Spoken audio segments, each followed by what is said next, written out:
Finally, White Van Man, what do you make of the fact that Sainsbury's are bringing in square tins? Is that a true? concern for you? Is that true?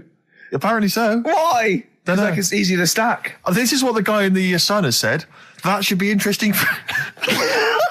That should be his comment on Sainsbury's are bringing in square tins.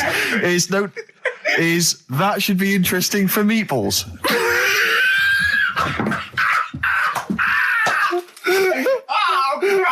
Ricky's just collapsed on the floor. Let's just play a song, Carl. I don't think even you can top that. Yes. Well, do you know about his worm problem as a kid? Go on. Right. What I can remember is he had worms as a kid. Not sure how you get him. He never answered me. He was getting a bit touchy about it. Right. This is like the second time I met him. I think he was a bit annoyed that Ricky told me about his problem. What Yes. now? Straight away, you not being there, instinctively, what do you think went on with this story about worms? My suspicion is rather like when you told a group of people that Robin had once suckled milk from a cow's udder. Yeah. Did you mention that as well? Yeah. Yeah. My suspicion is that, like the cow story, the worm story is not true. But And why would he get so sort of uppity about it? Well, imagine if that wasn't the first time he'd done it. Imagine if he did that every single time he was with somebody for the first time and Robin was just met them. He will tell that story to anyone. But they do say there's no smoke without fire. Robin.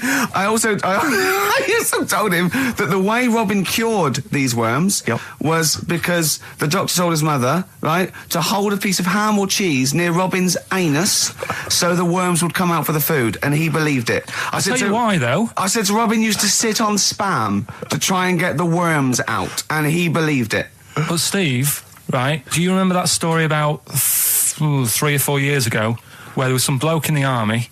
He went away to somewhere, Vietnam or whatever. He was messing about in the woods. Messing about in the woods? Shouldn't he have been fighting? Whatever. Yeah. Right, and he walked through some lake, and I think he'd cut his toe or something on something, and some worm of some sort crawled in the gash. Yeah. And it was in his body, and the doctor said, we've got to get this out of your body.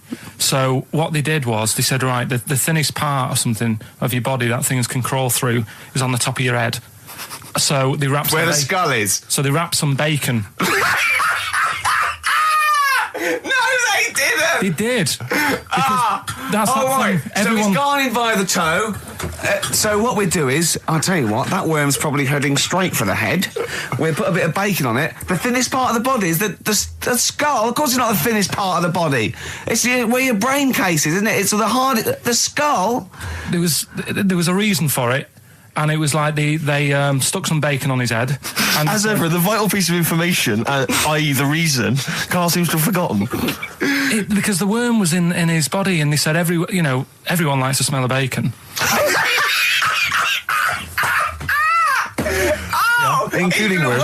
Even a Vietnamese lake worm. They love bacon. Remember last week when I said about the little fella with the bone with no brain, and you were proved wrong? No. Please. No. We were saying it wasn't a little fella. We were saying it was a stillborn child.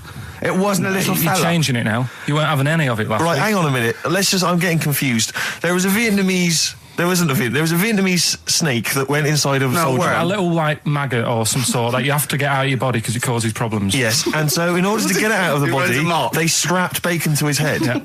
That is great. This doctor. And did that work? I think so. They had a picture of him smiling. Oh, God, what, the worm or the bloke? The bloke. Oh, dear. Honestly, I hope someone knows the story. And it was about 3 years ago, I reckon.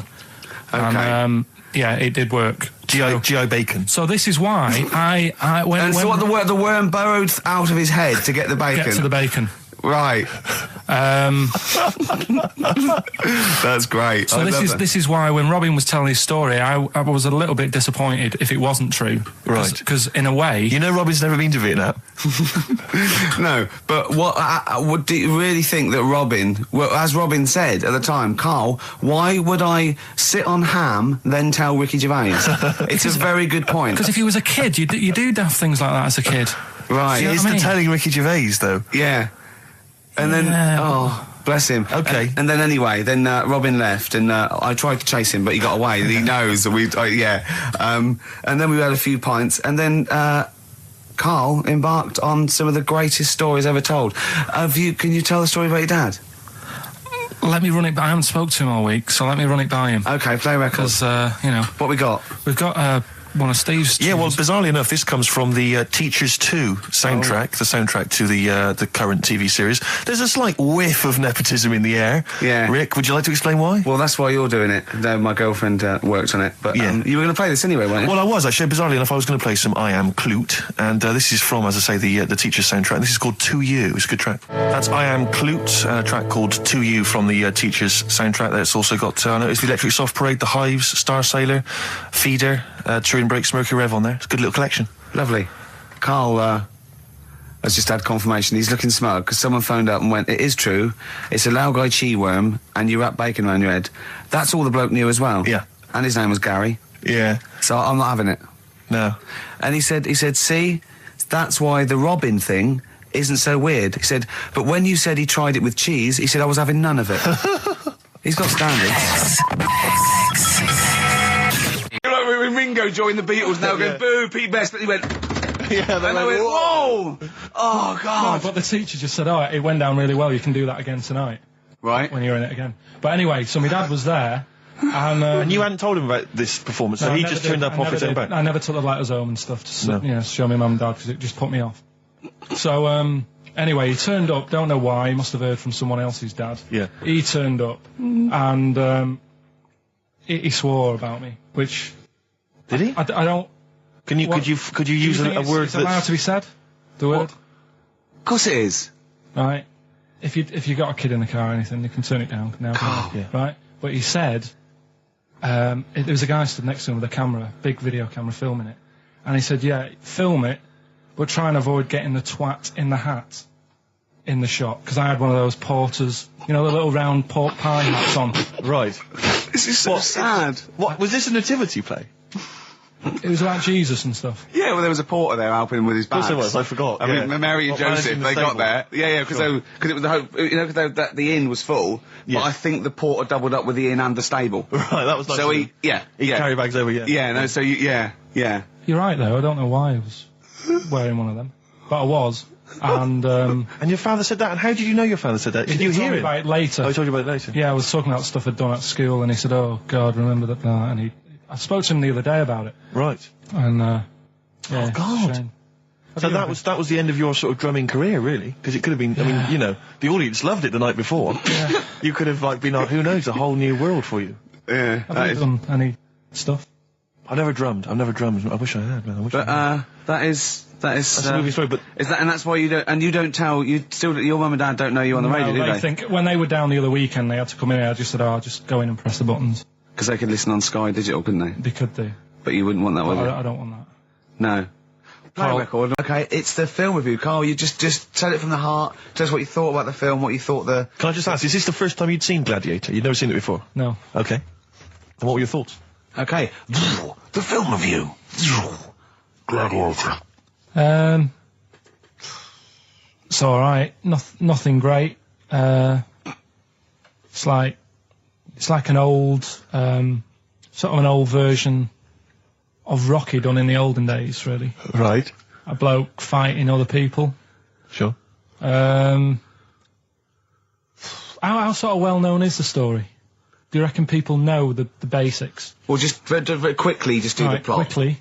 There's a guy called Max. Maximus, yeah. Yeah. There's Caesar, and there's Caesar's kid, and Max goes to war, sort of wins it, comes back. Caesar says, "You're good at what you do. I wish my son was as good as you. So I want you to be in charge when I die." His kid finds out, a bit annoyed about it, kills his dad, because he don't want anyone to hear that he said that, he wants him to be in charge. Yeah. So his kid gets in charge and thinks, "I'll show you. You're not going to be a king, I am.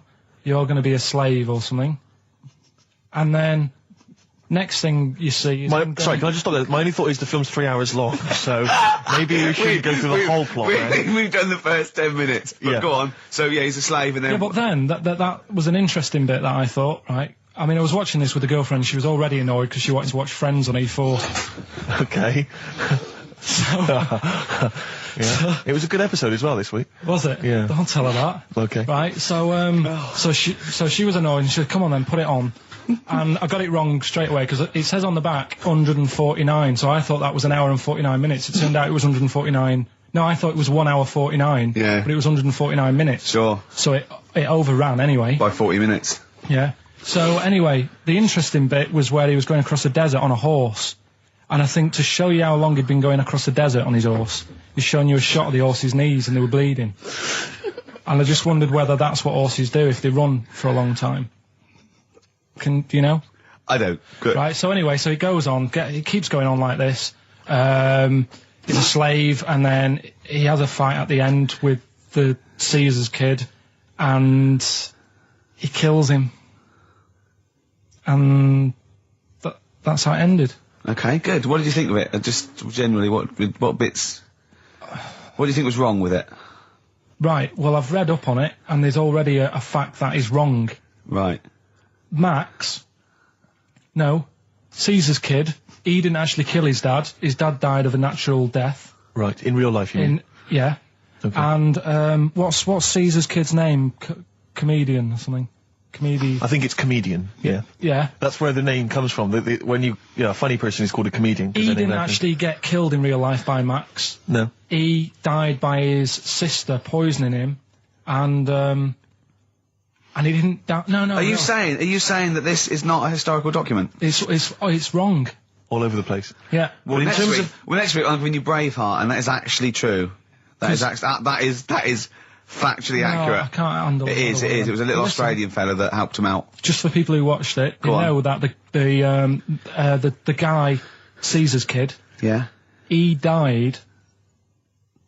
His sister tried to poison him. That didn't work. Apparently, he was a gay fella, and his boyfriend, who was a wrestler, strangled him.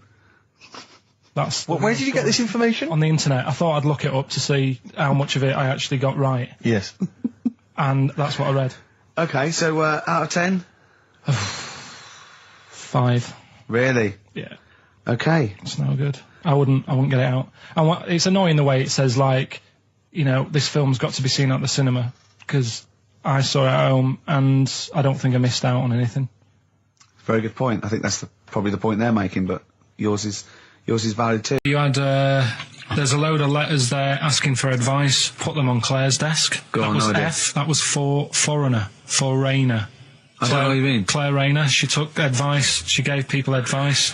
So that's a foreigner. That is shit. Right. I'm sorry. That may be Christmas. That is absolute garbage. A lot of people got the right answer. I know. Well, that annoys me even more. The second one, ask your mum. Foreigner. Yeah. Foreigner. Second one, ask your mum if you should. That was S. That was Shalimar. Shalimar. Right? No, bizarrely, what was the clue there? Ask your mum if you should. No, we got a lot of people saying Smashing Pumpkins as the answer to that. But I don't know who's saying that to their mum. Smashing Pumpkins.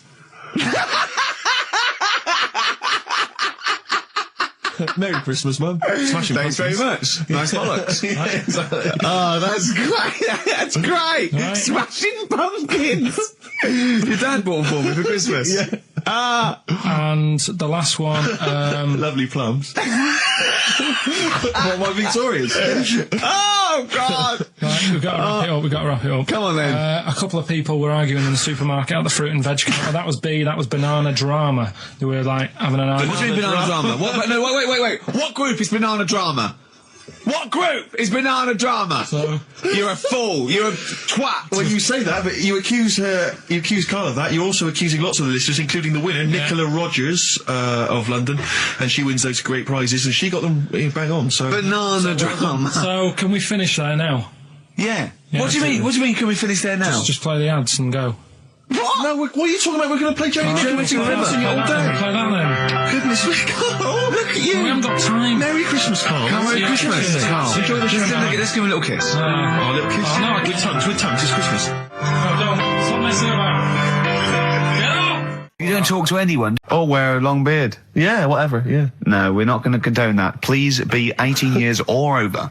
Yeah. It is an illegal offence. Exactly. Call 08700 800 1234, and as it is such a great film, we're going to do. The competition is this. Do you want to go to this? A, yes. B, no. So C, I'm not sure I can make it Wednesday. Any chance Thursday? D, I think I'll wait for it to come out on video, you know. E, I don't really like Spike Lee. I'm a racist. Call in. So hang on. We should just point out that it's Wednesday at 6 o'clock. Did we make that clear? Yeah, Wednesday at 6 o'clock. Yeah. A, yes. B, no. C, Wednesday's no good for me. D, I'll wait for it to come on video. E, I don't like Spike Lee. I'm a racist. Yeah. What is it? 08700 800 1234? That's the number, yeah. Okay, bother Claire with that. The answer's A, by the way. Correct answer. Nice If you want to go, that is. Yeah. But tell the truth. I'd love to have some more music. Yeah, sweet. I feel some Smiths. Oh, classic. Yeah. Reel Around the Fountain. Good choice. Smiths, Reel Around the Fountain, XFM 104.9. Well, we've given those away then. Yeah, it went very well. Have you got enough now? You don't need Yeah, more. got them all. Yeah, everyone said the correct answer. A. good. They would love to go. One person actually, who was it? It was Tom, said C, but his sister Sarah would love to go. So Oh, well, good luck to Sarah. I hope she's over 18. Yeah. Yeah, because otherwise that is illegal. Here's to the rules. Cheers. Cheers. Happy Easter. I don't know why I'm just in the mood for toasting things. Yeah. I think it's because it's Easter. Yeah. And we know what that bless means, him. don't we? God bless him. Eggs. Go on. Absolutely. Well, we were chatting about the Innovations catalogue, and it just because I've just been flipping here through the TV magazine, which comes free with the Sun, and Is there anything on the back? A plate or there's a figure? the white trash that must buy this rubbish. I mean, know. this one. I don't know how you describe that. There. Oh, Classy, isn't it? Oh, It's dear. a porcelain doll of a young woman. Looks like Ginger Spice with her hair up in a blue dress. Yeah, it is strictly limited to 9,500. Oh, am I going to get one? Well, And it says, why did we waste time with this show? Shouldn't I have been calling? Well, look, it says. How much is it? Well, she can be yours for the special half-price offer of just £94.50. Is that all, really? You're not winding me up, are you, Steve? You're not winding me up, because if I look at it, it's 940, because I think it should be. I will go mental, because Well, hang on, I would love that porcelain piece of shit for 100 quid on my shelf. Hang on a minute, Rick. Let me just read you some of the write-up. Who buys that? They think it's art. It's classy. Well, hang on, I think this blurb will change your mind. Go on, then. Okay, well, I'm just... Okay. Her name is quite simply Dearest Rose. I'll have it. And she's portrayed here holding a beautiful... Well, I mean, of course it's going to be Dearest Rose, isn't it? Let me read it, It's because not I going to be... Her name is Bert. Dearest Rose is portrayed here holding a beautiful bouquet of roses given to her by her lover. She has gently plucked some of them and placed them in her chestnut hair. Oh, She is wearing a gown. Oh, that's filthy. She is as well. She's stuffing them up on her head. All right, go on. She's wearing a gown of beautiful turquoise silk. Her skirt flows to the floor, and from beneath it, you can see her dainty shoe just peeping out, decorated with a tiny handmade rose. That is brilliant. And it is beautiful, and it's grand. and you can pay £9.45 a month for 10 months. Yeah. And that can be yours. And I think you'll agree, it is just beautiful. I mean, the best one I've ever seen. There was one that there was a doll. Right, like a realistic doll, a horrible, scary doll, and it was something like, £100, and it said, "Call your family and tell them it's a girl." And I just imagined this 45-year-old woman with bunches and rouge on her hair, still dressed in her ballerina outfit, going, "I've had a baby, mother." "You haven't?" "I have, it's a bloody baby." "Why do you hate me?" "It's a doll." "Why do you hate me?" I mean, I know. What sort of people are they preying on? Well, there was I've one. just had a baby. Sorry? Call the doctor. Call the doctor. Don't call the doctor. I've had a bloody baby. Well, I remember seeing one which just as extraordinary. I mean, again, I'm thinking specifically of the people that buy it. It was about 3 foot tall. Yeah. It was, I think, again, made of porcelain or possibly plastic. It was a baby. It was like a kind of 1-year-old baby. Like, that was the design. Wearing a Harley Davidson biker outfit. The leather cap, the jacket, the nappy. Rather like Marlon Brando did in The Wild Bunch. I know for a fact that Steve is getting a little bit sick of Carl's attitude. Oh, his attitude's appalling. I quite like it though, because it's straight away friction, and he's sort of like, you know. To be fair, I genuinely don't think I'm the culprit in this. I think I come in and I just ask him a simple request. Yeah. And immediately on my back. Whinging, moaning, whining. I mean, I don't know if there's any evidence. Well, it's funny you say that, actually, because in a survey, it came up this week, it's quite extensive. Mancunians take more sick days than anyone else. Mancunians take more sick days than workers in any other city in Britain and Ireland, according to Manchester-based employment firm. Survey by Peninsula found employees in Manchester take 11 sick days per year, whereas closest rivals Edinburgh and Dublin take an average of 9. Liverpool, Newcastle, Birmingham and Cardiff, only 8. Is Reading mentioned there? Or no, Bristol? it's not even in there. They don't take days off. London is only 7. So the point is, I mean, I don't know you can take anything from it, but if you're an employer and you had a Mancunian and a Liverpudlian and they were equal on everything else, but you really couldn't afford them to be away, Liverpudlian's going to probably be away for 8 days. Sure. The Manc's going to be away for 11, phoning in sick. And so what can you? I mean, just analysing the data though. What would you extrapolate from that? I really don't know. I mean, call in if you've got any clues, or email us in if you've got any. I don't know why they. I think maybe. I don't know. Mancunians. I don't really know many people from Manchester. Well, I only know one, but I know he was off sick because he put on wet trousers and he got a cold, I think. Yeah. Well, he just said he was. Didn't come in for. Yeah. He left early as well once. Yeah. But I don't know. I mean, that's the survey. I don't know. I mean, it's evidence because it's statistics. So there you go. It's guaranteed evidence that that's proof. Any thoughts on that, Ricky.Gervais at xfm.co.uk? I mean, oddly enough, you're from Manchester, Carl. Yeah, I am, yeah. What are your thoughts on that? On what, sorry? On the survey. Wasn't really listening. Sure. Well, Mancunians take off more sick days. They call in sick. I mean, presumably spuriously. Yeah. I mean, because they've got the same body. They're biologically the same, so... they're obviously making up their life. Yeah, some of the days. Maybe there's just the 3 extra they're making up. Yeah, they're moaning. Probably because we work a lot harder than the others, so we're tired, so you're sick, so you need time off. Probably. Seems unlikely. I mean, the Scousers, to be honest, take them on, let them work in your office. But you know how many computers are going to go missing? Right, that... So offensive. Is offensive. Right. This is a survey that proved. You just made that up. You just carried on the myth that Liverpudlians thieve. Now that's not true. That is not true. Well, it's not. Well, some of them do. There's been no survey that you're more likely to thieve if you're from Liverpool than if you're in Manchester. So that hasn't been proven yet. So all I've got is the evidence from a survey of, I think, 3,500 people. It's proof that Mancunians take off more sick days. XFM 104.9. This is April Come She Will by Simon and Garfunkel. Simon and Garfunkel, April Come She Will. A lovely love song there. The X list was all about sort of like sexy songs because of the death of Barry White, of course.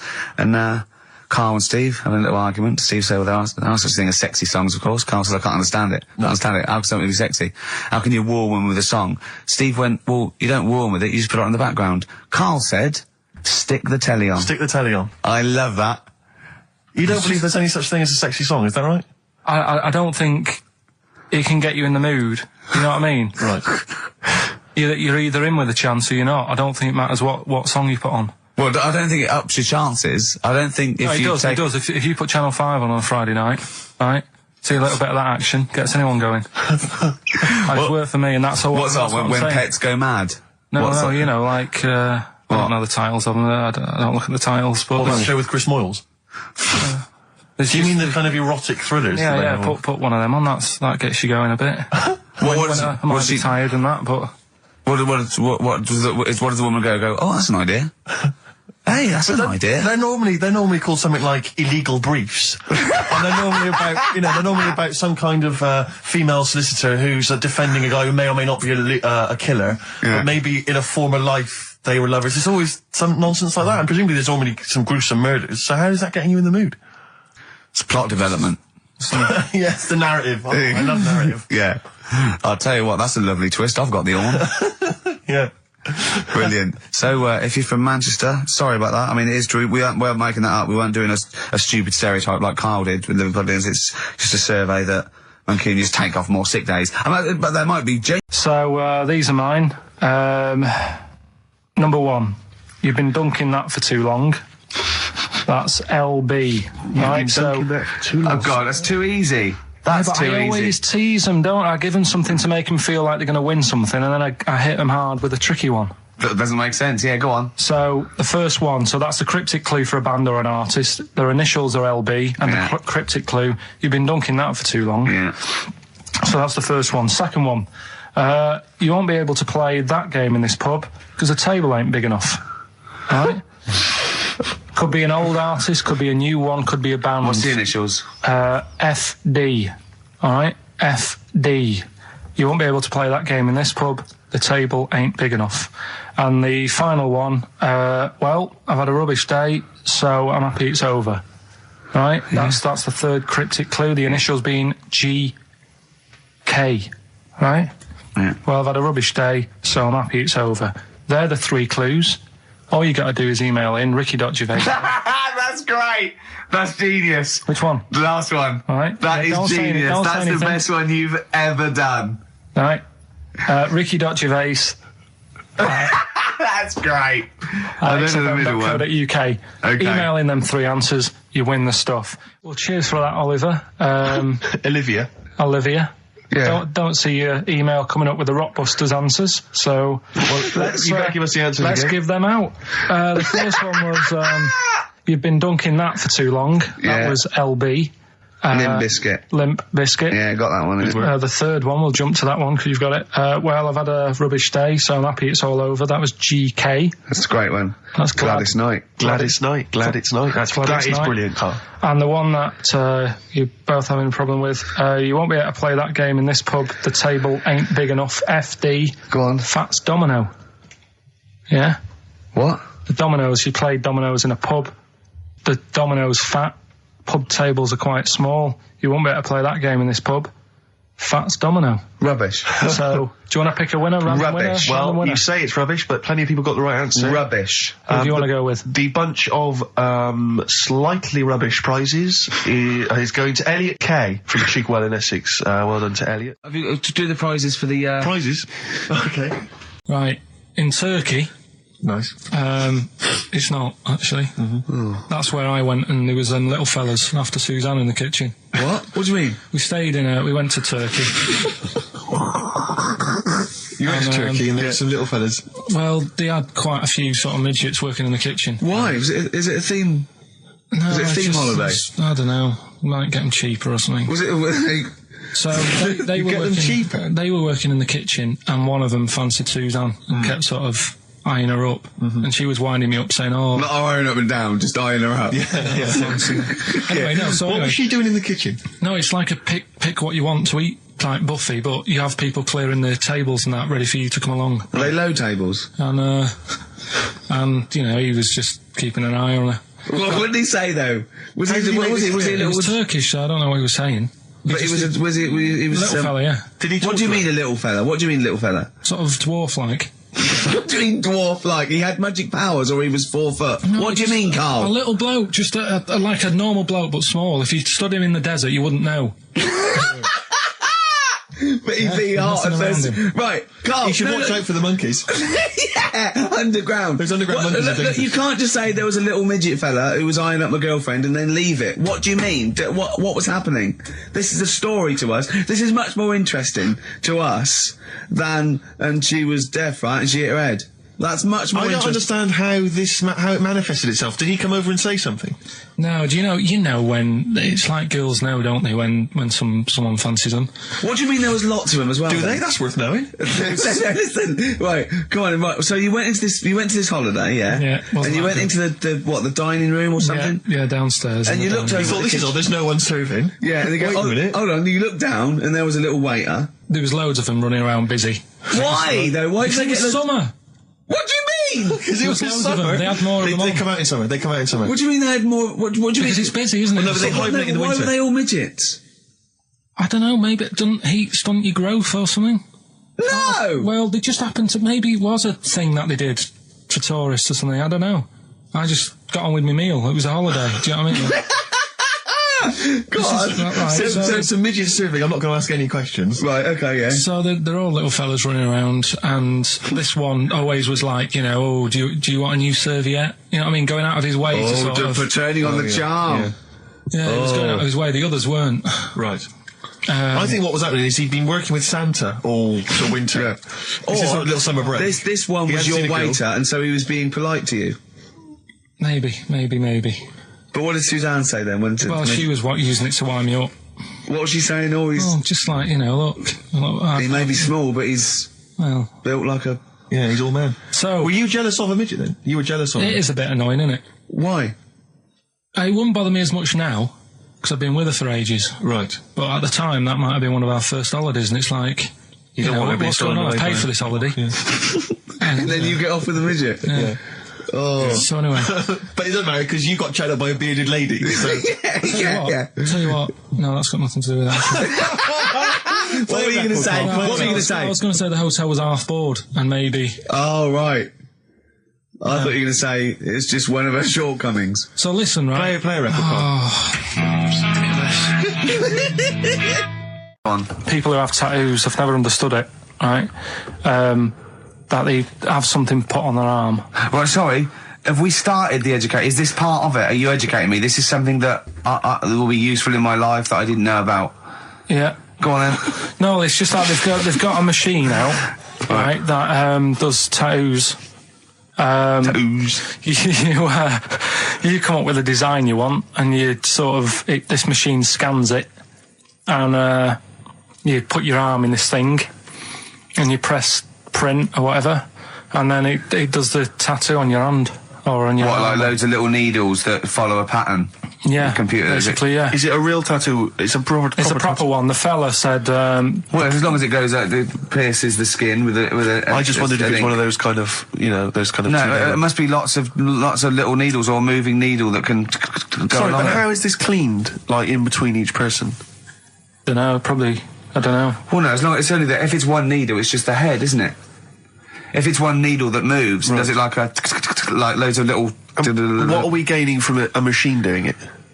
Just because you know they're going to sort of mess it up. But hold on, how do you keep your arm still? Because your skin moves slightly, so the machine it's won't... sort of strapped to your arm. Right, and so it's spread... the fella said that the tricky thing was in all this, it was the fact that, nobody would let him test it out on anyone else, so he had to do it himself. But did it work? Because the thing is with a tattoo worked, artist, they can see when your skin's moved and they can see what they've done and they keep wiping it and looking, whereas a machine's just got to trust itself. Yeah. So I think one needle could go wrong. If it was a lot of needles that it just came down, like, 1,000 needles that was an imprint. Yeah. But obviously I'm asking someone who hasn't delved any further than there's a machine that can give you a tattoo. That's all you've got at the moment, isn't it? Well, yeah, basically. That's all you've got? I mean, that's what I've got, because I'm not a fan of tattoos. I don't... But where did you read this again? This was... Internet? This was on the internet, yeah, it was, yeah.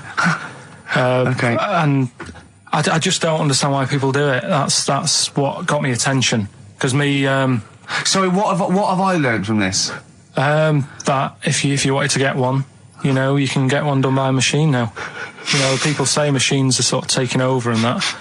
And there's another one. But it's just the fact. I mean, I don't know.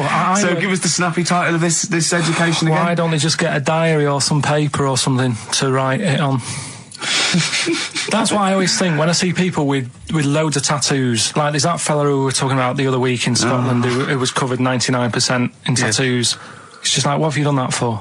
Yeah. Do you know what I mean? You can't get rid of it now. You've done it now. Yeah.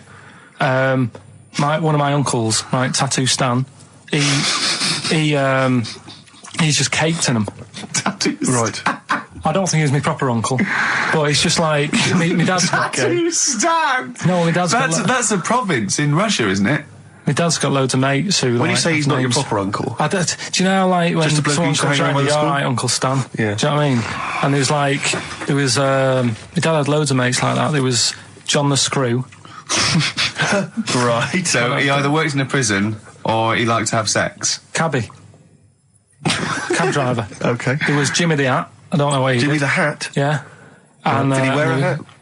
No. No. There was Fred the Veg. You sure he wasn't a relative? Sorry. Fred the Veg used to get us like big bags of potatoes and that. Fred Veg, okay. And there was Tattoo Stan. and he was just caked in them. And I used to always look at him thinking, why have you done that? I must have only been like, 6 I or suppose 7. if you're born with a name like Tattoo Stan, Exactly. you're destined, aren't you? Were Really? they like a 1950s gang? I'm worried about. I'm worried about doing a bank job. What was his name? The Hat. What was his name? Jimmy the Hat. I'm worried about Jimmy the Hat. Yeah. Not having a hat. I don't understand it. Are you sure he didn't have a hat? Not when I met him. Did he ever wear a hat? I didn't see him that much. Do you think it was a joke, like, when your mate's sort of like, 8 foot and huge, you call him Little John or Tiny? Do you think? Well, the fact that he never wore Yeah, a they hat. went, hold on, I've noticed something about Jim. Go on. No hat. And I go, oh, true, let's call him Jim the Hat. Jimmy the Hat, yeah. But me Uncle Stan, he had like loads of them. He did them himself. Oh dear. And it was always that thing. God. What was it things like? It was, he had like the cross. cut here, Cut here, on made the in neck. Britain. And if you're going to do them yourself, I'd say at least make sure you're sort of a good drawer. Yeah. And don't do it in the mirror so it comes out backwards. Well, that was the other thing. But like, I remember he did. Names are all right. He had like all his kids' names down his arm. And, what are they called? Yeah. oh, God, it's Tattoo Stan Jr. Yeah. and Paul shits the bed. I'm trying to. Oh, Wabbai Kate. yeah. But he had. Frankie never amounts to anything. Oh, go on. So he had like. Johnny, I don't think he's mine. So he did all this. I don't even know why I'm telling you about tattoos. No, nor do I, Carl. Hey, to be honest, Carl. So Yeah. Okay. Any other nicknames your friends of your family had? What was your nickname, Carl? just Pilky, really. Because for a minute I thought Carl the Veg would have made a lot of sense. Yeah, Carl the Veg. And why has your dad got a little tattoo, dopey twat, on his arm? Right. Well, My friends lived in Texas for a while, and they once were in a kind of diner, and there was those kind of benches that are attached to the table itself, like a kind of picnic bench. Yeah. And this huge fat guy came in, he came wobbling, he ordered like this kind of everything you can eat meal, and his fat kind of sort of His big fatty fat, and it's fatted on the fat table. It wrapped itself around the table and everything. Oh, He was God. chowing down, and when he tried to leave, the table came up with him. Oh no! Imagine that! I mean, they are fat, aren't they? They're big people. They're huge people. But it was that thing we were talking about before, that bloke on Jerry Springer Show who was like 80 stone, right? Now, I felt quite sorry for him. He was really sad and he was crying. It is rad. But my point is this, right? When he got to say 50 stones, Sure. didn't he go, that's too much, Can't be isn't it, enough. for a land animal? Exactly. Do you know what I mean? Yeah. That's big, isn't it? I mean, I'm getting worried. I'm 13 stone, and I'm genuinely getting worried. I'm thinking, oh, Yeah, God. when you've got that big, when you've actually got your own mare. yeah. When you It's tiny. when you have to get in helpers to look what the scale says. Yeah. Like 4 or 5 people lift up your belly and go, it's 52 stone. You go, that's too much. Exactly. I'm going to only have 9 breakfasts When you actually, today. when you begin to appear on the Ordnance Survey map, yeah, exactly. Yeah. When You've got your own symbol. It's like we can see 2 things from space now: Fatty and Steve Merchant. We'll be landing All right, at about. calm down. Well, no, I'm just Have a saying. go, At all, you're no? not fat, are you? You're freakish and big. just another quick thought. you've been told not to mention it, Yeah. and you're like a little kid. Yeah. And once things are in your head, Yeah. it's difficult not to mention it. I mean, when I was a kid, Yeah. Come on. right? My mum's sister Hazel Right. was seeing another bloke. It's weird because she's a lesbian now. It's really weird. That must have been an interesting Christmas. But anyway, she was seeing this bloke, and he looked like Ken Dodd, apparently. He looked like Ken Dodd. Looked like Ken Dodd. So people said, don't mention it because it gets on his nerves when you like meet him and you go, oh God, you look like Ken Dodd. So I said, all right, his name's Will or whatever. And I was introduced to him. First thing I said, nice to meet you, Ken.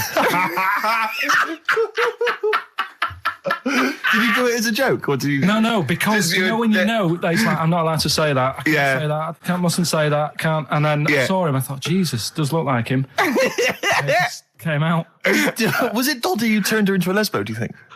Well, he wasn't a good-looking bloke, so possibly. She started going out with Esther Ranson then, which is weird, out of the frying pan. What was the into story with the fire. lesbianism then? How did she announce that to everyone? What age was she when she realised? Well, I mean, we're not a close family. Do you know what I mean? We're not No. a sort of family who keeps in touch with everyone. And I think my mum called her up one Christmas, and sort of said, how's the Diddy Will? men?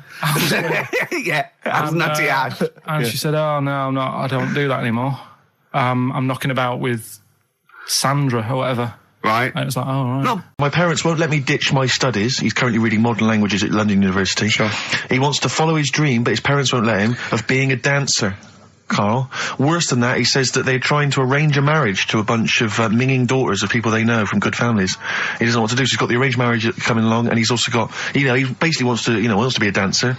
His parents are forcing him into something more practical. Well, the first thing, right, I don't think Live your dreams? the arranged marriage thing is such a bad idea. Okay. Because I think too many people go on looks. Right. And then you soon get bored of that, and you find out the person who you're knocking about with, it's actually not your type. Right. Why don't you arrange marriages for people? Well, I'm just saying, right, so I'd say, Jay, go along with that. I wouldn't worry about it. Okay. I mean, if they're really ugly, then, don't go along with it. But if they're half bad, put up with it. That's Sure. all right. The dancing, Brilliant. right? That's that solved. Brilliant. I wanted to be a dancer. After I did the boxing, right, I joined a dancing thing just near Man United's ground, right, called Twiggy's.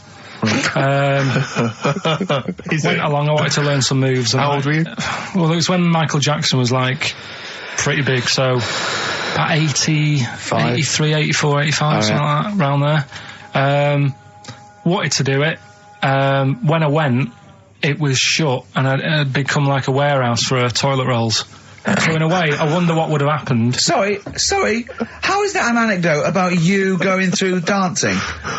You've told me before you did boxing for a while, you did dancing for a while. You had a true fight in the boxing. You didn't even get in the. That's not an. Imagine if that was a film. This is a boy's dreams of becoming a dancer. Oh, it's shut. Next on. I mean, how is that a story? Yeah, that was Billy Elliot. Do you think it would have won quite as many awards? Yeah, brilliant. Footloose. All right, Yeah. I'm fed up. They banned it. Let's go. Eyes shut. Flash dance. First, there was. It's a warehouse. Never mind. I'm just saying, you'll find something else. I think I got a go-kart after that. I bought a motorised go-kart and kept myself busy with that. So. There's always other things. Just think, Alan Bennett has to sit down and really sweat over his stories. Yeah. He just opens his mouth. You are a living Alan Bennett character. So that's solved. Well, Jay, don't worry about that. There's no emotional problems I can foresee if you follow that advice. So the advice there is do an arranged marriage. If she's not ugly. minging, she's not completely minging. Yeah. And don't worry about dancing. Get a go-kart. Cheers. My dad always said. All right, steady on. Dad said Christmas morning was for for me. So he used to stay in bed. So he never. That's brilliant. That's a great thing to say, isn't it? Yeah. Christmas morning's for you. Run wild. Do what you want. Just don't bother me. I'm going to Honolulu for 2 weeks. That's great. Dad, it's Christmas. Do I have to do anything? No. So my mum used to get up because she used to like to see my face light up, when I opened the presents. And then, to keep fireworks. And then, then I'd have to go to my bedroom from about 6 o'clock onwards, because, my mum and dad were into having big Christmas parties, and I wasn't, old enough to go. Right. So they'd say, right, you've had your fun there, you go up to your bedroom, stay in there. Really? Yeah, I remember one year, right, I got a train set, that's what I wanted. Yeah. Right? It's brilliant. Playing with it all day. I thought, I don't mind about the party, I'm happy staying up here, playing with this. Brother comes in. He's had a few, right? He's going, give us a go on your train. How old is he? He's a bit older than me, so he might have been let's see. Well, let him be 18. Yeah, probably about 18, 19, And how old something were like that. I had a train set, so, I don't know, about 14. something like that, right? So I'm playing on that, loving it and stuff, and then he comes in and goes, give us a go. He turns the transformer up to, 14. He went really fast for about 5 seconds, broke it, and then he went back downstairs. Wow. So Christmas, I hadn't even got to Sounds Christmas like Day. the Conservative government with British Rail. Satire, that is. Satire. I just thought that there's satire. If there's any satirical shows listening or it doesn't work in any way, because there's the analogy falls down apart from there being a train. Think it through though. British Rail was trains. Yeah. And the government broke the trains in many ways. They didn't break them, not officially breaking them, but they kind of... It does work. It's perfect. Oh, I'm pretty pleased with that. And I can't, and no one's asked him to be on Have I Got News For You. It's weird, isn't it? Because it's strange that when you've got a satirical mind that's as quick as that. Yeah. All and right. he's broke your little train set. So what did you do? I just like watched telly and had some sausages. I bet you were happy with that, though, weren't you? It's a bit annoying, though, isn't it, when your main present of the year has been broke. And did it ever get it fixed? No, that was it. Put away. I'm intrigued why your parents wouldn't let you come and join in the festive fun. Was it like really debauched down there? Was it like eggnog everywhere? Well, no, but I mean, that's fair enough. 6 is a little bit early, but I just think, you know, if you're your kid, you know, he had his fun, put him to bed at 8, maybe. And you think so on Christmas Day? I thought that was a day for family. Well, not if there's a party going on. Well, don't have the party on Christmas Day. Well, that's another option. Yeah. Your parents are weird, aren't they? A strange breed. Well, I think that was the year, right? You're talking about buying presents and stuff. I think I did treat my mum to. I didn't buy my dad anything. I think that was like when I got a bit older, I used to get my dad something because he wasn't that bothered anyway. No. So, got me mum. There was a cheap shop, right? Of course. Thank God for that. Called Snips. Right? So I went in there and I thought, let's see what I can get her. And remember Victoria Plum? I don't think so. Well, it's like a fairy character. Right. Right? And my mum's into gnomes and stuff, right? So I thought, right. She must be pleased with you then. Victoria Plum. I was thinking, is that one of the neighbours? Is it like a brandy Do you liqueur? remember Victoria Plum? Victoria Plum. Victoria Plum, yeah, it's like a little fictional sort of character, right? Okay. So I saw it, I thought, yeah, she'll love that, right? So I did my paper round, saved up for 2 weeks, right? Oh. Got that sorted, went to Snips, bought the Victoria Plum. Next day, I'm in town with her, right? So I think, I know what I'll do. I said, come in here a minute, right? So we go in and we're looking around and I tested her, right? I went, look at that there, that's all right, innit? And she goes, oh, it's bloody awful. Oh, Carl. Oh, Carl. Oh, God. So then Christmas Day comes, I said, don't bother opening it. She said, no, why? I said, Oh, "Don't." no, why did you still give it to her? So, well, it's too late, I'd already bought it.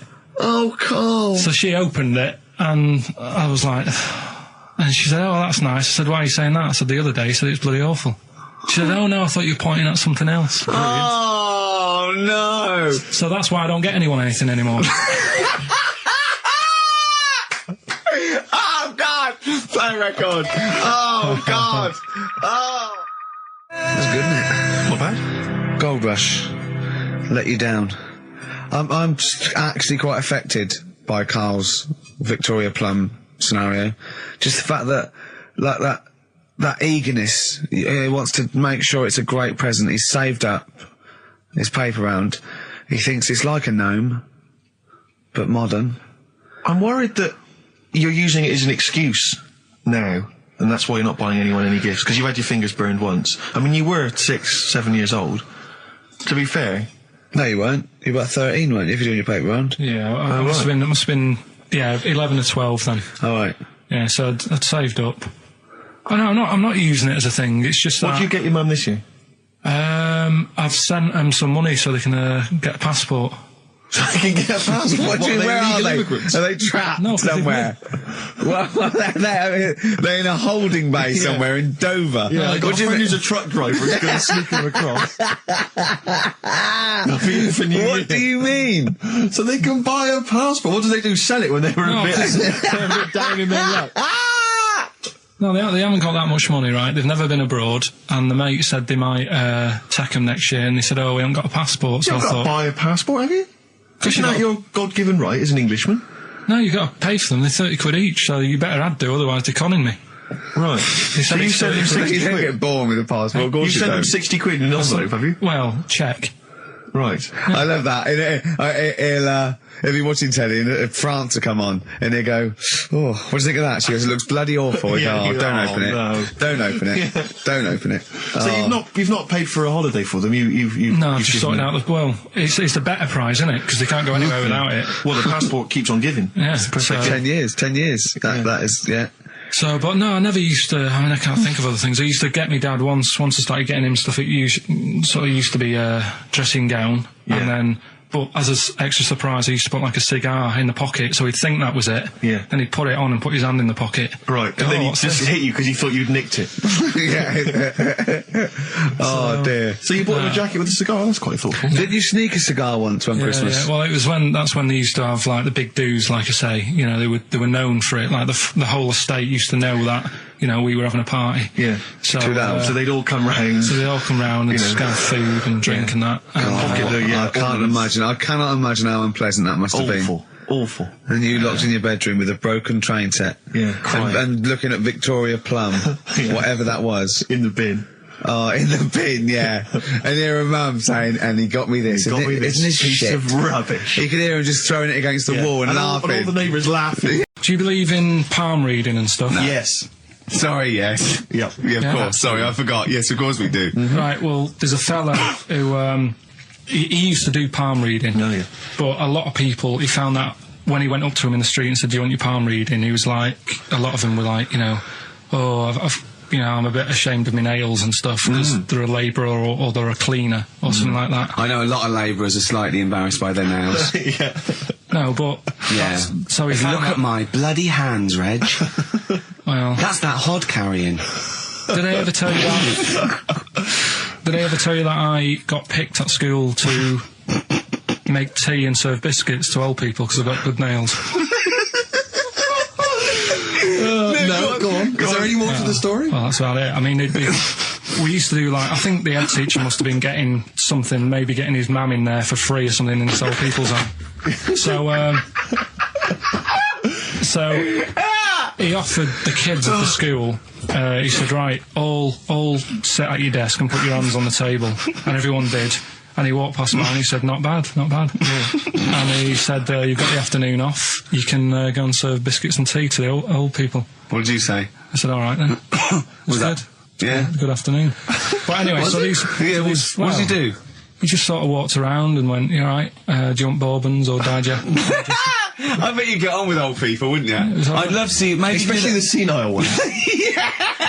Yeah, no, but I'd love to see you on VH1, just in a link. They just go, you know, they've just played Robert Palmer, right? And it comes to you in a little park, and you just sit next to an old lady, go, all right? And you go, yeah, not too bad. You go, what do you think of London? Crap, innit? And she goes, yeah, it's awful, innit? And you just have a talk, and you go, right, well, she doesn't like it, in excess. That's what I'd like to see. I still think my idea is better. But so what are you going for then? Oh, you've picked one, haven't you? Yeah. So this fella. So there's palmists going around the streets. Yeah, he's going round and there's a lot- randomly trying to give they're palm losing, readings. They're losing money, hand Right. over fist. Yeah. All right. So they said he's what he's done. He's reading people's bottoms now. Sorry, whoa. You just, I didn't quite follow that. He was a palm reader. That wasn't making money. So now he's going up to people in the street and saying, can I see your arse? Basically, yeah. So from being a palmist to an arsonist. Well, they just that's what he does. He said the same sort of lines and that you get on your hand, you get them on your bottom, and he can read them. Right. Yeah, he's not a pervert or anything, or making up as he goes along. No, that's it. That was that. So, if a man came up to you in the street and said, can I have a look at your arse? Can I read your arse? There's two things that my mum does, right? It's that if there's sex scene on the telly, she'll go, anything on the other side, love? And the other thing she always says, if ever there's anything on the telly with Elvis in it, Yeah. she goes, oh, I like him, right? And we all know, we sat there, we know what she's going to say next. Yeah. So you don't even bother saying why, right? And she goes, he likes fat, ugly people. He what? He liked fat, ugly people. He didn't always go for, like, the good-looking fans in the crowd. What Elvis did? Yeah. Right. That was always the thing. And I'm right, sorry. Now, hold on. I don't know what we're doing now with our lives, Steve. Right, wait a minute. Right. So your mum says two things, right? She either says... Is there anything else on the other side? Or, I like Elvis. There's a pause because you know what she's going to say next. She says, he liked fat, ugly people. How often does this occur? well, because they've got, like, Sky, there's a lot of those channels on. They're like the music channels. So Elvis always comes on. There's either an Elvis film, there's, like, a classic hit by him on... And she'll go, I like Elvis, he likes fat, ugly people. And what do you mean he liked fat, ugly people? Is she a fat, ugly person? Because there's that... Got me thinking about things you don't see. And you don't see... Did you put this into a computer? Show me things you don't see. What else don't you see? Well, you don't see, like, an old man having a Twix. You never... Oh! So what? Oh, you know the terrible terrible thing about all this, Steve, is he's right. You don't see an old No, man I eating a know Twix. that's a terrible thing. So what they have got, right, they've made old man toffees, haven't they? They've come up with Gervais. Is that a song? Oh God! You don't see it. No, listen now. So they've got their Werthers, right? Yeah. So, Look at him. You Forget think he's it. giving a lecture at Oxford? it's not going anywhere. No, you go know? on. Sorry, go on. I'm just saying. Right. You grow out of things. Yeah. And the old man, I'm sure when he was a kid, he'd have a Twix. Yeah. And now it doesn't look right, so he's having... It doesn't look right. So... Right. I don't think Werther's originals were specially designed for old people. I think they were sweets that just happened to have been made for years. That's why old people eat them. Yeah. They didn't go, hang on, there's a market here. I've noticed old people aren't eating Twixes. Quick, let's make some old man sweets. But the little advert, he gives it to his grandson as well, doesn't he? He goes, have a Werther's original. Oh, I think it cuts though before he throws it back in his face and goes, get me a Twix. And a damn curly-whirly, Grandad, you old fool. Karl Pilkington, Karl, you went to Lanzarote. Yeah. People said don't go to Lanzarote. They told you it was Lanzarote. They told you, were they right or wrong? You were right, yeah. Really? Yeah, it's a bit ropey, yeah. Is it why? Just, out there. If it wasn't for the volcano they had, it'd been knackered. That's their big draw, is it? That's it, basically. That's all they've got going for them. When you landed, was it really hot? Initially, were you quite excited? You were thinking this is okay? It was warm. It's, you know, we can't complain about the weather. The weather was all right. Sure. You know what I mean? That's what I went for, but it'd be nice if there just was something else. Yeah. What did you do all day then? Did you read your ritual book? No, I didn't read that. I read that book. Do you know the book that I bought and all the chapters were messed up? Oh, yeah. I bought a better version of that. All right. And I read that. Excellent. And then, Did it make more sense in order? yeah, a lot easier to follow. Yeah. And then we went and had a look at the volcanoes and that. They've got 36 of them to look at. How many did you look at before you realised that pretty much, you've seen one volcano, you've seen them all? Probably about 6 or 7. Really? And then when you got to the 8th, you thought, now I know what this is going to be, Suzanne. This is going to be like a mountain with a hole in the top. Yeah. Really? But it happened years ago as well. It's like, just keep a couple, fill the rest in, tidy it up. Fill the rest in! Yeah, no, Well, getting some builders. No, seriously though. Okay, a 4 death million tons of concrete, please. They're an absolute death trap.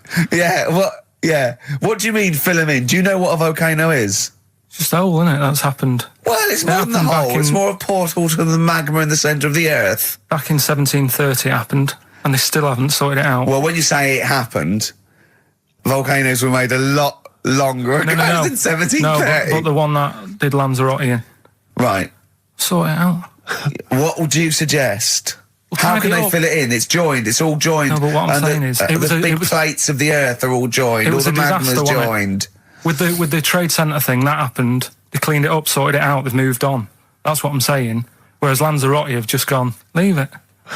It happened back in 1730. You misunderstand me. How, in the name of God, can you fill in a volcano? You ignorant twit. No, but it's not just the holes. They've actually left the lava everywhere. That's what I mean.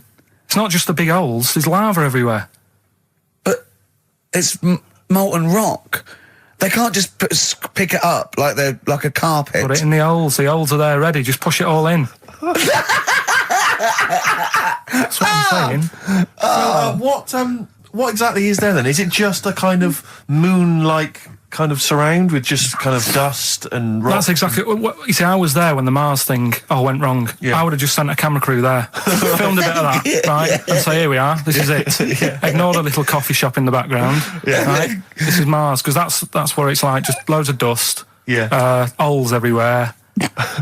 Tidy it up. Little round-headed aliens complaining.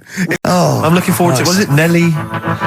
nearly dead. It nearly died. Nelly died. Okay, I was interested in it. I remember reading it, and there was one element of the story. You were thinking it was going to be a cheap holiday. Well, You're not going to pay those prices. 400 quid, whole seasons, you're having a laugh. That's nothing. Mansfield car park. and there was an element. It said in the news report, it said that while he was down in the ground, he began and ended a relationship with a woman. While he was down there, some fan who was a fan of what he was doing, he started communicating with her through the tube. I don't know the ins and outs of it, but they began a relationship and it ended. And I have to say, I remember thinking, you know, when you read that there's a man... How did it end? Well, I have why no did you go idea. that this isn't working? Yeah, that's twice you've stood me up. Yeah. Well, I can't get out, can I?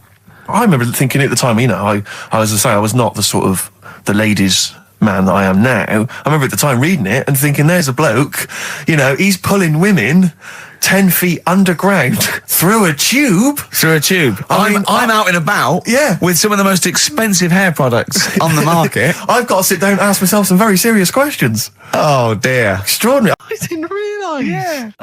I think that my new TV is too big, Rick. I said that I know, when he I don't know bought what it. I was thinking. But I can't believe it. He talked about this buying it. He's got a bit of cash now, of course. And what is it? 42 inches? 42-inch plasma screen. What did it cost you? $3,000 or Oh, something? don't tell me. That's Wow, huge. it's 3.5 ridiculous. grand. $3,500, big spender. Of course, it's too big. Well, I can't get far enough back in my room, in my living room for it. You know, you're meant to be, I think, 4 times the screen size away from it Really? to get out from the air. So that's 4 times 42 inches you're meant to be sitting away from it, which is impossible. Yeah. Well, I'll have to just get friendly with the neighbours. Yeah, watch it through a hat. If that's the case, though, aren't you better off just getting a portable? What? I don't understand that rule. What to get- are you saying? Well, you're meant to be 4 times the screen size away from the TV. But That's then what's the ratio. point in having a big telly if you've got to keep moving further back? Get a portable And sit and right sit next to near it. it. Do see your point. Why do people go to the cinema then? Did you see films that are out yet? Fair enough, he's got you there. Done. I tell you this, though. I had it delivered, and, are you supposed to tip delivery men? Of course you are. I don't know. You see, Well, if I've never had anything delivered before. I never spent that much money. not if it's a courier with an envelope, but if it's a bloke who's struggled up the stairs, I held the door two open for fat blokes with a fridge, then give him a £5 for a drink. The problem was, I didn't realise, and I was thinking to myself, I wonder if I've got to tip him. And the guy was leaving, and my mobile phone went off in my pocket, Yeah. and I reached in to get it. He put his hand out, thinking it was a tip. I went, it's just my phone. And I felt terrible after he left. I didn't know. What was I going to do? Run down the street and offer him a £5? No. No, of course not. No. I'm not made of money. I just spent it on TV. Yeah, I got no money, mate. No. I just spent it all on Yeah. this. I had to clean out my jar, everything, Exactly. the drawers. Yeah, I'd take some bottles back. The problem was it took me forever to wire it in. I thought, I'm not going to pay for someone to wire it up, you know. So it took me about 3 hours to wire it in, and it was huge, and I got it switched on, and the first programme that was on when I got it wired in was Bargain Hunt. I'll tell you this, David Dickinson's tan almost took my eyeballs out. It was incredible. It was like X-rays. It was extraordinary, the glow. I know, a huge plasma screen with this orange thing coming out, and he keeps turning to the camera, doesn't he? course, that Just to grin. get you. Yeah, he turns away. You get a bit close. They go, "What's he doing?" He just turns around, Exactly, yeah. takes the cornea off. What do you think, Bargain Hunters? Bargain Hunters, Bargain Hunters. Oh dear, that's why I'd buy a plasma screen to watch Bargain Hunt. I mean, it's ludicrous. This is the problem, is because what do you I watch? mean, have you watched anything that's been worth having? The only thing I've watched really worth watching. 24. Well, yeah, On a 24 big- works great, but also films. Obviously, that's the main reason I bought it, because films just look amazing on there. Yeah, DVD on the plasma That's screen. it. There's that one. There's that one that a bloke, right, was going to get a phone call at 4 o'clock to find out if his business was, okay, right? And if he didn't get the phone call, he knew he was broke, destitute. So dead on 4 o'clock, the phone didn't ring, so he went up to the roof, his office, and he jumped off to commit suicide. And as he was passing his window, the phone was ringing. Oh no! Carl, it didn't happen. Didn't happen. Think it through. Think it through. Who told that story? Who told that story? As he hit the pavement at 120 miles an hour. He's the only person who could have known that series of incidents. Also, why didn't And he he's wait? dead. As his life's at stake, why didn't he wait till 5 past? I said I'm going to give it 5 minutes just in Just in case the lines are busy. Yeah. And what sort of bloke goes, I'll call you at 4, okay, if your business... Well, call me anyway. No. If I don't call exactly 4, then, no, you commit suicide. Commit suicide. I would, because if I don't call at 4, that's the end of it. Well, call me anyway. No, that's not the way I work. Why can't you just call me and tell me the other way? Well, I'm telling you how I do it. If you're bust, I don't call.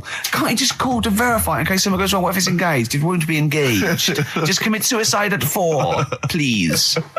It didn't happen, Carl.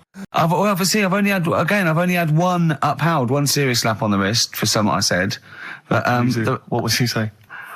Can you repeat it? well, I was talking about, and it was a true story. I was talking about this little old man who his daughter was taking him to home because he used to fry up bacon and rub it round to get the dog to lick them. Right. And you got a complaint? Yeah. And that was it. That's why you got a complaint. Yeah. Yeah. What's up with that? Well, he said it on Songs of Praise. They said it was in poor taste, I suppose. What other complaints? What You know was- the biggest complaint ever on TV, the most complaints ever for anything on TV, was the showing of The Last Temptation of Christ. Yeah. Do you know the second? Yeah, the second was I think Anne Robinson putting the Welsh into room 101. What? Because she didn't like him and that. Yeah, she just said, well, they're going in the, She said it slightly more eloquently than that. Yes, yeah. I can the people or the place. I don't know. I think it was the place and therefore the people. Yeah. What do you mean, yeah? No, well, you know, my mum and dad have sort of moved from Manchester. They reside now in Wales. Oh, yeah. And it is... Look at his face, turning his nose up. No, but it is pretty depressing. Do you know what I mean? It's just one of them places that... it's like you go back in time and that when you go there. I mean, maybe the major cities there, maybe Cardiff is all right. What, even coming from Manchester, it's like going back in time? It's like one of them places that it feels like every day is Sunday. Do you know what I mean? It's just depressing and grey and slate Lots of everywhere. vicars walking around going, I'm late. Well, yeah, it is the sort of attitude they have, right? This is true because my mum and dad live there and that, right? And they love it. It's all right. It's an healthy place to go when you get older and that. But this is why they don't move on in Wales. Well, I'd just like to make another sorry to any Welsh people listening. We're not saying you don't move on. Carl is. No, but... Sorry about the little Chinese shoes again. The thing as well. is, it's good that, in a way, that they do that, and they don't want to be, like, rushing about everywhere, because the way London isn't that great either, is it? Because it's totally opposite here, right? Yeah. So I'm not having a go. It is a bit dull. I think even people who live there will agree with me, right? But, like, one of the shops that my mum and dad use, right, it's only a little sort of villagey type shop, can't be bothered staying open for hours and hours, right? Because there's not enough people who use the shop. Yeah. So what you do is, they get used to what you buy. And They leave it out. They put it in a phone box outside.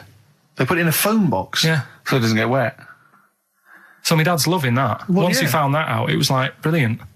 But how is that a bad thing? That's brilliant. Well, it's not for other people. It is for my dad, because he's picking up all sorts of stuff. Oh, Chickens. no, he's not. Oh, yeah. He's not nicking other people's shopping. Well, it's not like nicking, is it? Because it's not theirs yet. Oh, and you've stitched him up on radio. Well, of course, because they're going to think, who is there in town with a Manc accent who hangs around a lot? Keeps making phone calls. And is getting fatter. Yeah. That's You stitched him I right love up that. there, I Carl. love that your dad was excited when he found out. I can't believe that he's moved there. He's retired to this little village where it's based on trust and community, and he is abusing it. He's using his scally Manc ways. Bloody hell, Lakers. There's no bread again. There's old women Was going empty. hungry. Yeah. Their cats aren't getting fed. And your father is just, that's obscene. That's obscene. Oh, I think it's a die thief. That fella from Manchester. I don't even think they've got Sky there yet, have they? They can't listen. They won't know what's... I think you stitched him right up. I hope you have, actually. I hope he goes down for it. I hope he's hounded out of the community like Frankenstein's monster. Yeah. They should get burning torches, go up to the Set fire to his cottage. Yeah. Exactly. Right, well... He's out of the choir. Yeah. The streets. Yeah, Amdram societies. We're a step. Because I was in the Pirates of Penzance once in an amateur production. You used to like Whose Lines It Anyway? I did, that was Although the I did infamous watch scenes. it when it first came on Channel 4 about 15, 20 years ago. But we did the Pirates of Penzance when I was in an amateur dramatic society in Bristol, the Bristol Operatic Society, Light Operatic Society. I don't know why I was involved, because I can't sing. My audition, I thought, this is how desperate they were for blokes. I swear to God, right, I can't sing, you know. Well, you? Yeah, all right, calm down.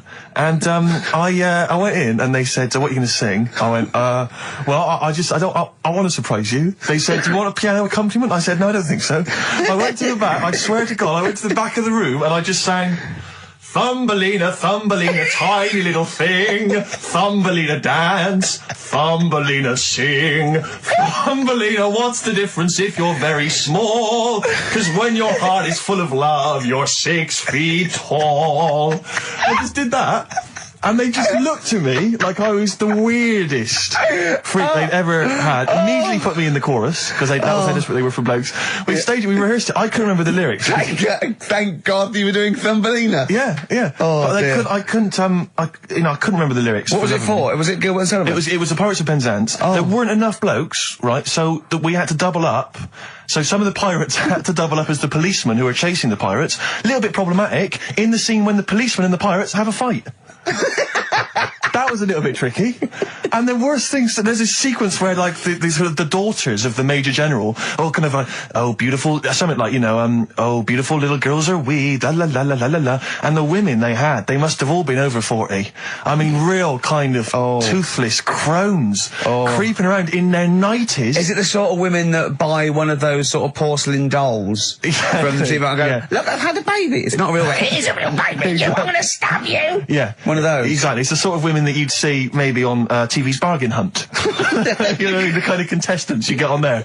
Those are women who sort of, they're in Amdram and they think they've clung on to their looks, but they have never made it in the guy who was playing there's a guy who's supposed to be an 18-year-old prince, an 18-year-old pirate, the Pirate King. He must have been 40 years a day. He also directed the show, though, so he got to prance around in these thigh-high boots. Ludicrous. It was so embarrassing. It was shameful, really. I'd love to go to Amdram. Amdram is a whole other world. It's such an incredible place, because there's so much backbiting and envy and... Really? Oh, it's incredible. It's worse than the real world of theatre and TV. It's unbelievable. Because the same old people get to do it every year because they can hold a note. Can we go along? You would absolutely adore it, Gervais. It is film it, a secret camera. Is it true? Talking about when his dad said that, and then you told me something that I find amazing. Oh, the thing is, it's Christmas. Obviously, I've got to go back to Bristol. I love seeing my family. Well, yeah, I do. But it means I'd see my grandparents, who were, brilliant people. I mean, lovely people, but mental. I mean, utterly mental. And they've taken now there must be sort of 80 apiece. And it is quite an old age, but they're fairly good health, relatively speaking. And they just spend their time in bed. I mean, that's all they do, that's their profession. They've retired to go to bed. And they spend all the time in bed. I tell you what they're like. They're like that old guy, they're like all that old family in Charlie and the Chocolate Factory. Oh, yeah. Remember, none of them had got up for like 25 years. Yeah. And you said that they go to bed and they go to sleep, but then when they wake up, what they do is put an extra pillow so they're slightly more upright, and that's them in the day in bed. That's the daytime thing. But they get up and cook and stuff. What they do is they've got about 6 teeth between them. I mean, my grandmother needs false teeth, but refuses to go and have the old ones extracted and the false teeth fitted. So she's working with about 3 or 4 teeth. Oh. My grandfather had false teeth given to him during the war. Wooden ones? Well, it was plastic teeth on a wooden pallet, right, that sits at the top of the mouth. He's still got the wooden pallet, but most of the teeth have come off. So there's about 4 teeth left, 4 false teeth. He's got a set of false teeth that make him look like he needs false teeth. I mean, that's pretty bizarre. So the problem is that they have to get up. They get up about 7 in the morning to put on, say, some beef or lamb, whichever they're going to cook. They put it on at 6 in the morning, 7 in the morning, so that by the time they eat it at 6 at night, they can use the phrase, this is what a good meal is for my grandparents, if they can use the phrase, oh, that's lovely, you could suck it away. You could suck it away. Who wants that from a roast dinner? You may as well blend it up and serve it as a broth. I don't want that phrase coming from old people without teeth. No, indeed. Because it must remind you of your rent boy days. Exactly. It brings it all flooding back. Oh, God. Flooding's the word. Exactly. Should we play a record before we get really discussing about your grandparents and blowjob? That is the worst thing we've said the word blowjob far too many times today. And in the same sentence as you... I can't believe. Anyway. And it's Christmas. Yeah. Oh. Did I ever tell you about the time that my father, when I was young, we went on holiday, my dad he bought a little boat. little sort of wooden boat, make a 3-seater, and he and a friend of his went out with me in the boat. I was maybe 12 or 13. Went out, and we sort of went, so I think we were we had the little motor, outboard motor, chugging out. We just thought we thought this was real seafaring stuff. Brilliant. We'd lost sight of the beach because we'd gone round a corner of like a mountain, or like a, what do you call it, like a cliff. And so we were just round the corner, and there was this boy, like just floating in the water. Not a boy, but you know, like a boy. And very tricky to explain that on the radio. It's the same word, isn't it? Boy, a boy, and a boy. Yeah. And so we float past that and we're just chugging along. The motor conks out. Oh, I can't believe it. We have to row back in. So they're rowing away. I'm just sat there. And we noticed that every time we sort of think we've got past this buoy, it just seems to be back where it started again. And we realised that the tide is taking us but not taking us out, taking us towards these rocks. And we've got ravaged rocks. And we were a bit pretty scared because I can't swim very well. Or I couldn't at the time. I think my dad had maybe bought, he didn't, I'll be honest with you, I inherited a lot of things from him. One of which was his carefulness with money. just the one life jacket. How deep was the water? Which I seem to remember he tore off my back and put on himself. So the water's pretty down. I mean, I'm not saying we would have necessarily died, but it was pretty scary because the boat, we were going to crash into these rocks and stuff. It was getting pretty unnerving. And so they're sort of rowing like mad, trying to we're just not making any progress. And we're beginning to think that this might be the end. And this boat, this kind of ferry boat comes chugging by doing tours. Ching, ching, ching, ching, ching. And it comes by and my dad goes, oh, wow. We were going, brilliant, they can help us. They'll throw us a rope, they'll tow us back in. He was going, you've got to be careful though, hang on, because according to the laws of the sea, if he rescues us, Steve, he can claim my boat. The laws of the sea mean he can claim my boat as salvage. I love the idea of that's like a reward. Doing that. But what I like is, his 12-year-old son might die, he's thinking about the boat. I know, but also, the other thing, of course, is that I like the idea of this ferry master going, Yeah. the boat be mine now, or take your son. Yeah. Let me think about it. I need a new bed. That'll be just right. King size. Oh dear, that's lovely. But, because when I was younger, I remember being outside the post office once when I was about 10 or 12 and finding a purse and thinking, oh, that's nice. And opening it up, there was some money in there and a pension book, and so it was obviously an old lady. I found an address, I sent it to her, and my mum said, you've been so good there, you'll probably get a little reward. She'll probably send you a little reward. Nothing. I got maybe a thank you note, but no cash, no moolah, nothing. Really? And I was livid, because I'd been told that I was going to get a reward. I thought I've been a good Samaritan, nothing. So, many moons later, when I was at university, I learnt from that, and this is the most bizarre thing. This explains a lot, doesn't it, Carl? This is like the Mary Celeste. I went to a cash point to I thought, I can't get my card in here. And I realised there was already somebody's card in the machine. They put the code in, but then they just disappeared. They'd been kidnapped or something. So it was just there, waiting, sitting. It said, what do you want to do? And it gave you a number of options. I thought, interesting. Steal or go to heaven? Yeah, exactly. You went, oh dear. Yeah. Well, I pressed balance just to check what their bank balance was. Unbelievable. It was a considerable sum of money. I'm not going to lie to you. It was not typical student debt. It was like, I think they were a foreign student. There was a lot of cash in there, a lot of money. Did you feel a slight bulge in your trousers when you saw the amount of money? I couldn't believe my luck. I thought to myself, now then, I could just take that card out and hand it in, or I could teach them a small lesson. Right. And maybe give myself a reward, because last time I did that, I didn't get a reward. So if I give myself £30, then I'll take the card out. 30? Give myself 30. Yeah. You didn't really? Well, I thought that's a good reward. And I went in, I handed the card in, I took that. Steve, and that's a little reward for me. And I'll tell you this, don't think it's evil, because I went in and I bought everyone a drink. Well, brilliant. Yeah, I didn't tell them I got the money free. Well done. Excellent. So probably gangsters are quite generous with the money they've stolen from other people. Yes, but someone's negligence, Rick, has lent... the thing is this, Steve, right? I believe it, except that buying people a drink, Carl. What do you think? Well, I kind of thought that when he said it, but then I thought, but they'll be buying him back. So he's still so in a way, he's still a winner. Yeah. Everyone's a winner in that situation, including the student, because frankly, if there had been a less scrupulous person who found it, they'd have probably helped themselves to a considerable sum. I cannot believe he did that. There was thousands and thousands of pounds in there. What if Beadle jumped out and slapped you with his little claw and said, we've been filming this merchant? Well, so what? How old were you then? I don't know, 19, 20. Would you do it again, or was it just to get the world back for the old lady's purse? possibly do it again, yeah. You're joking. Well, you've got to think of it this way. You've got to think of it as there was a lot of money in there, and someone less scrupulous than me would have taken a fortune. They'd have cleaned them out. Whereas I just took a small reward, which I thought was more than enough for someone's negligence. And I've returned the card. They've got the card back. Everything's fine. Think of someone else. I could have gone on a spending spree. I could have been buying stuff, all sorts. Yeah, but it wasn't yours at all. Yes, but they probably would have given me a reward. And because, you know, sometimes people forget or, you know, they don't give you a reward, I thought I should You had take to it go at your myself. dad for nicking a loaf of bread out of a phone box. Yeah, but that's because it's for old people, geriatrics and stuff. How do you know how old was your people who you were robbing from? It was on a student campus. Well, Wow. I think it was more, I thought it was excellent behaviour. I thought it was that's good, honourable incredible. behaviour. That's showing another side to him, isn't it? What would you have done, Karl, in that situation? And tell the truth. I might have helped myself a little bit. There you are. I don't know what this is helping No, yourself but- a bit. Like you say, just sort of, you know, send them back and sort of say, you know, If you find a £1 coin in the street and you can be bothered to bend over for it, then have it. But someone's cash point card or personal belongings... I'd let them know though. Did you send it to them and say, I've you know, service charge included. I've took that out already. No, I handed it in to the, Let them know? What do you mean you'd let them know? I'd say, you know, you're lucky here. Right, I just took, I'd probably said 20, actually. Okay. Because that's just like one note. Sorry, right, okay. You are winding me up. No, I'm not. I mean, not for once.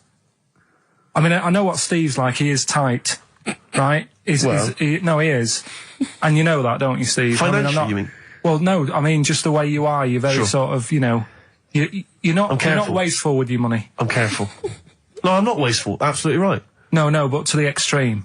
Not towards the extreme. Not towards the extreme. No. Look after the pennies, the pounds will take care of themselves. Alright? Simple to remember, good advice. Yeah, Alright? but the thing is, right, I know that I take the mickey out of you for, like, you know, the way you look and stuff. Sure. Right. Well, I'm right back at you. But the thing is, you can't help that. Absolutely. But I'll tell you something that women don't like, Sure. and it's fellas who are tight with the money. Sure. I'm not frugal with money with ladies. I'm frugal with money with you. Well, I've got no reason to splash money out on you. I've never seen you splash money out. Well, you've never been out with me. Steve, have you ever splashed out on a lady? No, but I hope to one day. The right lady. Play a record. Sorry, just suddenly struck me something. I don't know if I mentioned it before. You mentioned that you tried to catch your guy out when you came back once. You opened the door really quickly to see what he was up to. Did I ever tell you when I was at university? Now, I'm very tall and I've got enormous feet. Size 14. Size 14 shoes. And when I was at university, everyone, it seemed to me, was wearing Dr. Martens. It was like you had to wear a pair of Dr. Martens. It was kind of the rule. Dr. Martens is too big for you. Yeah, so that's a big pair of Dr. Martens. That's where the myth of the old woman who lived in a shoe, I think, came from. People with my size shoes. Anyway, I just literally kind of moved to university. I'd been there for like literally a couple of months. And obviously in that first period, you're quite keen to kind of, you know, reinvent yourself, strike yourself, you know, try and give an impression of perhaps being quite sophisticated, worldly, cool, all those things that, you know, you've left behind all your childhood friends, so you're trying to, you know, develop something. He didn't bother, he didn't. What, sorry? He didn't bother? No, I was working hard on it, and I was kind of, you know, I was doing alright, you know, and I had a tie-dye shirt, and everything, you know, I was looking good. And, so I was trying, you know, working hard to try and seem kind of cool and not freakish. And I came back from studies once, and I came in, and there was a little old cleaning lady that kind of would always come in every day and clean up our halls of residence. And I came back, and my door of my room was open, and there was like a little huddle of people just peering in, right? And I thought, this is odd, you know, that my door's open and I'm not in there, and there's people staring in the door. And I looked in, and the little cleaning lady had my Dr. Martens on and was clumping around. Making them all laugh. Making them all laugh, doing an impression of me. That's amazing. Imagine that. Imagine the psychological scars that has. I know that she's more popular than you. Yeah, exactly. And they go, come on, Maud, let's go to the JCR. Exactly. And they carry her down. They go, drink. And she goes to, Steve, you better have that spotless by the time I come back. You go, all right, I will. All right. But what I like is the fact that I'm sure that's not part of the cleaner's code. The cleaner's code is you don't have the keys to everyone's room so you can go through their belongings and play practical jokes. I mean, surely it's a kind of, there's a trust. She must have looked like a wall bracket. It's time for White Van Man, which is where we ask Karl the questions that the Sun asks someone else. Exactly. It's an article in there where they ask them, typical man on the street, the big questions of the day, gives them their platform to the nation, and we think this is just too good to let out because we only care about one person's opinion in the country now. That's true enough. He's the K man, and there he is. There he is. Right. What do you make of New York's ex-police chief saying we need more bobbies on the beat? He's come over here. He's the guy that sorted out crime in New York City. He's come over. He said you're going all over the place here. You need more bobbies on the beat, more policemen, more a visible police presence. There was something last week about some copper in London who was sat on a bench, and he was asleep or something. Yeah. And people were like outraged because like he should be looking after England's people, not nodding off on a park bench. Which is a bit daft because they were shouting he should be looking after England's people. Was this the 16th century you went back to? What do you mean he should be looking after England's people? Wherever he was, if he was in like a park somewhere, they were like really annoyed because he was asleep. But sure. He was probably undercover. No, but the thing is, if there would have been any trouble, I'm sure he would have woke up. Yeah. If there was any if someone needed help and he screamed, he would have woke up. So I don't know why they were having a go at him. Yeah. And he might not have been there at all. So, it was, so he probably have his radio turned on, didn't he?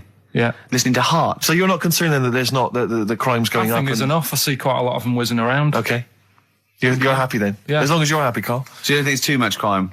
No. Just the right amount of crime? Yeah. What about the fact that new gambling laws give Blackpool the green light to become a British Las Vegas?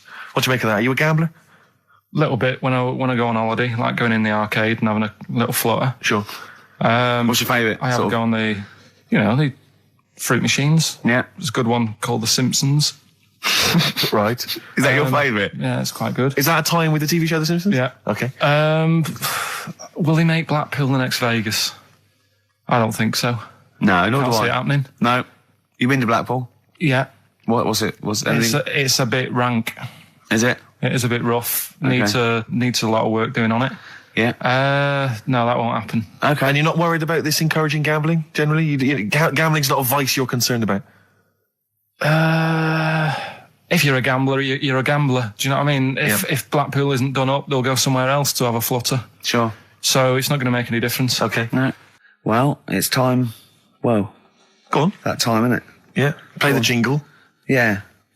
White Van Man, Carl. Brilliant. Recorded at great expense, that jingle. Yeah. This is where we just hijack an idea from The Sun, which is White Van Man, where The Sun asks, in this instance, a cabbie by the look of it. Oh no, a fruit and veg shop owner. Ours is slightly different because The Sun sort of like pick on a perfectly normal member of the public. Exactly. So that's where we've got the upper hand. Yeah. And they ask him about the the hot potatoes. This week, Carl, my first question to you, your thoughts, please, on the criticism of the BBC over their coverage of the Queen Mum's death. What do you make of this? You're aware of all the criticism that Peter Sissons asked some probing questions? No, I thought it wore was a burgundy tie. I thought that's it. Yeah, he just it didn't show respect. He just had a burgundy tie on. See that's not really not showing respect, is it? No, it's not. You show your respect by sort of doing the news on it, giving her a bit of coverage, and showing what bit of publicity. What a good woman she was or whatever. Yeah. And then you move on to sport news or whatever. Do you know what I mean? Yeah. I totally agree. I don't like the way everything's morbid. I was thinking about it. It's like, the way in birthday cards and that, people always put funny things in them. I think you should save things like that for funerals, for like funeral cards and that, and try and cheer people up at times when they're low.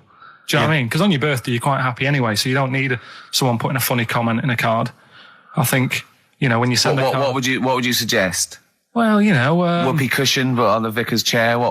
How would you liven up the funeral? Just little things in the card. I mean, you're just writing stuff like, well, at least you're still alive or whatever. So as you're giving the eulogy... that'd be good. So supposing someone's husband's killed in a car crash, you go around with some flowers and a little card, and it says, at least you're still alive. Well, maybe something funnier than that. Well, maybe like if you got up to give the eulogy during a funeral, just wear a pair of comedy tits. Yeah, or those glasses that are eyes on sort of springs. But why has everyone got to be so sad about someone dying? No, what annoys me is that when you see the people on television, they sort of members of the public, and they're crying about the Queen Mother, who was sad when anyone dies, sad when anyone nan dies. She was 102. And, it's sort of like, I think they should cry. Well, there's a picture in the paper I today. don't understand it. There's a picture in the paper today of various people who were lining the the funeral kind of route yesterday, and there's a picture of a very young child, maybe sort of 5 or 6, on the arms of her dad, and her head bowed, and it says a young girl there weeps for the Queen Mother. And I was looking at it, and you can tell she's just tired. Well, she's just tired and bored. It's so transparent that it's not crying. It's Most just, what people are we cry doing when their here? nan dies. Exactly. It's sort of like... But what is a 5-year-old girl going to be? Why is she going to be crying? The Queen Mum said, I can't believe it. Yeah. Teletubbies? No. The Queen Mum. Oh, not the Tweenies? No, it's all in a minute. Yeah. It's just like... Oh, dear. I mean, I know. I'm sure, I don't know much about her. I don't know if she was a great woman. And obviously, it's always sad when someone dies. But it's like, it's interesting that there was a lot of tourists in that long line of people that are now queuing for hours upon hours to see her dying in state. Because it's clearly just people who want to be a part of history. Must be gutting if you're over from Sweden and you find out that, the Queen Mum's died. Oh, you must be devastated. You probably don't want to carry on with your visit. Exactly. Really. Okay, listen, Carl. I think we've covered that. What do you make of the... what do you make of the first genetically modified baby? Oh. Are you worried about this? Do you know what did they do? What? Let me see what it says here. Isn't it just choosing the, eye colour? Well, this is the concern, isn't it? That in the future you'll be able to decide whether it's a boy or a girl, how intelligent it is, what it looks like, is it handsome, is it ugly? Obviously, no one will choose an ugly baby, and so on and so on and so on. And so it means that where will it lead? Where will it end, Carl? Are you concerned? I've thought about this a lot. What will us three look like in the future if they're being, genetically modified beautiful people? What will we be like? How will we be considered in society? True, yeah. But we've talked about this before, haven't we? About the cloning thing. Yeah, that's a bit weird. Yeah. But I don't think it matters, because at the end of the day, right, you might look like some other kid, but it's the way you're brought up that will change your features and the way you are, your personality. If you lie, you get a long nose, don't you? Well, no, but listen, right, because I remember when we, I was growing up on this estate. This is going to be good. Go on. No, it's not. It's just an example of how this doesn't work. Go on. So we don't need to worry, sort of thing. Sure. Right? Okay. So I'm growing up on this estate, and there was this woman about 4 houses down, right, who's a bit rough. All right. Didn't fancy her.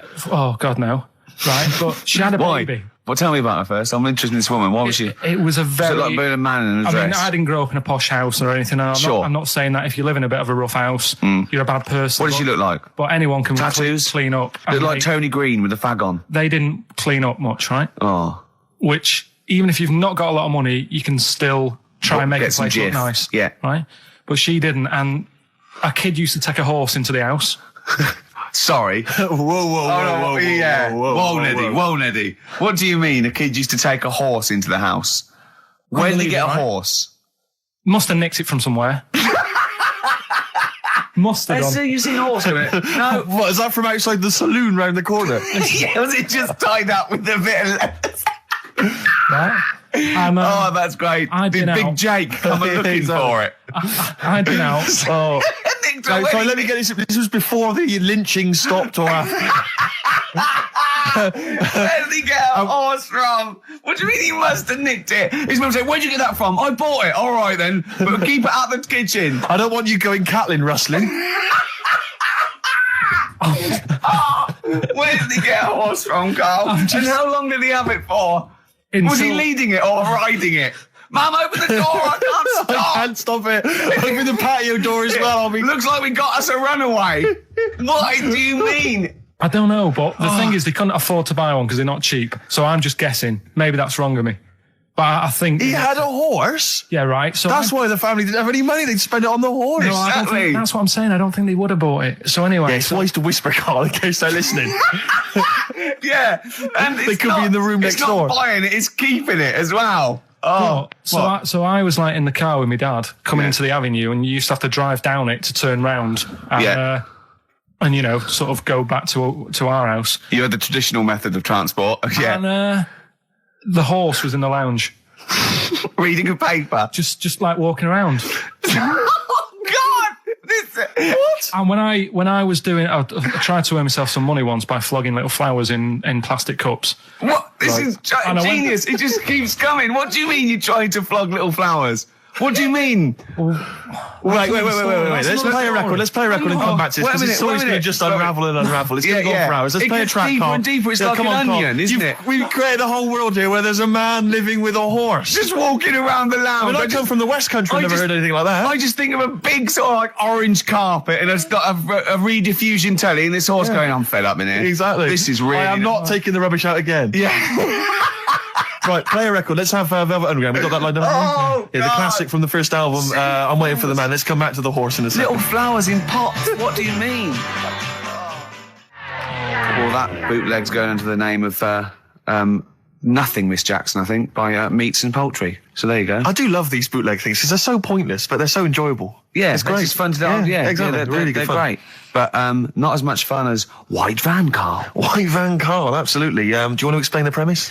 Well, we take the Sun, ask someone else, and ask Carl. It's simple as that. That's it. The Sun have just taken a normal person. We flipped it. We're going to ask Carl the same questions about the week's news. Yeah, just basically your opinions, Carl, as ever. What do you make of, well, obviously the big news, David Beckham's broken foot? Is this a big concern for you? No, I mean, he's sad. You know, it's sadder for him more than anyone because, you know, to like be in the World Cup is like the main thing for him, isn't it? Yeah. But he's still a young lad, and I don't think he'll give up. I reckon he'll still turn up. He'll be all right. And, yeah, good luck to the lad. You know I like David. I'm not going to slag him off. Wise words. He says that like he knows him. Like he's popping round for drinks later. Yeah, like we tried to stitch you up. Go on. But obviously yesterday, was it yesterday? I think maybe Thursday. The Sun printed a big picture of David's foot and encouraged everyone to touch it at midday, because hoping that this would somehow, if we all thought and prayed together, somehow that would help his foot heal. Do you believe in that? No. Any belief in that? No, you're going down the old like Yoragella route, aren't you? Sure. I know it's stupid. Yeah. I'm sure. I mean, it's nice effort and everything. It sort of cheers everyone up. I think I didn't see it. I think it's called I know the the question is. strangest, The strangest village in Britain. Yeah. Did he watch it? He called me 6 times during it. Of course he Called did. me 6 times. Now, just explain briefly what this was, because I didn't see it. Well, it was a sort of an experiment. I think I can work out from the sort of 70s, and it was sort of run by, from what I can make out, mainly sort of German Christians. Right. And what it was people with various disabilities, or mental illnesses, Down syndrome, autism, bewildered, you know, and they were living normally in the community. And there was 300 people in the village. Half had some sort of problem, mental problem or disability, and the other half were sort of carers. And I mean, it was very, very strange. And where is this village? It's somewhere in this. It's up near Yorkshire. Whitby, innit? Yorkshire, Right. yeah. Okay. But he called me. He called me at various points. We were watching that. It started off. He went, "Geez, if that's the beginning, what have they got coming up?" Then there was 2 fellas, and the phone rang, and it went, "What is going on?" And it was 2 blokes who had created their own language. Okay. And they were going, "What would it lo?" And you go, "What would it lo?" And it was an interesting program. I love documentaries like that. But what made it twice as good was that I knew that Carl was getting confused. Yeah. There was one bloke that went round interviewing people, and he'd just have a string of questions, and he'd go, "Have you ever had curly hair? What's your favourite animal? Have you ever seen a badger?" All right. And Carl was getting stressed. It's stressing me out. Because he was trying to think of the answers quickly enough. He was sort of saying, you know, do you like mosaics and that? And I was like, oh, I do it. And the next question was coming in. It was like Mallet's mallet. You know, that sort of that word association thing. I was stressing me out. But he said he wanted to go there. He actually said, "Oh, could I go for a holiday there?" And I went, "Well, I doubt that. I don't know. Maybe you could go on a visit." You know, oh, that would be great, wouldn't it? For Carl to walk in there. But the thing about it would be like Carl would be the ruler. He'd be the king. It would be that in the kingdom of the blind, the one-eyed man is king. I mean, he would just dominate. I don't know. There were some of them are quite clever. Really? Yeah, I don't think he'd. I think he'd probably be average. Yeah. I don't think he'd. Okay, he'd just blend in. No, I don't think he'd shine. Yeah. Because a lot of them were quite good at some things, weren't they? He didn't like the angry bloke who punched him. There was this really sort of sweet Down syndrome woman called Nan, and she hadn't hung her coat up, and this angry bloke was going, "If you don't hang your coat up, I will." And he punched her, didn't he? Yeah.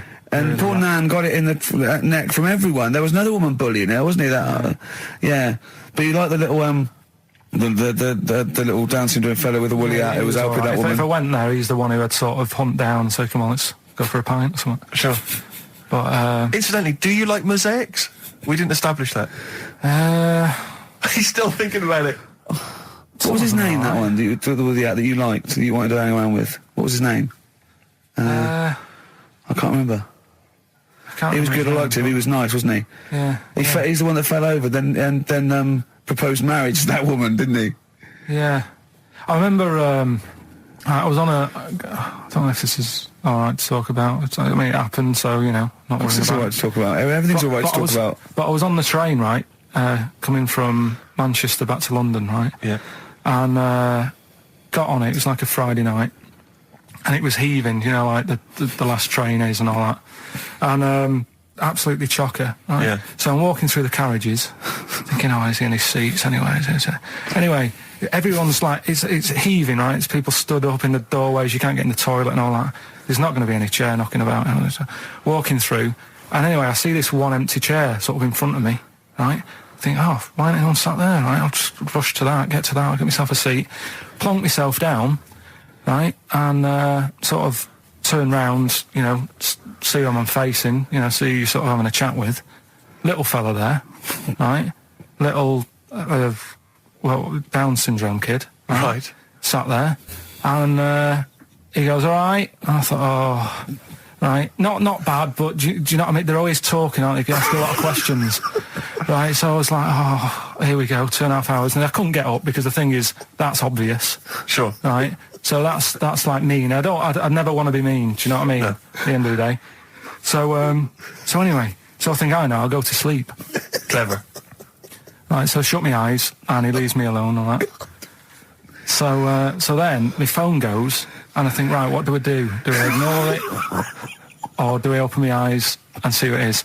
Anyway, I open my eyes, it's Ricky calling about something. About nothing, probably, actually, thinking about it. It wasn't even worth answering, right?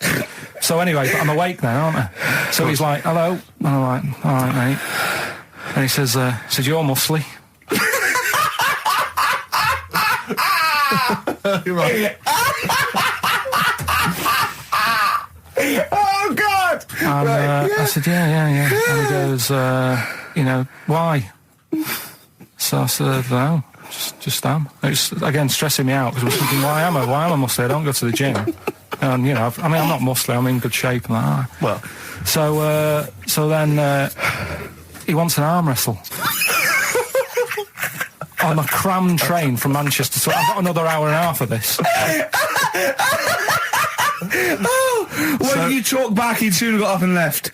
If you'd have started asking him questions, he'd have got up and left with the drivel you come out with. So anyway, do you know when you're under pressure, you're thinking, well, he's said that I'm muscly, right? So do I do it or not? What? And there's people watching, you know, not joining in, not sort of having a laugh and that with me, just like watching but pretending they're not. Oh, and I'm God. at one of those table seats, and he kept saying, come on, I want to arm wrestle.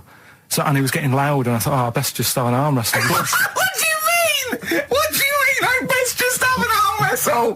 What do you mean? Get it over and done with. I had to. If he's going to keep asking, I had another hour and a half on the train. Oh, God. So anyway. Oh, my God. I'm thinking who won. Well, I'm thinking, were people putting bets on? How was it working? It was stopped, and just as well, really. What do you mean It was stopped? Stopped so far, was it game? No. He was winning. I was struggling a bit, right? Yeah. And he was really like, you know, taking my arm down, and then he sort of let go and started laughing. And I thought, thank God he let go, because I would have made, you know what I mean? If I lost that, everyone's in the train looking, and all the rest of it. I never felt it suddenly serious to him. He's got to win this. Anyway. Pilkington. But then he just, then we were chatting about favourite food and that. He likes sausages. And I said, you know, he said, do you like sausages? I said, yeah, they're all right. I like a bit of Chinese and that as well. And he was saying, oh, I can't have Chinese. Not allowed Chinese. Why? Don't know. He just said, it's not allowed to have it. But yeah, I had a good long chat about stuff and that. But So you enjoyed it in the end? in the end, it was all right. Yeah, it's just. What do you expect? Okay. No, but it's that thing, isn't it? It's always whenever you're faced with something different, it's always awkward, isn't it? And that's the thing. You're talking about him now, are you? And I think I did all right, because everyone else was ignoring him, but Yeah. I probably made his day pretty good. Yeah. We were a nice bloke. I like the idea that newlywed couple are probably thinking that's going to be a similar journey down to Cornwall. Have you seen the film Jurassic Park? Yeah. You know what happened there? Well, according to The Sun here, it says scientists are planning to clone mammoths for a theme park. Look at his face, look at that, he looks like a dog caught in the headlights of a car, he's terrified. I love Carl. He sprung to attention Carl. there. Is that the best news you could have? Man moths.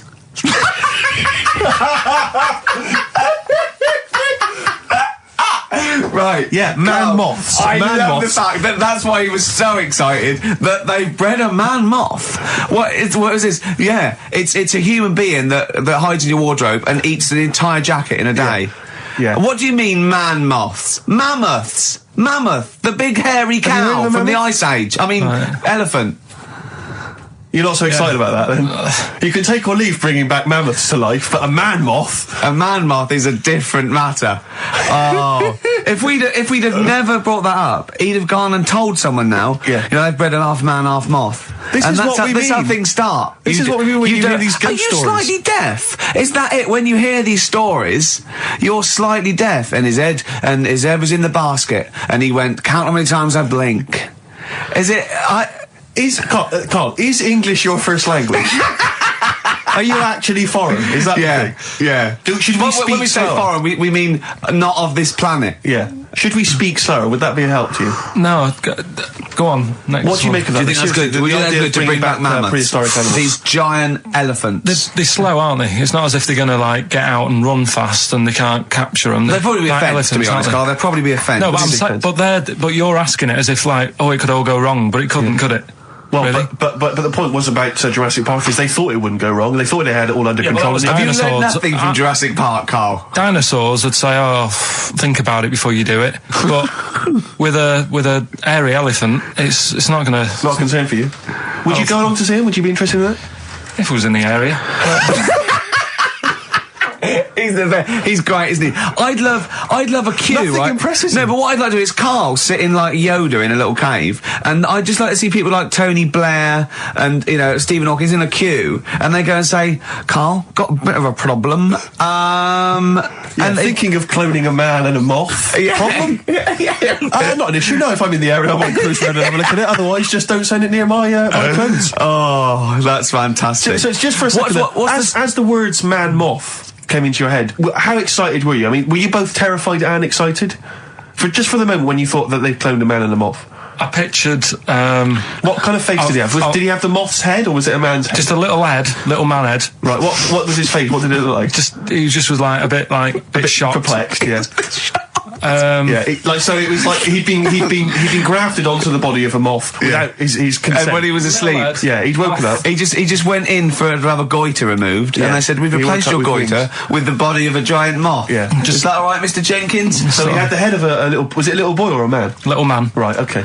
and he's just bumping into a lamp. He's just bumping into a man. If you went into hospital and they'd done something, what's the worst thing they could do, right? What would you rather have done, right? You wake up and you've got lobster claws for hands.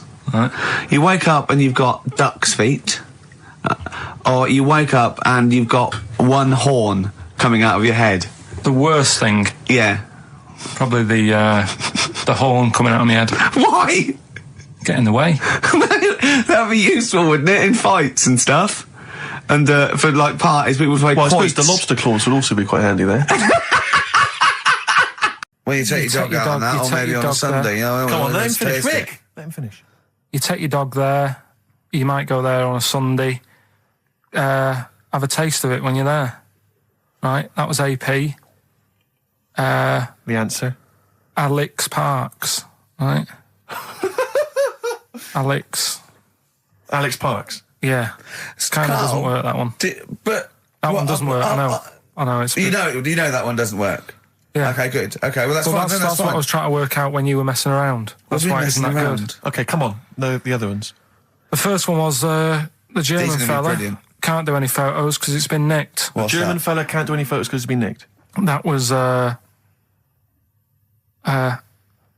initials were? AC. I've got it.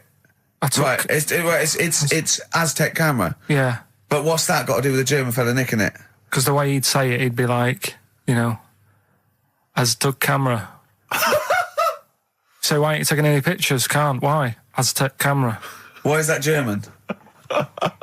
Just sounds a bit. Right, do you know that's rubbish then as well? You know that one doesn't work, do you? And the second one was, if you keep eating, this bit of your body will get bigger. PC, yeah. Phil colons. Phil. It's honestly right, Carl. Collins. Phil honestly, Collins. right, okay. I don't know what the PC term is for this, but I honestly think. I think you're quite bright, and I think you're quite streetwise and all that things, but I actually think. Oh, I've got to be so careful here not to offend people, but I think you might be. Could you maybe describe it through a sound? You might be educationally subnormal. Does that worry you? No. I've got by all right. I'm not going to worry about it now. You know what I mean? I'm 30. Do you know what I mean? Why start worrying about it now? But you've got the mind of a 12-year-old. So what? Sure. Do you know what I mean? I don't worry about stuff. If you don't know about stuff, you don't worry about it. Yeah. So I'm happy. Steve. Hello. Can you hear me? Yes, can you hear me? Yeah. Where are you? I'm in one of the capital's many burger joints. I'm just about to go up now and order some burgers. Where are you? What are you? Where are you in? I'm in McDonald's in Leicester Square. Oh, right, okay. Yeah. What are you getting? Just get. Hang on a sec, yep. Get Hello too there. I many. need to order 5 regular hamburgers, please. If that's all right. Sorry. 5 hamburgers. Yes. You're probably wondering why I'm ordering only 5 hamburgers, aren't you? And let me tell you why. My friend is going to try and break the world record for putting burgers into his fat, stupid face. What do you make of that? Exciting? Yeah. Do you wish him good luck? Yeah. What's your name? Tyre. Tyre? Yeah. Oh, thank you very much, Tyre. I'll try and get Tyre to wish you good luck in a minute, Carl. The coming shortly. 5 should be enough. The world record is what? 3? 3, yeah. Okay, good. I don't know what. Oh, here we go. How much is that? $3.45. $3.45 for 5 hamburgers. It's good, isn't it? It's good value. It is really, isn't it? Really, yeah. I mean, if there's anyone from from McDonald's listening, they probably want to give us some free stuff, I would have thought. I would have thought, right? Would you just wish my friend good luck before you're just on the end of the line there? Just say good luck, Carl. Good luck. All right, then. There you are. That's the people from McDonald's wishing you good luck. Carl, I'll be back shortly with the burgers. Brilliant. Okay. Do you want the pickles left in? Eminem. Sing for the moment. On XFM 104.9. I'm Ricky Gervais. With me, Steve Merchant, with 5 little hamburgers. Got 5 burgers here, yep. And so I don't know, how should we begin, Carl? Do you want to just look at the size of these burgers? Look, they can see it on webcam, can't they? They can see us stuffing these burgers into your mouth. And by the way, I'm filming this, Steve. Look, Brilliant. Look, I've got a camcorder. We'll put this on unseen footage on a DVD or something. Or maybe on the website. On the Oh, Carl, what if you break the record? Okay, Carl, I'm coming round now to just monitor this and adjudicate. What's the web? If you want to see this on the webcam, what is it? xfm.co.uk. Right, okay. Hold on. Can I, Steve, I'm not can I being do that? funny. I'm not being funny, right? But I think I have got like a bit of a wheat thing. You've got a bit of a what? A wheat allergy Oh, thing. don't give me that. No, seriously, my head's... I've been eating a lot of shredded wheat recently. And my head's got a bit bigger. Carl, I don't think you can let us down now, mate. So you just got to put that... No, I can't put that like that in my mouth on its... I've got to break it up. I've got to break it up. You can't break it up. Can't break it up. It doesn't say you can on the rule thing. It does. It doesn't. I can't look. I physically can't. Try it. I can't look. I'd have to be Jay Goody to be able to do that. Seriously, look. Try it. Yeah, I know, but you're not approaching it right. That's it. Come on. That's all I'm doing. Oh, God, he's not going to do one. Keep going. That's good work. Keep going. Keep pushing. Ease it in. Ease it in. Keep pushing. Get one in at least. Ease it Get in. one in at least. Get one in. Ease it in. Get one in. Push it. That's one. Let's go for another one. R.E.M. Night Swimming. It's a lovely song, isn't it, Carl? Huh? XFM 104.9, I'm Ricky Gervais, with me, Steve Merchant. Carl, disappointing. You couldn't even get one whole burger in your mouth. I did, kind of. Yeah, but there was a bit sticking out. It just looked messy. There was But you were saying about putting it in whole, and I don't think that's the rule. Okay. It's like you can get more in a suitcase if you put things in properly. So you don't just get all your clothes and chuck them in. So it's about, I reckon you've got to rip it up a bit. Okay, do that then. See how many you can get in. You've got to get in 2. No, just one. No. Well, it's three. Pack it in. What do you do? Pack your cheeks first. Honestly, Steve, my head is swelling a bit because I have got a wheat allergy. That'd be good then, there'd be more room. Right, okay, look, Carl is now just sticking it in his cheek. Yeah. Don't eat any. You can't swallow any. It's like a hamster, you gotta work it like a hamster. Yeah, stick it in, come on. He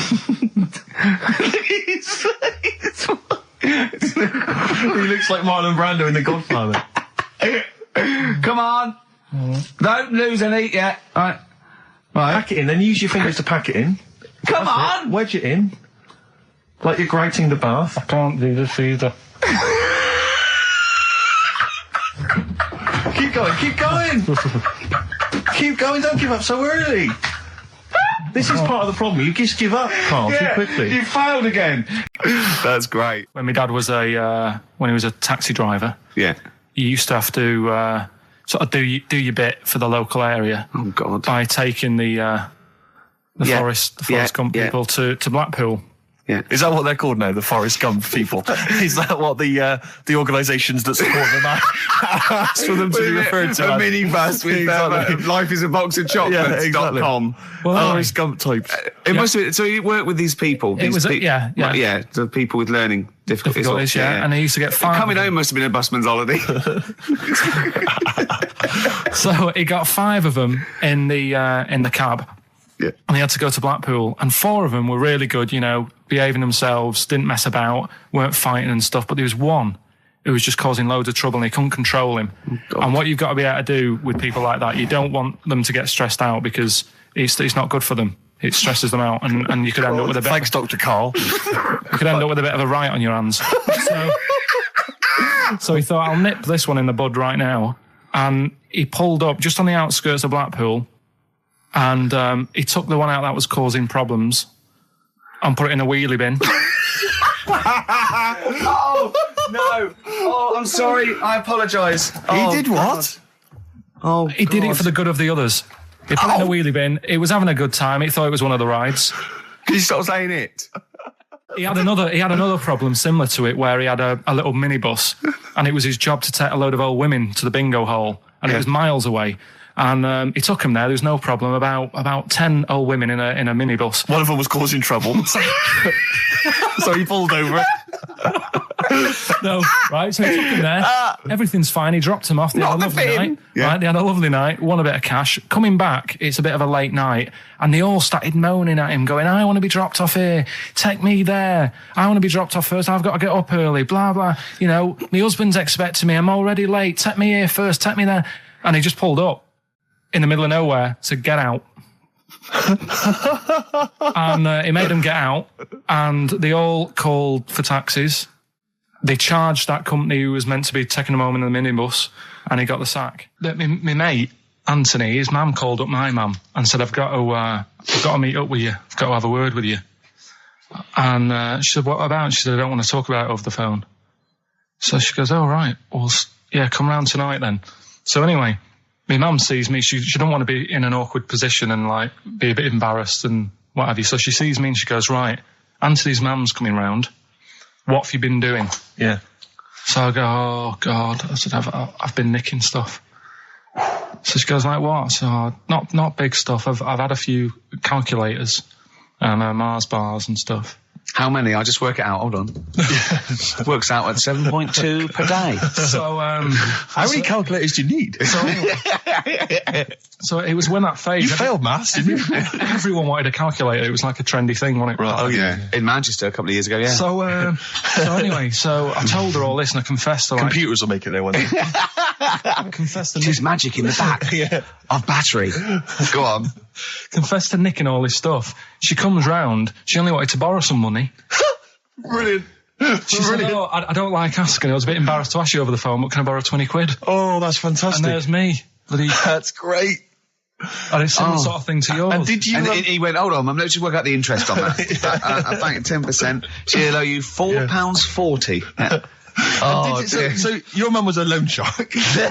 yeah. And did she mention? She went, that you I been just- nicking stuff with that other? Because what I'm saying is, presumably you got your mate in trouble. No. Right, you didn't. No. She went, no worries, I'll just go and get my purse. It's on the dressing table. Exactly. Yeah. Carl! Can I just tell you a story that Carl told me a couple of weeks ago? Is this another ghost story? Another yeah, spooky it is, story? yeah. I called him out. I was, what are you doing? He said, I've just been reading ghost stories again. He said, you don't believe in them, but how do you explain this? Right, I went, go on. He said, I'll tell you as he told me it. He went, bloke, right, just sitting at home, doing, watching telly with his cat. And, the phone rings, and it's a bloke going, is that fire, in your oven okay now? 'Cause your wife called. And Carl went, well, 1, there was no fire in the oven. 2, he wasn't married. I went, right. Go on. He went, well. Then, right, there was a knock at the door and there was 2 sort of people in sort of white coats and they came and said, we've come about that fire. Your wife called us. He went, 1, there isn't a fire in my oven, and 2, I'm not even married. Right? And he said, and they saw the cat, and they looked at the cat. It looks a bit weird at the cat came out, nothing. He said, and then he went back, and sat down, phone rings, and they said, did they sort out the fire in the oven that your wife told us about? Oh. He went, 1, there is no fire in my oven, 2, I haven't got a wife. And Carl went, what do you think of that? I went, that's not it. He went, yeah. I went, that's the end of the story. What? He went, well, how'd you explain that? I went, explain what? I thought he was going to say, a year later we got married, but she died in an oven fire. Right? I thought it was going to be that. And I went, that's people winding him up. Yeah, or someone did report a fire in the oven, and their name was Johnson, and they looked up Johnson, they got the wrong thing, it was the gas board, and they sent around to the wrong person, right?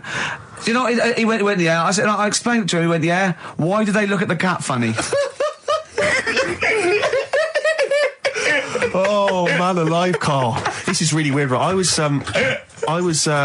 in my house once, right, and the doorbell rang. Yeah. Right, I opened the door, and there was no one there. Yeah. Right? And then I looked across the street, There's some right, and there were some kids running away. Yeah. Now, how do you explain that? Yeah. There was another time, right, where, like, I opened the door, and there was a bird goes, you've ordered pizza. I went, I haven't ordered pizza. And I heard my mate upstairs giggling and putting the phone down. Yeah. How do you explain that? Carl, seriously, why did you tell me that story? What do you think it was weird about that? The fact that it was 3 different people. Is this all the information? Is that the entire story? It was 3 different people. Did you fall hassling asleep him and not read the about end? A fire that didn't happen, about a wife that didn't exist, and a cat that didn't look happy.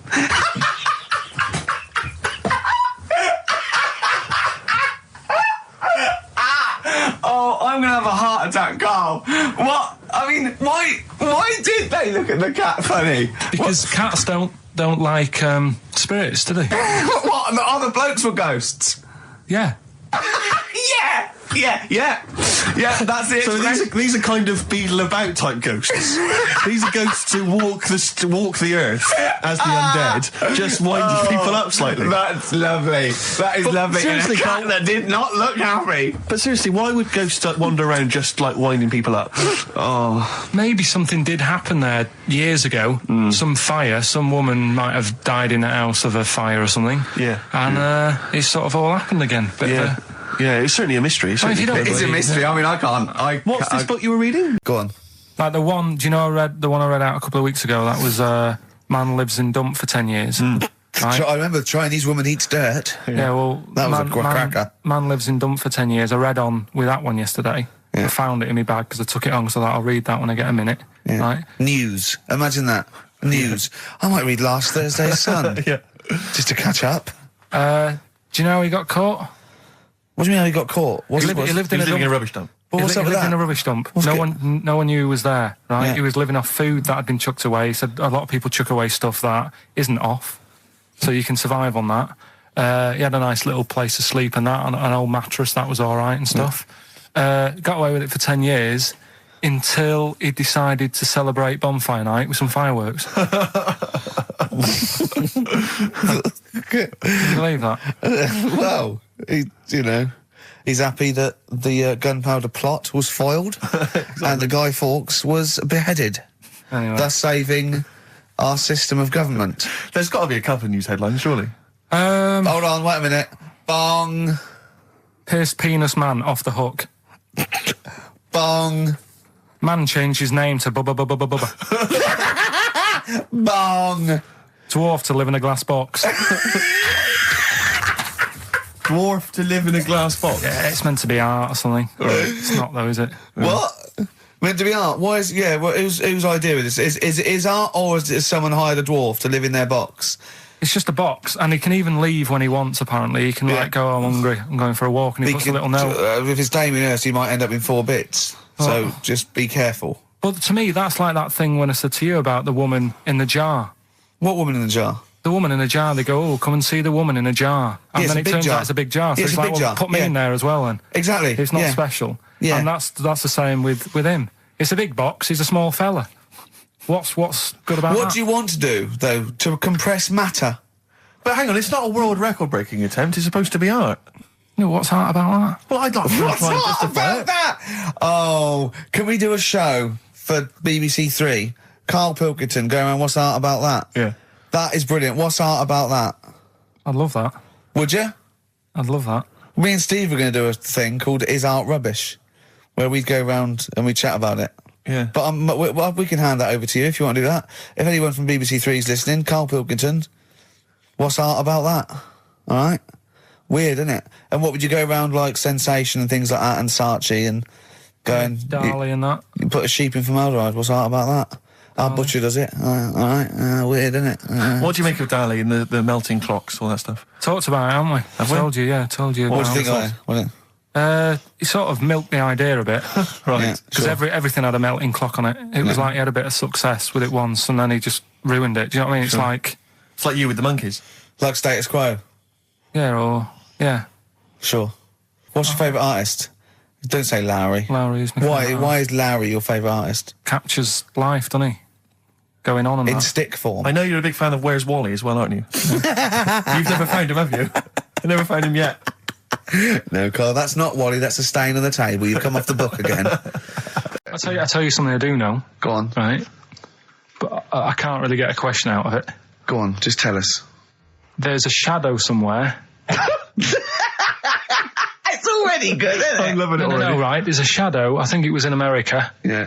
And it's on a quiet road. I'm guessing somewhere like Boston. That's what I imagine. Okay. Right. No. Somewhere like Boston. And people at night used to see this shadow moving about. And they'd go, what's that? Right. And it got known, the town, the little local town got known for this shadow, but it didn't cause any problems. People What are you talking about? Well, it was Just like, you lost me. What are you talking no, about? do you know like some places get famous, like Scotland's got the Loch Ness Monster and that, but it doesn't go cause on, any. yeah. But it doesn't cause any problems. Doesn't exist, go on. Right, so there's this shadow walking about on the road. What do you mean? No, what's he... Again? Rubbish. Right, so he's walking Nonsense. about. Where did you read this? Where did you He's see walking this? about. This was on the internet, and I'm sure. Sorry. Sorry. I thought it was shite. I didn't know it was on the internet. Right, so this shadow is moving about, and Independently of an object. yeah, and the local mayor and that is like, yeah, it's a bit weird, but it's not harming anyone. The mayor involved. Was he elected to that post? Hey, Mayor, we got a problem down here. Seems like a shadow. Well, it's not causing any... No, it's just... causing any problems. Yeah, go on. But that's the thing. It was left for years, and then it did start causing problems. I see, that's it. If you leave these shadows to go unchecked, Rick, they go crazy. Yeah. You let them run amok in the Yeah. city. Yeah. You've got to stand What down did it do? on What did it roaming do? shadows. What did the shadow do? It was pushing people off the bikes. It was what? It was pushing people off the bikes. Oh, I'll find out more for that next week. Right, that'll tease oh, them. you're a maniac. We'll do more on that. We haven't had time for educating. Please never have children. Right, listen. You're Just promise me now you'll never have kids. Like when you're born, you're a little baby, wrinkly and stuff. When you get older, you sort of morph into a baby again. And you go through the same phases. So when you're young, you buy singles. You get old, you got nothing to do all day. You got all your pension money. What will I buy? Cliff Richard's on the telly. Here's my video, buy me song. You see, that started off as quite a sensible point, because I actually think they do it. But what was all that alien stuff about when you're born, you go wrinkly and you go wrinkly again? So It was like, and it just depressed me because it was like, not only is he homeless, but he's got a homeless girlfriend, but the homeless people are finding love. yeah. Do you mean it's so? I mean, that's really depressing, Carl, isn't it? Unless they both became smackheads together or whatever. No, Carl's found love on the street before, haven't you? How's it going with your bird, Carl? Are you married? No. How long have you been out with her? Going out with her? 7 years. Because, I mean, you're quite a simple man. Yeah. You're sort of a simple In a in nice many way. ways. I mean, Yeah, you're in the like best Helen sense. from Big Brother. Yeah, you're sort of nice enough, but... But I look normal. Well, yeah, you sort of do. But you could be one of those that just suddenly go mental with a pen. Yeah, do you know just what I mean? stab people through the eyes. Yeah, you sort of look normal. But if I wouldn't really want to wind you up to a point of frenzy. How did you meet your girlfriend? Through work. What, through her work? What, you phoned up and said We worked at the same place. Oh, you're right. Yeah. You're quite an enigma, aren't you? Could you give us more on that? At work, you met her at work. What, she came in selling sandwiches? She was going through the bins outside. What do you mean you met her Why at are you work? having an attack on me? You're the not one having an who's attack sad and lonely. Oh, he's done you again. Yeah, but what I thought was interesting was I just scratched at him and he just went mental. Yeah, no, it's like a but bear caught in a trap. It's funny, isn't it? You'll never learn. No, I was just interested to find out what the story was, because it might be a really romantic story. Well, it's not. All right, jeez. I love the fact he doesn't want to talk about his love affair. I was thinking about you in the week, and like, does it worry you? I mean, you sort of joke about it now, and we're talking about it in the office, you know, like, oh, is Steve really touchy about the way he looks? And Oh, what's this? Where's that come from? He's done it again. He's done you again. I was walking home the other night, and I was thinking about it. And do you worry that when you're old, you will be on your own? You did start it though, didn't you? Well, Carl, I'm glad you brought this up. because I mean, for me, you know, a lightweight, frothy entertainment show on XFM on a Saturday afternoon is exactly the place where I want to discuss the desperate, lonely future that's inevitably coming my way. Oh, God. I'll tell you what will cheer you up and forget all that. A bit of Embrace. Oh, one of the most hated bands. What are these fellas doing? There's a couple It's quite noisy, it's just distracting. Yeah, there's a couple of fellas behind us taking pictures. I don't know why it takes two of them. I think one of them just got, a couple of hours out of the office. Yeah. They're from the, what are you from, X-Mag? X-Ray. X-Ray. What's X-Ray? It's the XFM magazine, Steve. The XFM what? Magazine? And where's that go then? Is this available in shops? Is it just a giveaway thing? It's kind of giveaway, bit of information on bands. Right. Gigs are coming up. How is it available? Who gets it? It's in top magazines. You're really selling it, Carl. You're obviously a fan of the magazine. It's all right. Yeah. I don't want to make it... This seems now like you've said, let's pretend we don't know what it is. You sell it on air, make it sound... I don't know what it is. Well, I'll show you later. Okay, cool. And if people want a copy of it, they can go to the website and subscribe and you get it for free. That's all right. Yeah. Cool. And you're going to be in it. And we're going to be in it. Centre pages. I don't look my best. I don't dress for radio. And, Well, it's okay, because I'm photogenic, so I'll make up for whatever you I'll push lack. you forward. White Stripes and their version of Jolene. What did you make of it, I Rick? loved it. I want to ask Carl a question, though, because Carl, sometimes in all of this newfangled world that we live in, what do you think of the scenario? What do you think is going on there? Because it's a bloke singing to a woman, begging her not to take his man. What do you think is going on there? Say again. Well, that's a bloke there singing. Yeah, to his wife Jolene. Right. Were you listening to the lyrics, or? You see, I got mixed What up do you mean? anyway. I thought it was about that one about the person who chucked himself off a bridge. So I was thinking more about that than listening to that one. Right, listen. Well, go on it. Right. Jolene, I'm begging of you, please don't take my man. You flaming locks of auburn hair, even though you can, don't. He's all I've got. You're a beautiful woman. Don't take my man, because I can't compete with you, right? Yeah. What do you think's going on there, though? Because, it's Dolly Parton singing it. We know what's going on. They're fighting over the same man, aren't we? Yeah. What do you think's going on when a bloke's singing it to Jolene? What do you think of the scenario there? That's one of them names, isn't it? That could be a bloke's name. It's like Leslie. Oh, Christ. Okay, sorry, it was a... I wish you'd not asked him that question. It's so exhausting. I love him. Do I love Carl. ants sleep, Carl? Which bird's got a cock? Swan. Swan. Okay, nice one. 4.9. Email in where Lanzarote is. I don't know if it's Italy or Spain or Europe or maybe Africa. You know, these are the sort of things, these are the reasons I come into it, to at least learn something, innit, Carl? We've stopped educating Ricky, so I've stopped learning, about things like the woman who ate mud all her life. We've had a lot of emails, Carl. I don't want to sort of put a dampener on your Christmas, but a lot of people have been slagging off Lanzarote. One of them just said, I don't know if I can find It is Canaria, isn't it? It is one of the Canaries, isn't it? It's a volcanic island covered in volcanic dust. It's very windy, so you have to dig a hole to sit in on the beach, and there's hardly anything to do. That's from Mike Godham, and he says, unless you like quad biking, well, you know, you've seen what happened to No, Ozzy don't Osbourne go this week, quad so don't do biking. that. Not with your little head. There's no protection at all, is there? I don't know what you're thinking. I don't know. At least Rick Mann and Ozzy had lots of hair. Yours would you'd be like Humpty Dumpty. It would crack like a little egg. And then we'd seen, there's no kings or kings horses. So, Yeah, well, they couldn't do the job anyway. No, if you remember. shouldn't really send them. They're not really qualified. Horses not equipped to put send back a an egg medical down. man like Neil Fox in Yes. to mend But not eggs. some kind of military horse. I bet he's had the egg on his face a few times, hasn't he? What, Foxy? Yeah. Well, most of the series are Pop Idol. Right, Carl. Lanzarote, good or bad? Well, you got to give it a go, haven't you? Yeah, well done. Give everywhere a go. Exactly. That's what I was saying. You know, don't just take the word for it. I mean, if it had said Nananova, Lanzarote shit, he'd have believed it. Sure. You know, if he'd have overheard it in a pub, Yeah. Lanzarote a crap, he'd have believed it.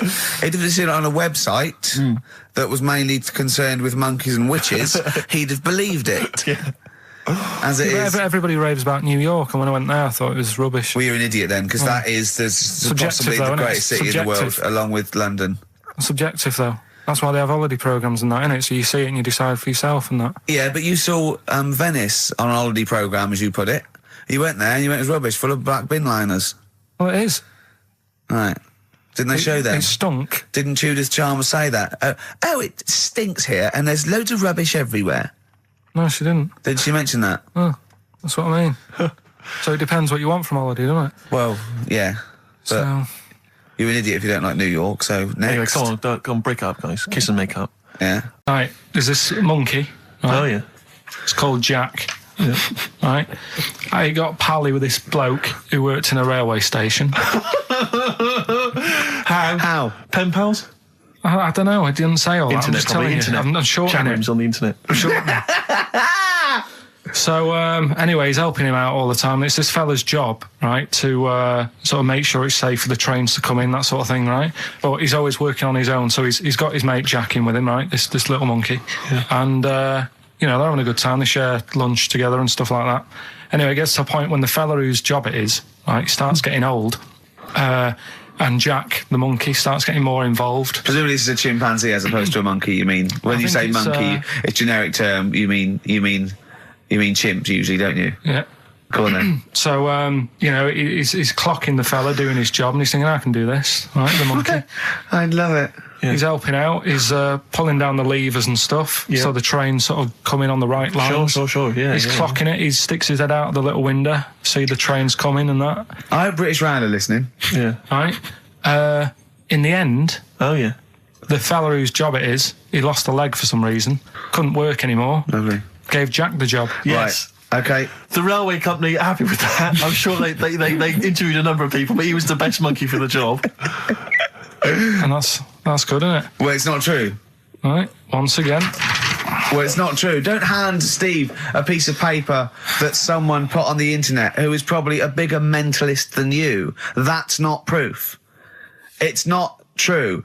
At no point did a railway company give a chimpanzee the job of signalman. It was ages ago.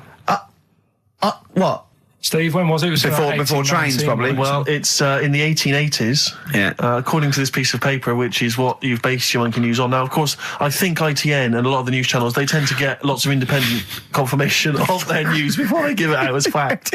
But you've got an email from someone, so let's assume that's real.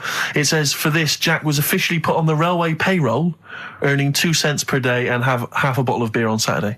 That's what we pay you, isn't it? He doesn't even get the beer. Oh, dear, he's not allowed to drink, are you? Someone emailed in actually and said, Carl, some years ago, did you die? And they took your face and transplanted it onto that of a chimpanzee. It would make a lot of sense. I've never seen you. He always has t-shirts right done up and long sleeve. I bet he's hairy under there. Yeah. I bet you are hairy because you have to shave right up to your eyes. You're one of them, aren't you? And I can see the growth, and it comes out the top there. Are you really hairy underneath? Pretty hairy. Are you really? Well, what's up with that? You're a humanzee, aren't you? That's why you're fascinated with them, and why your IQ is sort of about 80. I think you might be. You might. I don't mean there was any. I think it was a genetic sort of throwback. Well, you're pretty hairy. Look at your arms. What? Just look, give me that banana and shut up. So Well, there's a couple of things there that it could be another upshot, and an instinct is part of your genetics as anything else. Washing a potato. But you can't pass on acquired characteristics, so that's nonsense. If you mean that someone was taught they had a child and it knew it, there's no chemical memory as such. In That's what's some weird that wasn't about even it. That's monkey what's news. weird. No, the monkey news. We've covered a lot of stuff. There was sad stuff, wasn't there? Yeah. There's some funny stuff in there. Yeah. Do monkey Playing news. robbers and that. Football team. A monkey football team? Yeah, in Costa Rica. Oh, yeah. Got all the team members here, right? Right. All the different things. Little goalkeeper. Apparently he's on transfers from some other club. But the bit that got me attention is, apparently he's a holder of PhD of physics. Do you want to have a look at that? What, Steve? the goalkeeper? Yeah, just the goalkeeper. The others haven't done that much. The others haven't done that much. Well, I believe that he's got better exam results than you, Carl, but I don't believe he's got a PhD in physics. Obviously. Do you know what the name of the team is? Coconuts. Oh! So if the Telegraph are listening, that is the sort of quality entertainment you get. Well, you don't anymore. Let's just put a song on then. Yeah, that's the end. Goodbye, everybody. what do you Have want a to leave? have a lovely summer. Yeah, have the a rest of great it, and we might see you in October. We might not. It's up to Karl Pilkington. Chances are So slim. call 0207 766 6000. Ask for Karl Pilkington. Or email him. What's this? Or This is Tim Buckley to end with. I think you'll enjoy this. It's called Once I Andrew Was. Phillips. Call Andrew Phillips. See ya. Where's the monkey news? It's been a bit quiet, hasn't it? I've been... What, in the keeping an last eye out. 3 months? Okay, there was something that I found last week about one that was in an old people's home. It escaped from some zoo. It was wandering about. It was enjoying itself, and then when it got to the night time, it was like, oh, what am I going to do? And the first place it came across was like this old people's home. Went in there. I think it was there for about a week and a half without anyone realising. No, No, it did. So the helpers and the nurses and the social workers and the matrons and all that, they thought, well, Mr. Sanders looks a bit hairy. But I mean, that happens, it comes out your ear and your nose when you get to about 70. And he stooped over, yeah, of course he has. He got bow legs, yeah.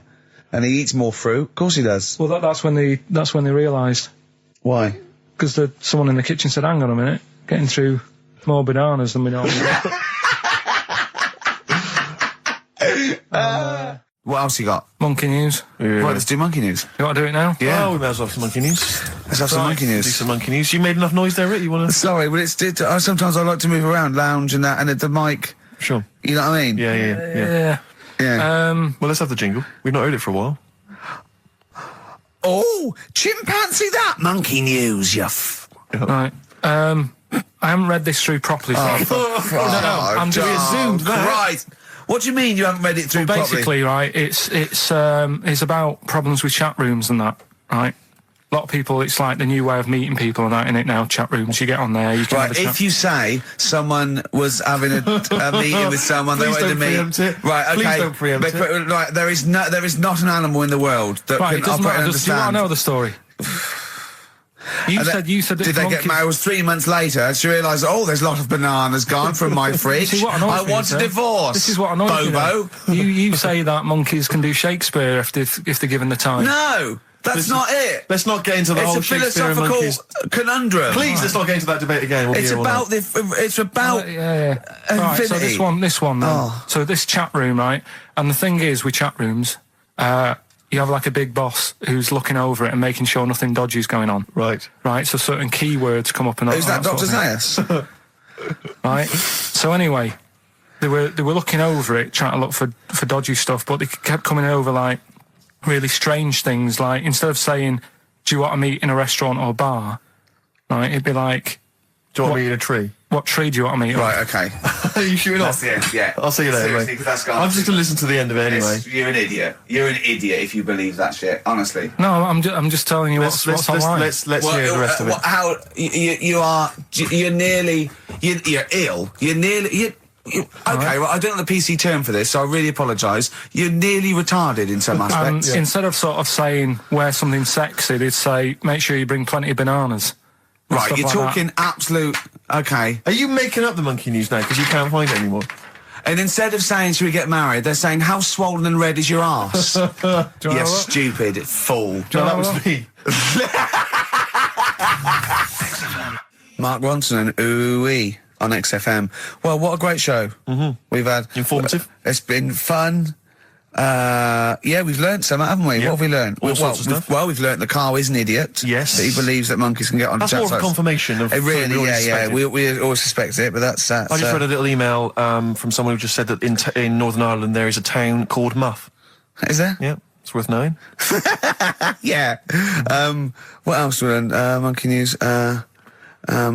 No one's got anything like monkey news on radio, have they? Think of that as a boast. Yeah. No one has got anything like this gout. Yeah. You call that a boil? Look at that, and look where it is. Yeah, exactly. Brilliant. But that's how proper DJs fill up their time. They don't talk about monkeys and, and all that kind of drivel. Oh, do you think monkeys are drivel, Carl? We'll still be doing a bit of monkey news. It doesn't matter how much you have a pop at it. It's coming up in a bit. Yeah. Got some good stuff this week. I know it's been a bit dull last 2 weeks. Well, no, it's not been dull. It's been totally untrue. As ever. Bordering on the impossible. I mean, monkey dating, saying, what tree are we meeting in? You believe that sort of drivel. So, I mean, oh, God. Jonathan Ross told a story about a chimpanzee once. It was about, but it was about how it escaped from the zoo and it jumped on a bus. Right. Okay. Interesting. Funny. I did that one. But is there possibility in that one being true? I did that one. I think you said something like he drove the bus or he was conducting it. Or I think you said he took it to Spain. Do you see the difference? It's that little stretch of credibility that means it's all shite. How is Jonathan Ross? All right. Is he? I wondered how long it would take before his name popped up. Have we got monkey news? Have we left monkey news behind? Monkey news! Come on! What happened? You can't offend monkeys. I'll tell you what is annoying. What? Steve's told me about a film that is about a monkey going off with a woman. The Charlotte Rampling thing where she... It's a film called Max Mon Amour. Yeah, she has an affair with a monkey. Go on. Yeah. Oh, what happened? You wouldn't like it. We can't go into it. You wouldn't like it. You wouldn't like it. It's not like it's weird and you wouldn't... Carl, it's not like a nature programme where he wears a bowler hat and can talk. Okay? The nature programmes that you seem to see. Yes, I'm trying to think I haven't seen that one. No. Yeah. Come on. Do monkey news. Well, monkey news this week. Play the jingle. Oh, chimpanzee, that monkey news, Right, it's about this monkey that was knocking about in the 1950s. Right. It was known in the sort of LA area, right? And apparently, again, I haven't really checked all this out. I've just picked up bits that look interesting. Yeah. Wore a golden mask and like a cape and a leopard skin belt and stuff, right? So people didn't know that he was a monkey. Of course they didn't know, yeah. They thought it was this bloke who's going around and he was helping out crime situations and stuff. Right, you're an idiot. So this disguise, that you see a 3'6" bloke with arms the length of his body. No, but that's the funny thing, right? They sort of thought, it's a bit odd, he's stocky, yet extremely flexible. Yeah, and hairy, because he only wore a white mask and a belt. And a distinctive jawline and stuff. And then, apparently, he used to sort of get to his... Nothing we say gets through, does it? You've decided you can picture this monkey going around solving crimes, and it's... telling you. Let him finish the story. Time's running out. So it sort of get to its crime by, swinging from the trees and stuff. Of course it would, yeah. But people just thought it's a normal fella. Of course. Then what happened was... This is the bit that's going to annoy me, isn't it? He helped some fellas out, and for a reward... They were like, do you want some money? You've helped save our lives during a crime and stuff. Do you want some money and that? And he just went straight for the shopping bags, got a couple of bananas and apples, right? And as he was bent down, looking into the bag, getting the bananas and apples, they pulled his mask off. Little monkey. So he wasn't allowed to work for the police anymore? It ended there. Sure. Weird, isn't it?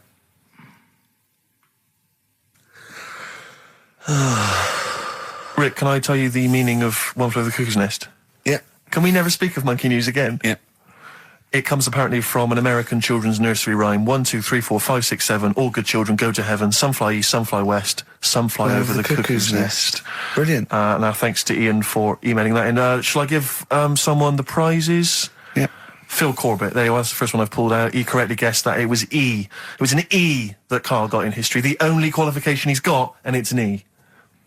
Do you know that woman? Judge the monkey news based on that. Go on. That woman who went out with the monkey. What? It's a film. It's a film. It was Charlotte Rampling in the film. I don't know who played the monkey. Did she have any kids? What, with the monkey in the film? Yeah, I'm just thinking if I'm going to get it out and stuff. No. Oh. Why? Oh, because that would have been interesting. Well, no, it's just that the problem there is the kids would always look more like the dad. See you next week. Couple of emails. Monkey Matt's emailed us. Who? Monkey Matt. Oh, Matty, yeah, go on. Yeah. He says... How's the monster? He's all right. He says, Karl has missed a cracking headline from The Sport. Hide-and-seek champion found dead in cupboard. I hope it's real. I don't know if it is. I doubt it. They got rid of monkey news. Was it? Oh, Nothing is there no monkey news? No, it's gone on this week. Don't talk... there must be some monkey news. It's not like it's real news. You tell us stories about chimps from the 18th century. It's not... Don't give me nothing happened this week. You just didn't look at the internet. Did look. And there's no news. Nothing happened. There was one little bit of monkey news about how you can now buy tea that's been picked by little chimps because it tastes good. Right. That's what they're saying. Right. Why does it taste good? What do they do to it? I don't know. It just annoyed me. Is it those chimps from the PG Tips Act? Well, that's the annoying Are they thing. dressed up, having funny conversations? Well, like that's in a the house thing. somewhere? Everyone made a fuss about, that's cruel making them pick a piano up. Yeah. If I was a chimp, I know what job I'd prefer. Sure. Do you know what I mean? Doing removals rather than standing in a field picking tea and that. Yeah. I love the fact that he probably thought that was a documentary. Yeah. He thought it was a trailer for a Channel 4 programme. Oh, we'll be back next I've week. got a little treat for them. Right, that winner of the DVD, watch the behind-the-scenes... Don't rub it too hard, you'll get a rash out. It's been a mess today, hasn't it? What do you mean it's been a mess? It's been a mess. What has? This. What? The show? Yeah. How has it been any worse? It's just all over the place. There's no sort of... It's not tight like it normally is. And she'll be going away with this, thinking that's what the show would be like. She listens to the show. MTV. She knows it's a shambles every week. Go on. Well, don't rub it too hard, you'll get a rasher. Yeah. Do you know the saying, ham it up? Yeah, go on, yeah. Right, well, do you know what it means? Well, it means to overact. Right. Well, years ago, with actors in musicals and stuff, they'd, the actors used to look pretty ill on the stage because they didn't have proper makeup and that. Right. Right.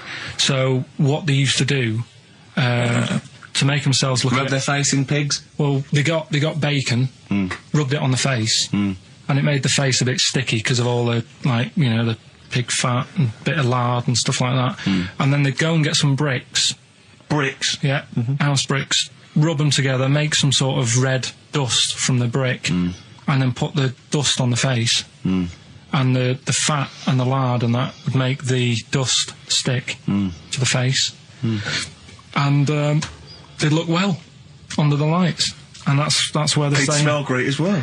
Yeah, well... Lovely. Everyone likes the smell of bacon. No, but... So that's the old... ham it up. That's where like it that. comes from.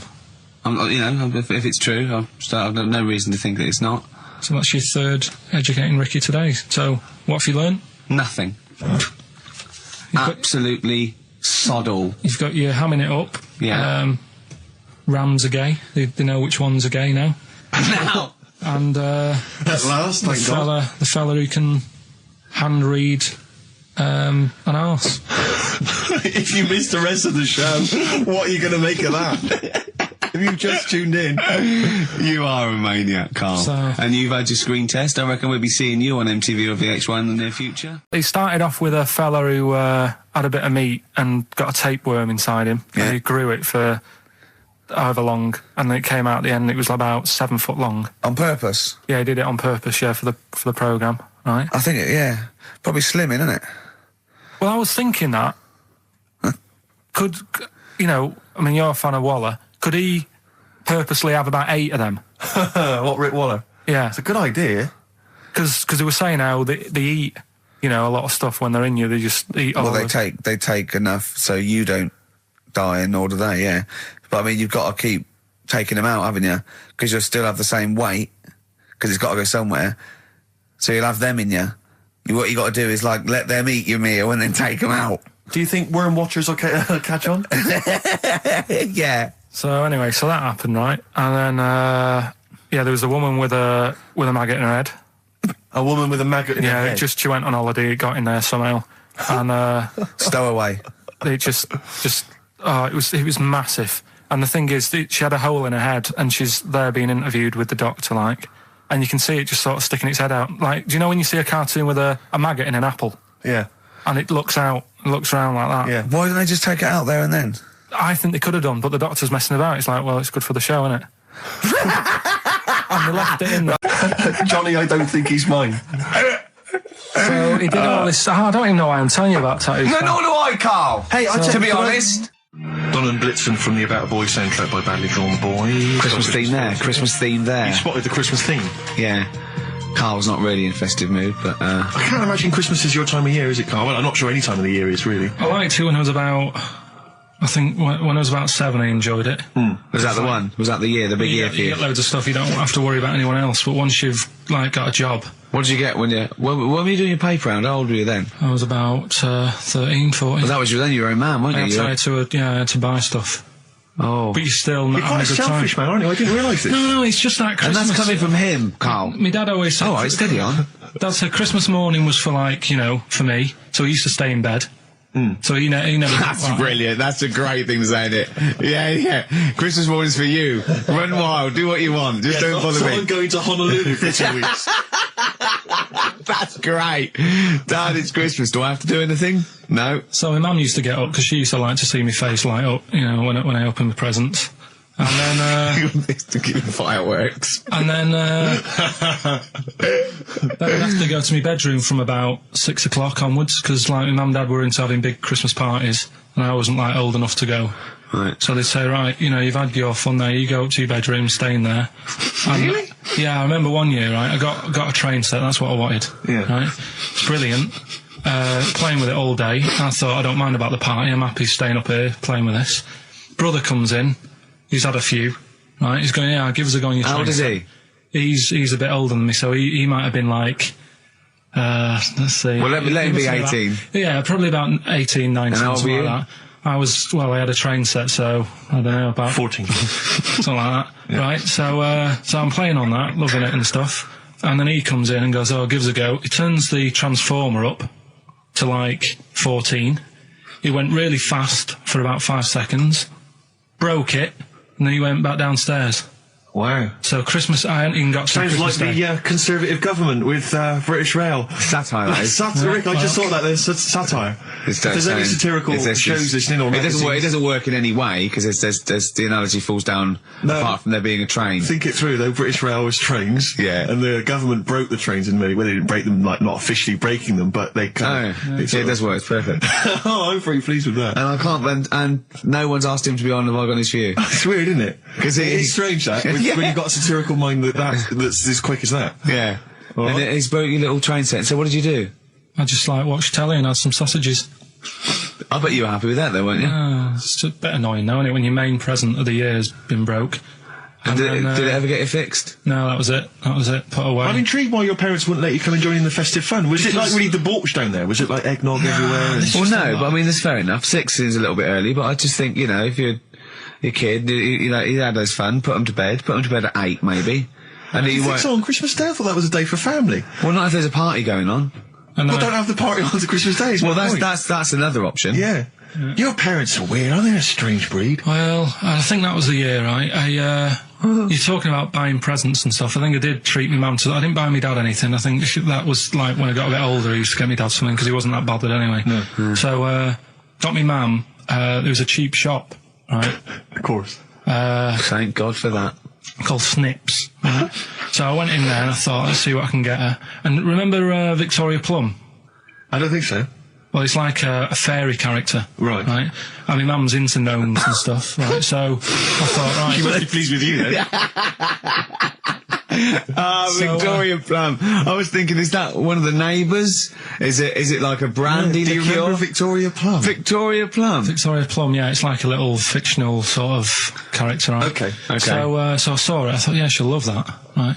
So I did my paper round, saved up for 2 weeks, right? Oh. Got that sorted, went to Snips, bought the Victoria Plum. Next day, I'm in town with her, right? So I think, I know what I'll do. I said, come in here a minute, right? So we go in, and we're looking around, and I tested her, right? I went, look at that there, that's alright, isn't it? And she goes, oh, it's bloody awful. Oh, Carl. Oh, Carl. Oh, God. So then, Christmas Day comes, I said, don't bother opening it. She said, no, why? I said, Oh, "Don't." no! Why did you still give it to her? So, well, it's too late, I'd already bought it. Oh, Carl. So she opened it, and I was like... And she said, oh, that's nice. I said, why are you saying that? I said, the other day, so it's bloody awful. She said, oh, no, I thought you were pointing at something else. Oh, no. So that's why I don't get anyone anything anymore. Oh, God. Play record. Oh, God. Oh. That's good, isn't it? Not bad. Gold Rush. Let you down.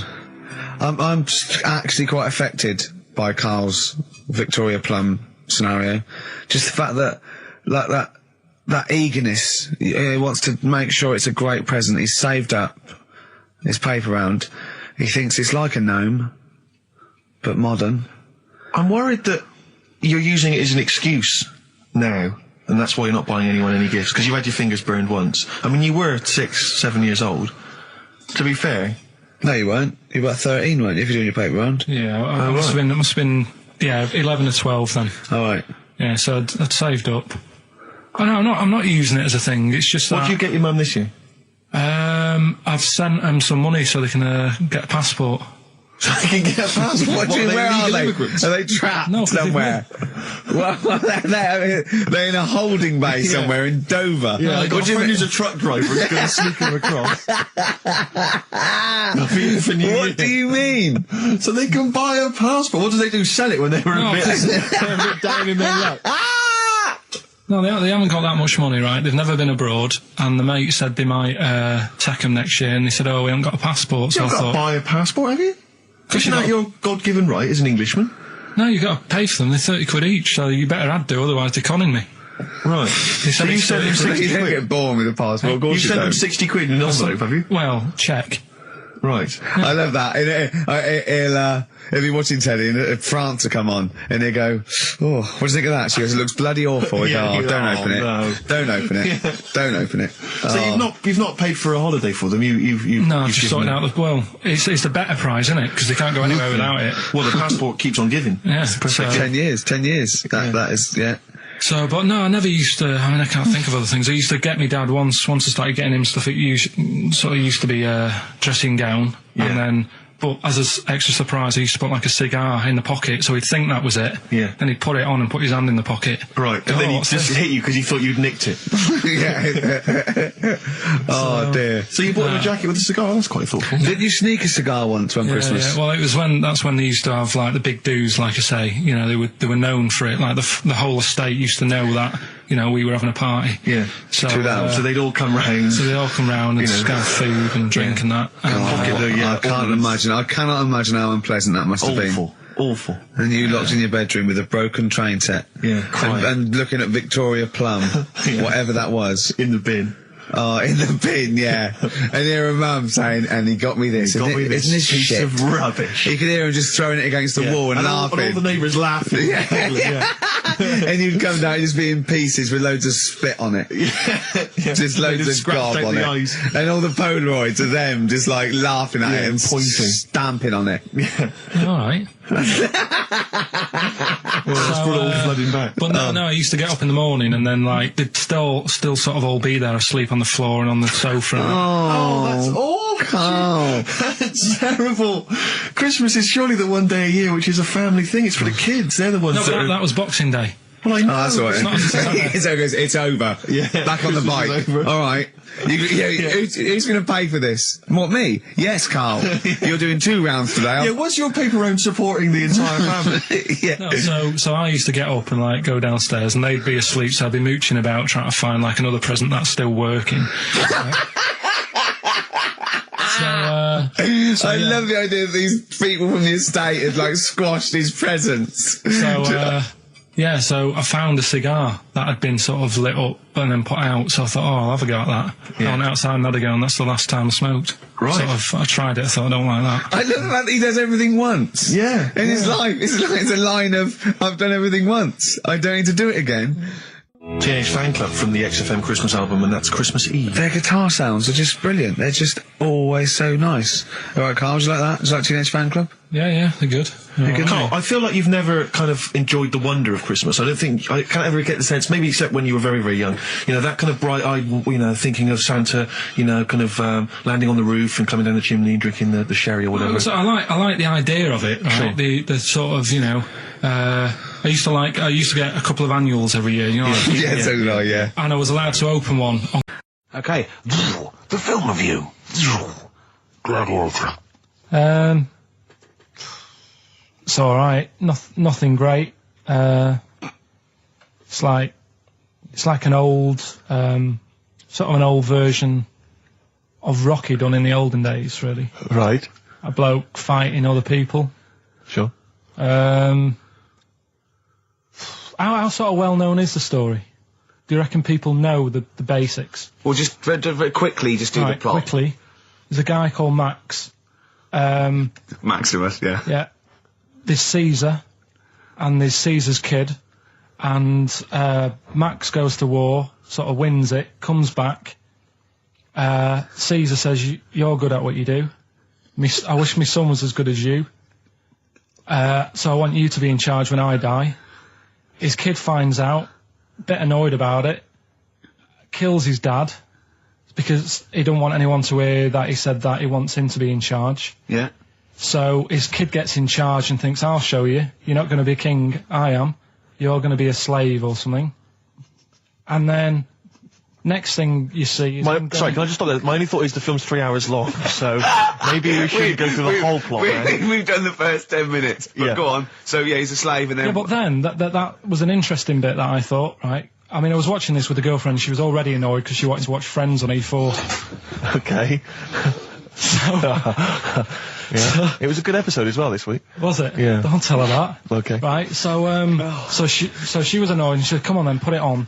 And I got it wrong straight away because it says on the back 149, so I thought that was an hour and 49 minutes. It turned out it was 149. No, I thought it was 1 hour 49. Yeah. But it was 149 minutes. Sure. So it overran anyway. By 40 minutes. Yeah. People got sick of him and they said, "Oh, we'll have to get rid of him." So they tried to, he loved cakes as well as women. Okay. So they said, "Let's poison a cake."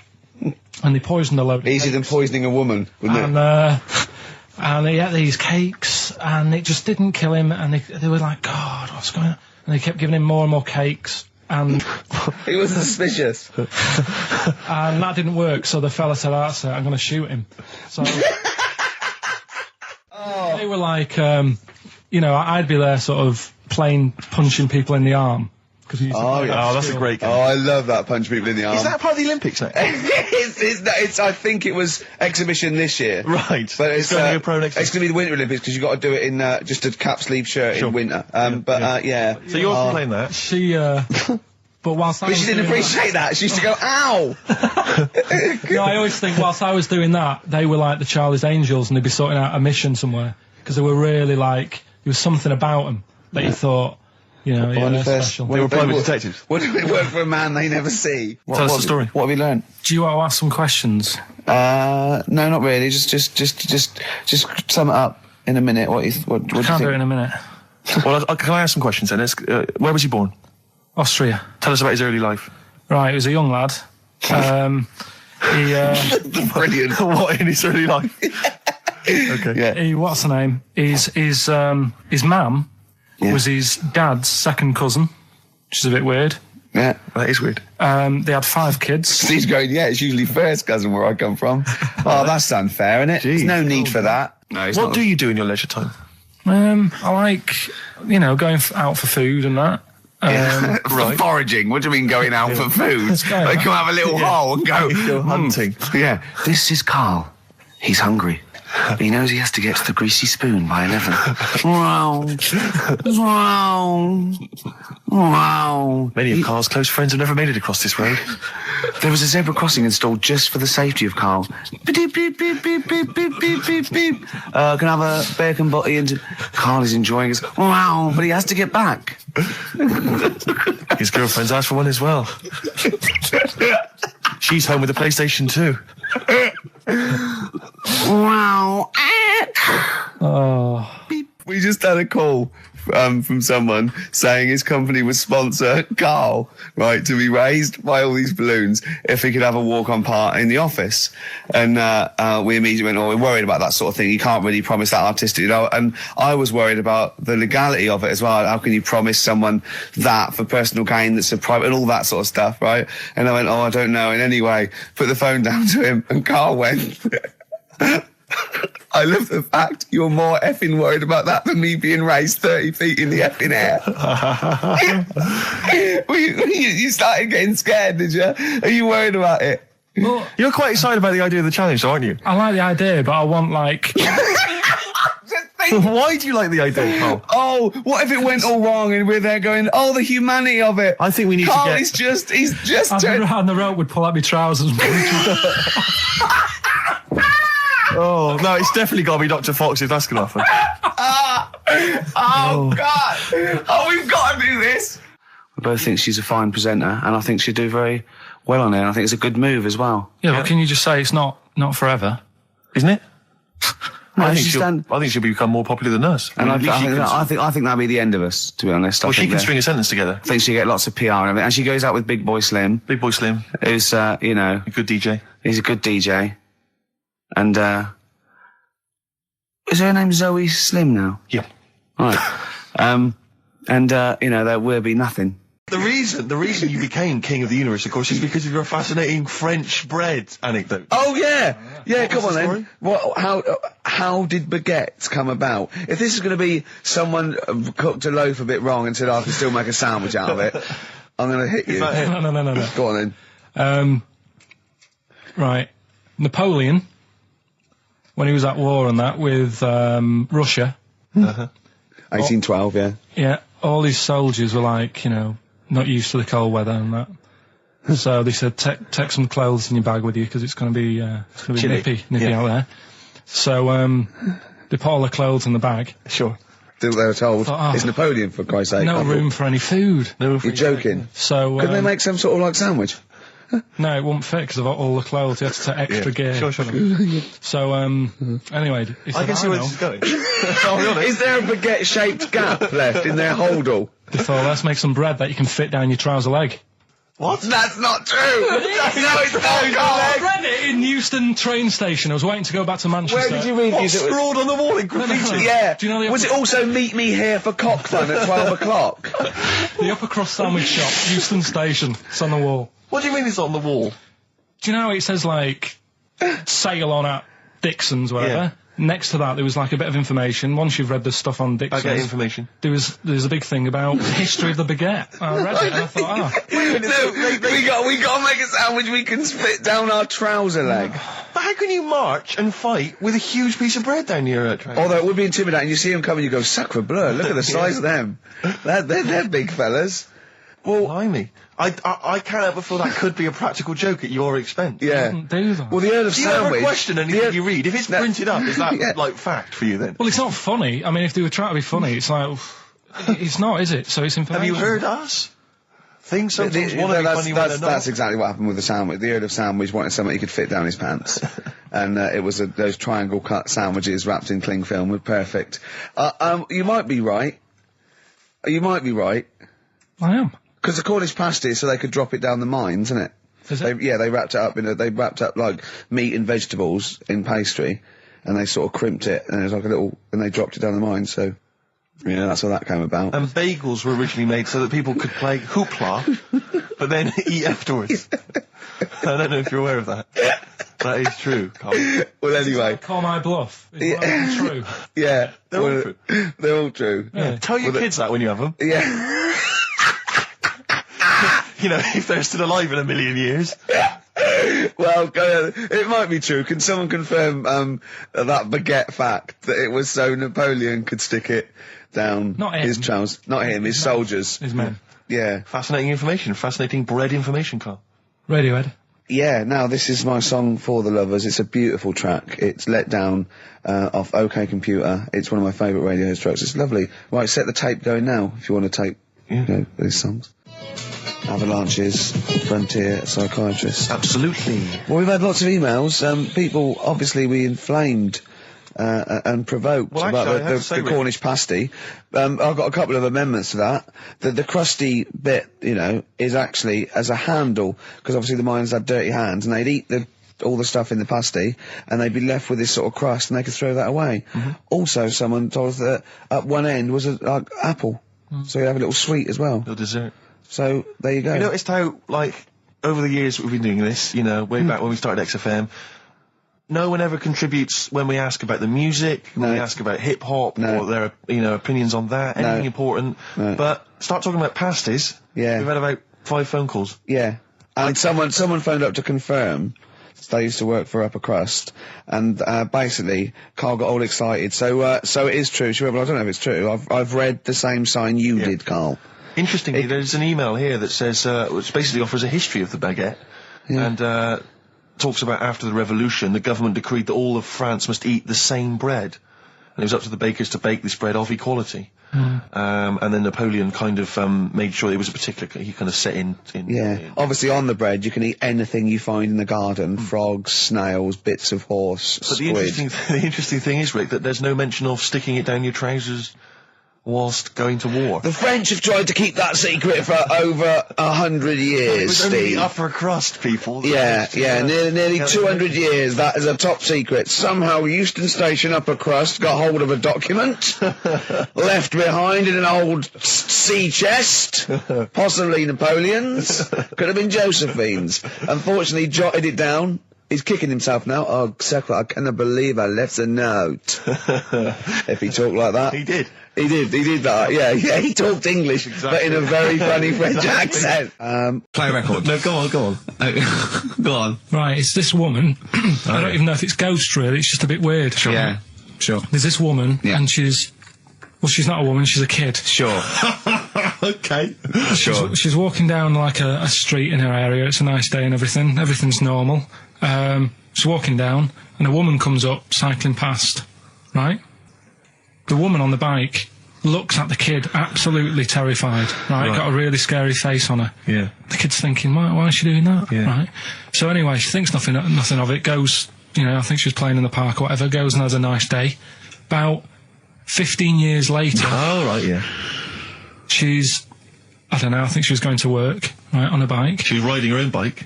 Riding her own bike, cycling down the road. Oh, yeah. Looks at the kid.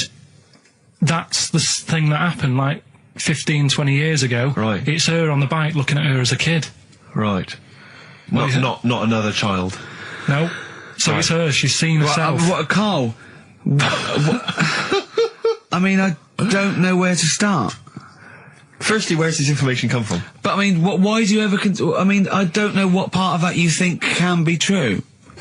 I mean, honest, I'm speechless. I don't know what to say. What are you talking about? Bit weird, though, isn't it? But it's not true. It didn't happen. Nothing happened like that. She said it did. Well, then she's wrong. She said she saw herself. She saw herself as a kid, didn't she?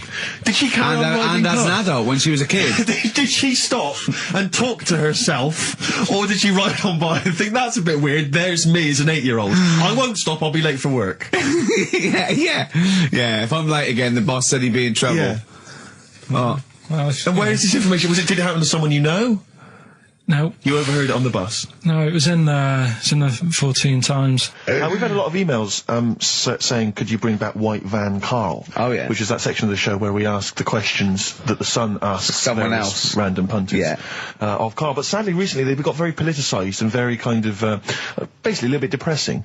So there's not really anything appropriate. But I have trawled the papers looking for other questions posed in other sections of the Sun. Good idea. I was just looking here at the Dear Deirdre section, which is the sort of problem page. I don't know what your views are on I'd this. love to see Karl. Oh, God, can we get him a job? As a Just negative. ask... Oh, my God, that would be amazing. Right? Well, here's one. I'd like to see your view on this, Karl. I'm a happily married 42-year-old woman with 4 kids, yet I've developed a huge crush on pop star Darius Dinesh. Yeah. It sent my hormone levels through the roof, Yeah. and last night I woke my husband up at 4 a.m. for sex. We've been married for 20 years and he can't believe his luck. Recently I've been having... I want to go to a... I'll stop you there. Why are you telling me? Right, carry on. Sorry. Recently, I've been having erotic thoughts about Darius morning, noon and night. Yeah. I haven't felt like this since I was a teenager and mad about Donny Osmond. My husband is amazed at the change in me. We had sex twice last night and again this morning. Again, why are you telling me this? Yeah, go on. He's just boasting. This is not a problem. It's not a problem. What's here. the problem? No problem, just wanted to tell someone. Thanks very much. I watched Darius on TV last night, and when my husband came home, I dragged him into the kitchen and we made mad, passionate love. Right, they've done it. They did it then, twice last night, once this morning. That's 4 times. 5 times she's mentioned it so far. Yeah. She's doing all right.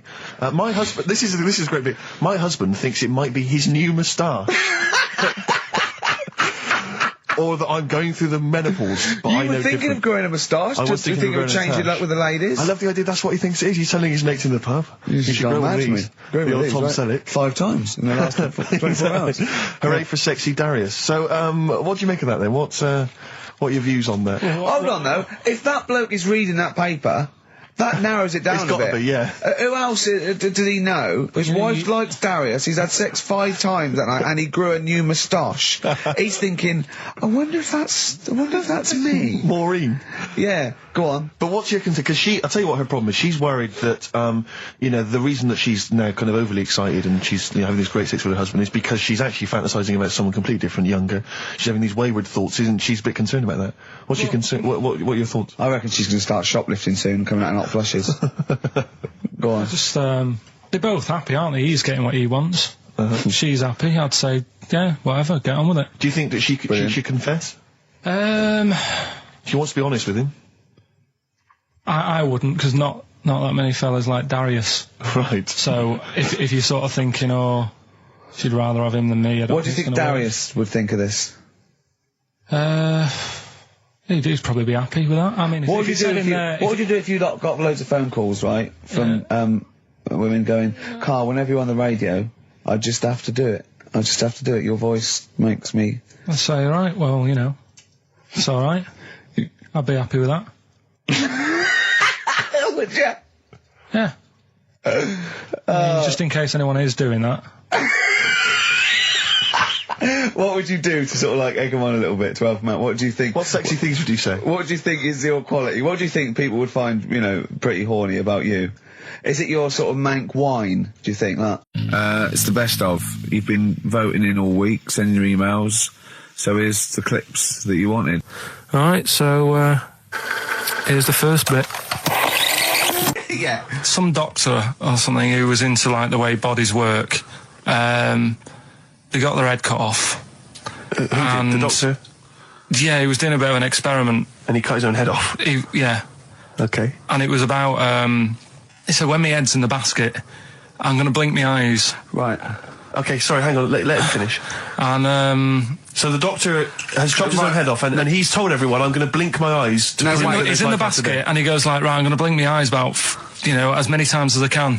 So quick, count them. And they count, and he got to like 15 before he Right. died. Now, this is how Karl told me that. Till Nick Frost explained that, Karl told me, he said, right, well, a bloke, right, he had his head cut off, and when his head was in the basket, he went, count how many times I can blink. And I went, well, that's rubbish. He went, no. And Nick went, well, no, he actually said, when my head's in the basket. He went, and Karl went, all right. I said, Karl, do you know the subtle difference? Do you see the subtle difference? I have to say, though, guys, I still don't really understand what went on there. You've both lost me. The story is that a bloke who'd been found doing. You mean that Carl just explained it and that was a clear version? Because I still don't know what you're talking about, Carl. Well, this bloke had his head cut off for experiments against God. He was a doctor in in olden times. Yeah. And when they cut his head off, why did they cut his head off? Because it was he was executed. Crimes against he was executed. Yeah, and he said to his assistant, "When my head's in the basket, I'm going to blink. Count how many times I blink and write it down as an experiment." Right? Carl told it to me like his head was cut off and he went in the basket, and when his head was in the basket, he looked up and said, "Count how many times I blink." Yeah, I love that. I love the difference in that story. Yeah. Both rubbish. Yeah. But one's possible and one isn't. You believe anything that you're told except when we tell you the truth. What?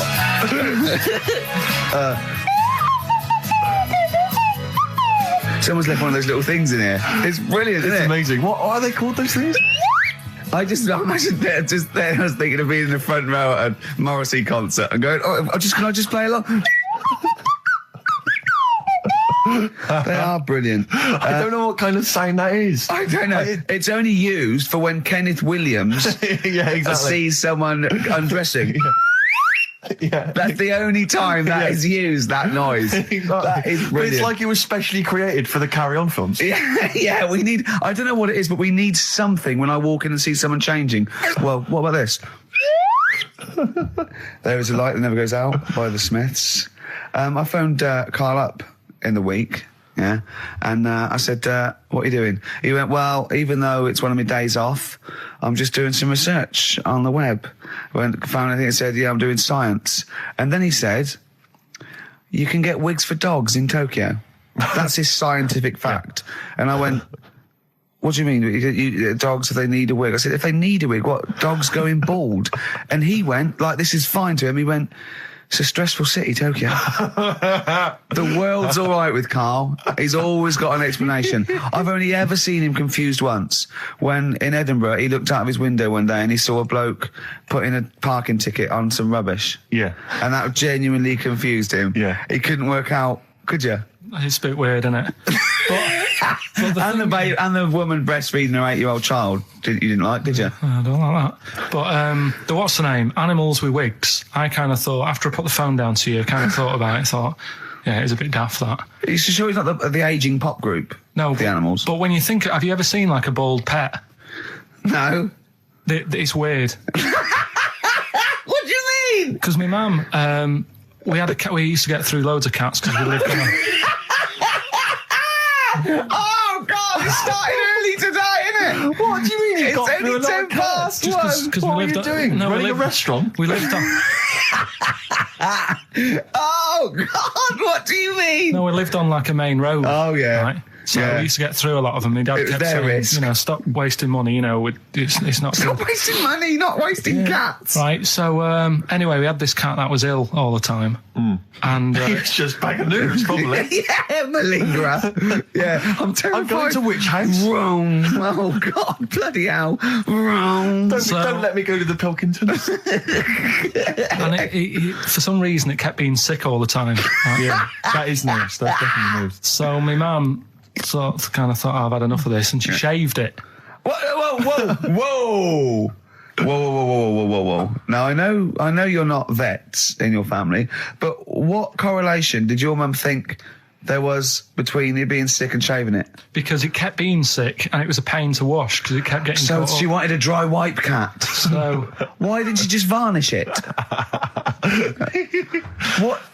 It's weird, So now he's cold and sick. No, but not all of it. She left sort of the back half, but sort of from its waist, sort of. I love that. Shave it because it's sick on itself. And That is it was the genius. weirdest looking thing. I mean, normally I like cats. I'm always like giving yours a stroke on the head and that. Yeah. But as soon as she did that, it was like, oh, Yeah. can't touch it. And then So now it's sick, cold, and hated. Yeah. Carl. It must have, I mean, the other cats must have been taking the mick out of it constantly. It's just making things worse. I'm hoping that it got run over and was put out of its misery. no, I think it got all right, that one. Or is that the... Yeah, it did get run over. I did. Oh, God. Oh, dear. How many cats do you say you've got through? I'd say whilst I was living at home, I mean, it's still on the increase even though I'm not there. So whilst I was there, probably 5. God. Wow. Oh. Yeah. And were you upset each time, or you just got used to it? It's one of them things, isn't it? Like I've said before, when you first see something, it's a bit of a shock. Do you know what I mean? It's like the Elephant Man or whatever. Yeah. First time you see him, it's that sort of, oh, look at that. Do you remember the first time you saw Steve? No, I'm not being funny. Do you remember the first... Yeah, but I've said this before. It's always, then you get used to how people look and you don't... No. I'm going to burst. 104.9 XFM, Ricky Gervais, Steve Merchant, Karl Pilkington's pressing the buttons. Right. We're playing some great moments from the last 3 weeks. And some great records, Steve, from the last 2 weeks. That's true enough. Yeah. We're not actually here today. What are you up to today, Rick? It's 8 hours earlier, so this is about 2 o'clock probably. Mm-hmm. So it's about 6 o'clock in the morning. I'm still in bed, mate. I'm asleep in my hotel room. Now, where are you? We're in LA. Los Angeles. Yeah. City of Angels. Rick. Yeah. City of Angels. Yeah. And so that's what we're doing. We're doing stuff like that. That's why we're not here. We're not here next week either. So next week is the best of this week. All right, so here's the first bit. Class. Rock the Casbah. I love the fact you had at least 3 minutes to get that right. I know. Prepare and get that right. I know, but my mouth was full of Maryland cookies. Yeah. You know, last week, this would blow your mind. He came in, do you know what he'd bought? For himself, about 10 penguins. Who buys penguins still? I know. All wagon wheels. Oh, I've never liked wagon wheels. You've not been a fan? No, but I was sorry about that. It's The Clash and Rock the Casbah. Talking about records, have I told you that time my brother-in-law, he was moving out of his place, and I think moving in with my sister, and I was about like, I don't know, 13, and so he was about 30, and I moved in, and he brought round all his records when he was storage to leave them at our house, right? And he had all these old sort of records, 50s and 60s records, no, I was right, and they put them upstairs, and I was looking through them, and it's just all like Elvis stuff and Beatles stuff, and there was a mate of mine who loved Elvis, okay, and he had loads of chemicals. Yeah, he had loads of chemicals, and I was into chemistry, and he said, "Let's swap me some chemicals for them." So I sort of nicked about 5 Elvis singles, and I got all these chemicals, and then the guilt just hit me. I just thought, well, he's going to notice that. And one night, I just came downstairs and I confessed to my mum. And she went, all right, well, I won't tell him, but you've got to be good. And it's sort of like I was just really, really good for a year. And then I remember when I was about 18, my brother was talking about it. And he said, did you ever play those records I left for you? Brilliant. He told my mum, he said, these are for Ricky. She just didn't tell me. She was sharp, wasn't she? She used opportunism there. Oh, that's genius. And that was it. That's why I was good. But you've never stolen anything since, have you? No, I don't. Except that spate of shoplifting after that to teach your mum a lesson. yeah. Well, I went round and arson. No, I did. I just couldn't believe it. It was terrible. Trip. Again, I broke the rules in the week. I met up with Carl. I had lunch with him. And we were chatting and having a cup of tea, and it got onto one of Carl's favourite programmes was the Tales of the Unexpected. Ah, of course. And all I can think is that he's probably the only person in Britain where they were unexpected. I mean, to him, when that twist came in, you go, gee, I can't... Yeah.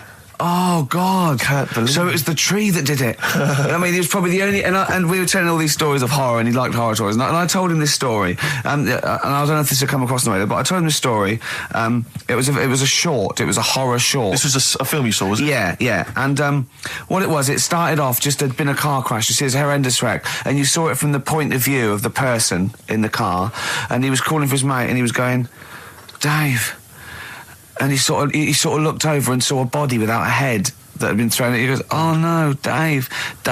And then into the field of view came Dave, his mate, and looked at him with a look of horror.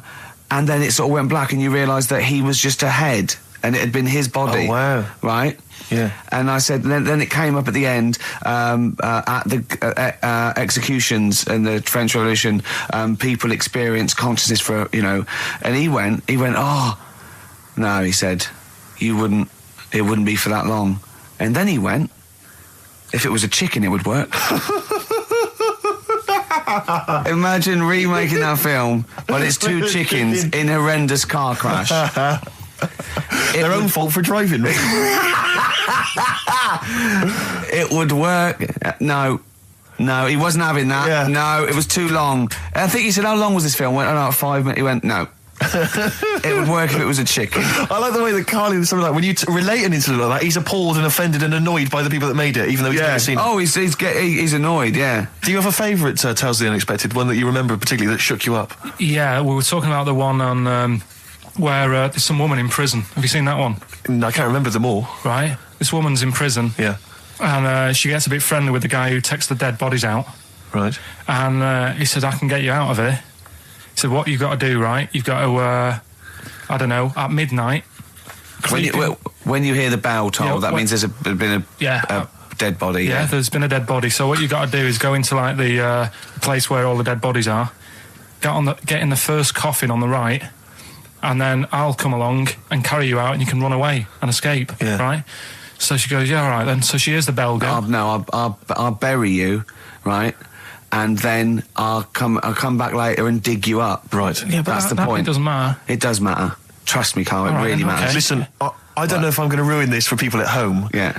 Can I just skip to the end? I would imagine that she gets buried and he doesn't come back, and she has to get buried alive. Better than that. So she gets in the coffin, and she's lying there for ages. She's buried. She can feel a bit of movement going on, so she's obviously, being carried somewhere, so she's thinking, this is it, I'm getting out. And she's lying there for ages and thinking, why ain't someone coming and lifting the lid off this? Do you know what I mean? Letting me get out. So she's really bored. She gets a lighter out, right?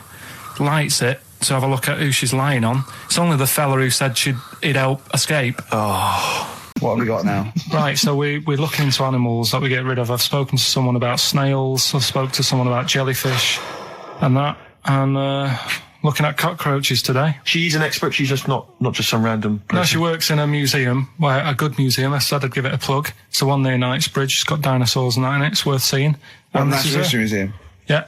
So, It's not sure. He's not sure.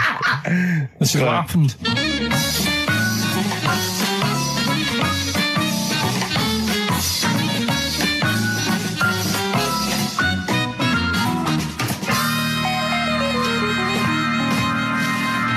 Now, what I'll do, I'll tell you as much as I know, and then you can fill me in if I'm right or wrong.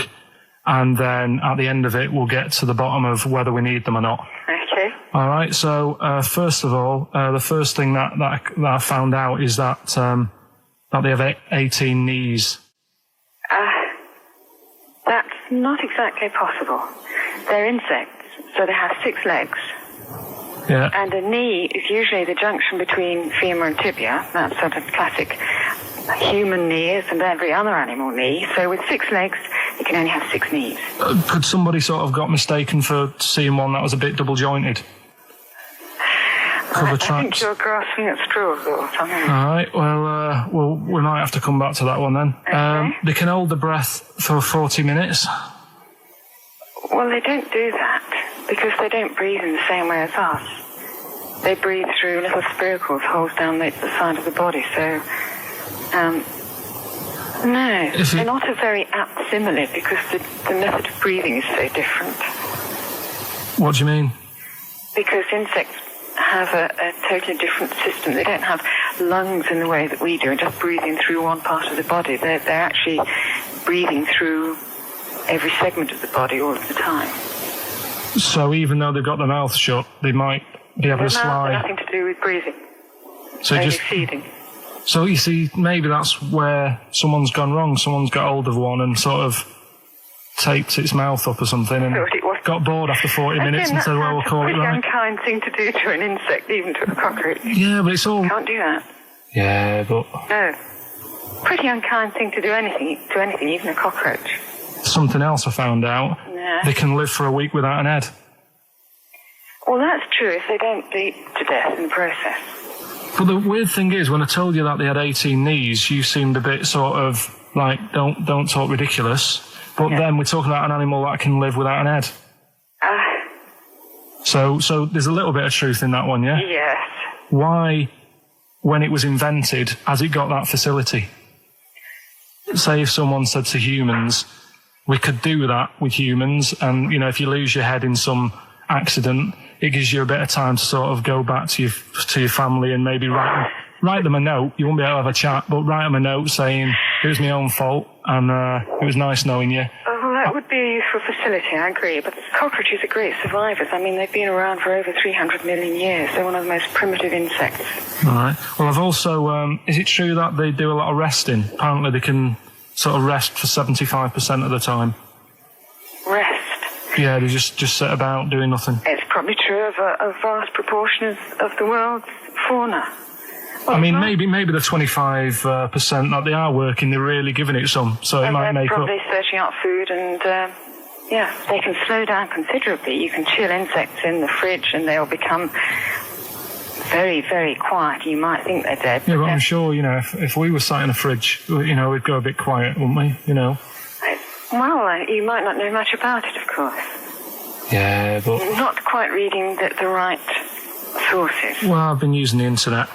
I'm sure there are many useful sources that you could find there, but some of those seem to have been a little misleading to you. So you don't agree with a lot of what I've told you there? No. So cockroaches, can we get rid of them? No. So we're keeping them then? I would say so, yeah.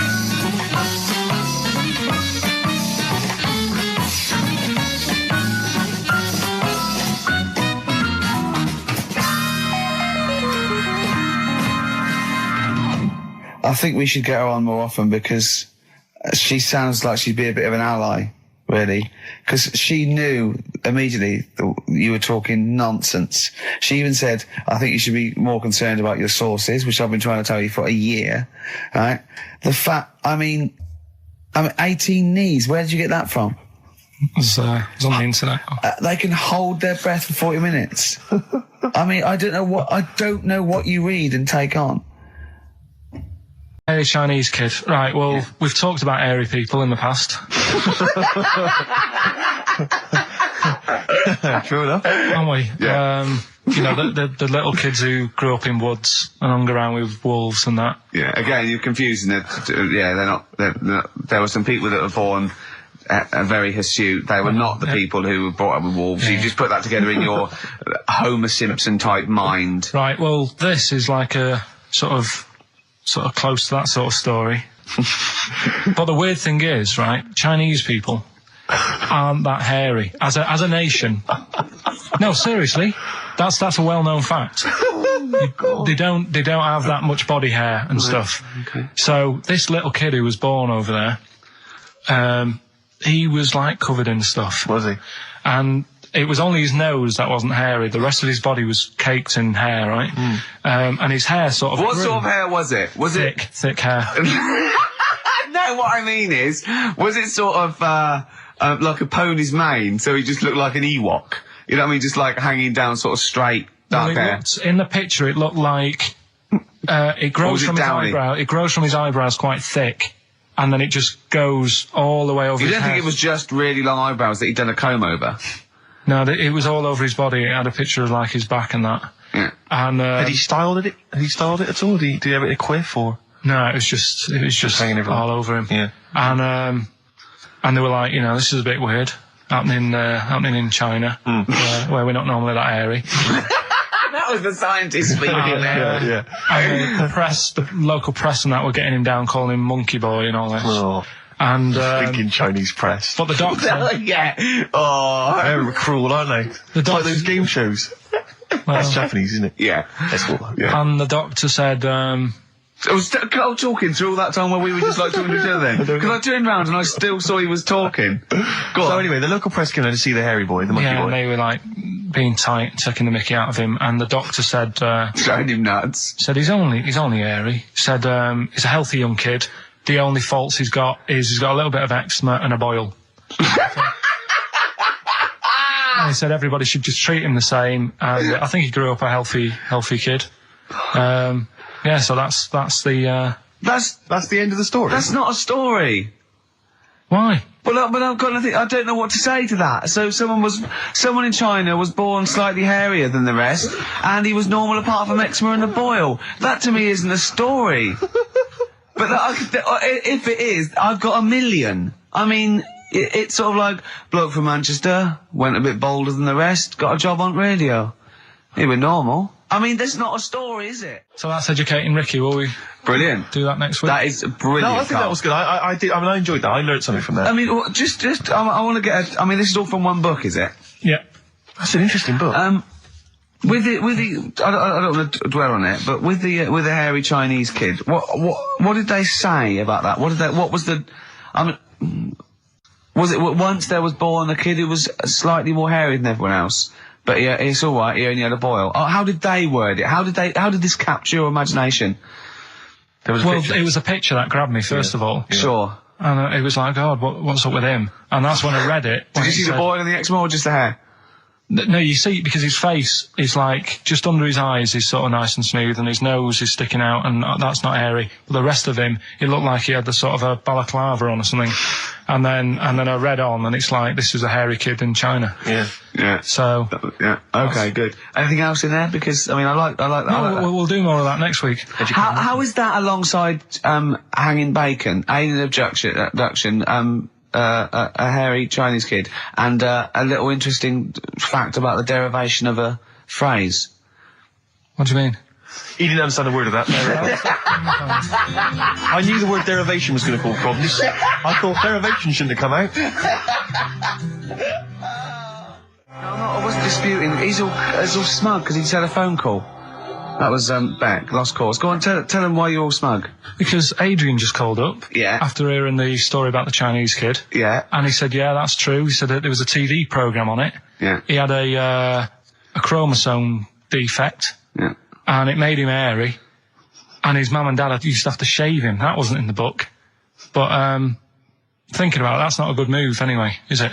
Because they say that for women, if you get a few hairs on your top lip, don't shave it because it'll grow back thicker and faster. So they should just let him. They should have just said, well, let's see how bad it gets. But if they went in there straight away if he came out as a baby and a little bit hairy, they should have left it for a little bit. But Adrian called up and said, yeah, he was hairy. He was all but right. We weren't disputing there was a Chinese kid born slightly hairier than the rest. We were disputing the fact that you didn't actually tell us a story. You just told us. And what we are disputing is that man was abducted by aliens for 3 days and grew a beard. Yeah. That's definitely not true. No. We don't know about chewing the fat, but it sounds quite viable. Yeah. You see, the difference is between me and Steve and you is that what we believe isn't random. Well, anyway, listen, a good friend of ours, Ross Noble, he gave me this picture, Carl, which he's got from a magazine. He loves you. And I have to say, I think this... I just looked at it then.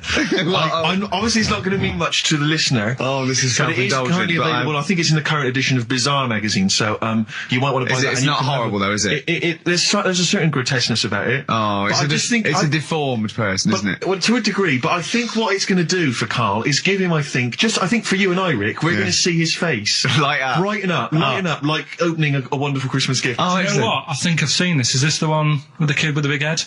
I'll be honest with you, Carl, it is. Have you seen it already? Yeah. Let me just show it to you again so you can I haven't seen it. It's like... yeah. We shouldn't be laughing at that. No, but that is like the kid who I went to school with. That is the same. That can't be the same. So do you recognise him? Seriously, that is the same thing he had. I mean, I have to say, it does look like it's been computer generated. It's so odd. Yeah. But look at the child's face. I know. Look at his reaction. Don't take another photo of me. I'm not sure this is right. It's not right. It's not right. But I was hoping that would give you, Carl, just a little glimpse of. We've had a request as well on the best bits. So someone wants to hear you talking about your mates with the big heads. I don't believe it, because every time we go there, we get some sort of complaint about something. About what? Believe it. Well, that for some reason that always goes from the story with my dad going to Blackpool for taking those kids there. And what kids? And, leave it. No, what? No, I don't know. There's people that know what you're talking I'll about. tell you when we put a song on. No, well, I know what it is, Well, but you if can't you just say want that. it, Is it well, when? email Is it in. okay? Is it when your dad put a kid in the wheelie bin because he was getting out of hand? Yeah. So we're going to be we can't go through it again. It's too controversial. And it's in one of her magazines, and there's this article, right, about these identical twins, brothers, right, and one of them meets this girl, right, and it turns out she's got an identical... I've heard this is true. Right. They get married. She's got an identical sister. Right. So they both go out. So two identical twins, male, Going going out. out with two identical twin Yeah. sisters. Yeah. So I was looking at it going, oh, that's weird, because you see them, like, they're always wearing the same cardigans and that, and that's like... But then, That's no, all but right. if you're an identical twin, then you probably would fancy the same sort of person, wouldn't you? But then I was asking, she was going, it's getting near the, the plot, the murderer. If they had a kid, would they look the same? Yeah. Would Well, not necessarily, because it depends on what genes are passed over. Even though they've got the same exact sets of genes, that you don't pass on all the genes, do you? It's 50-50, but you don't pass on exactly the same genes in each sperm, let alone with an identical twin. Yeah, but even though you don't do that, like my brother and sister don't look like me, but No. you know they were related. Because they share 50% of your father's They genes. talk gobbledygook. Yeah. No, you share 50% of your father's genes and 50% of your mother's, but not the same 50% on two occasions. I think you completely I've lost him already. it. I've lost him already. When you brought in the word genes, Yeah. I thought you was thinking, Yeah. what no, was on they the wouldn't trousers for? necessarily. They wouldn't necessarily, no. They could do by Did sheer Suzanne chance. look at you like Oliver Hardy looks at Stan Laurel when he's just like nailed his hand to a wall or something? She went, ask Ricky tomorrow. And, And then turned up John Nettles. and then turn it up. Yeah. That's all right. Oh, that is... I wasn't getting back into London. Well, I was up until for it. I was up for it. 7:30, Yeah. but Yeah. but we all need to be there. It's not Yeah. just me and you being there. Yeah, so... Yeah. No, you're right. I mean, you're absolutely right that I wasn't there yet because I wasn't willing to just be governed by your particular schedule. You want to jet back in from another of your holidays It wasn't a at holiday. 8 o'clock. Wasn't a holiday. That Well, was, so what? You What were do you out mean? of town. What do you mean it wasn't a holiday? What was it? it was a treat, wasn't it, for my mum and dad?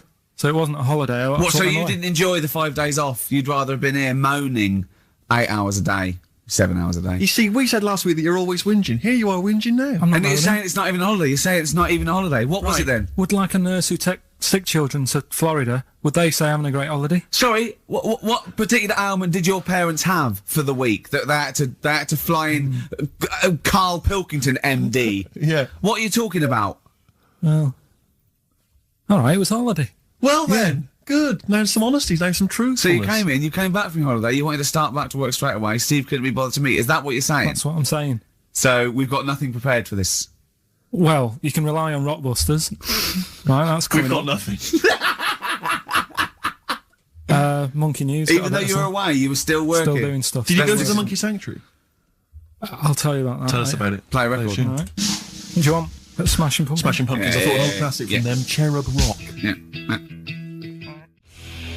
Smashing Pumpkins, Cherub Rock. That, of course, Rick, is available on their greatest hits. Brilliant. If you want. I mean, that's how I rock. So Yeah. I know they.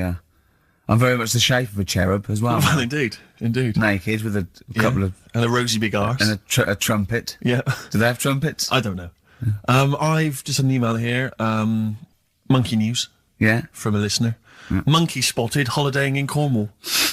A chimp was spotted holidaying in Cornwall last week after befriending a family of 3.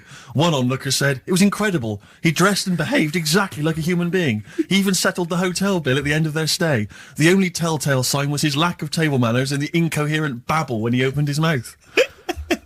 There we are. So Well, what do you think of that, Carl? that's the listeners, Carl. That's Joanne.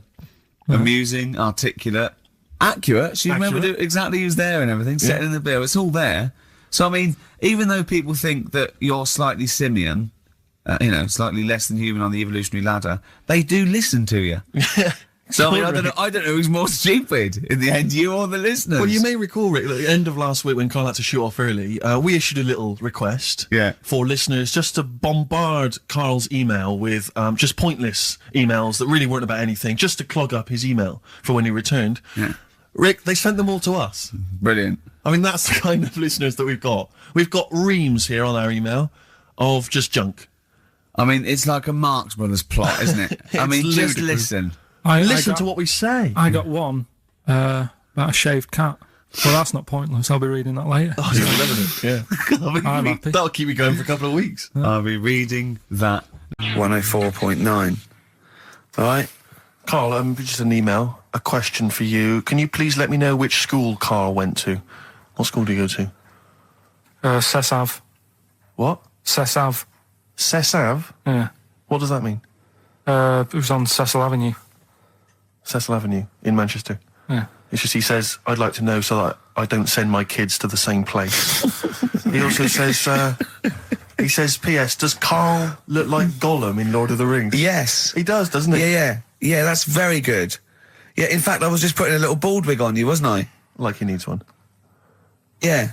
So, if you Just want some a of the fun and games we have when the songs are on. Yeah, did it hurt? Just a little bit. The bit that worried me is when you said, let me just staple it. Yeah, well, I was trying to get it under your chin because it looked funnier. And he was scared. Oh. Can I just give you a little fact here? Someone's emailed in for you, Carl. They've sent an interesting fact for you. I think you're going to be interested in this. Don't read it on the email. Let me read it for you. I think you'll be excited. An interesting fact from Carl. That's from Toby. He says, Attila the Hun punished some fella who annoyed him by cutting off his arms and legs. You'll love this. And stitching his arms back where his legs should be. And vice versa.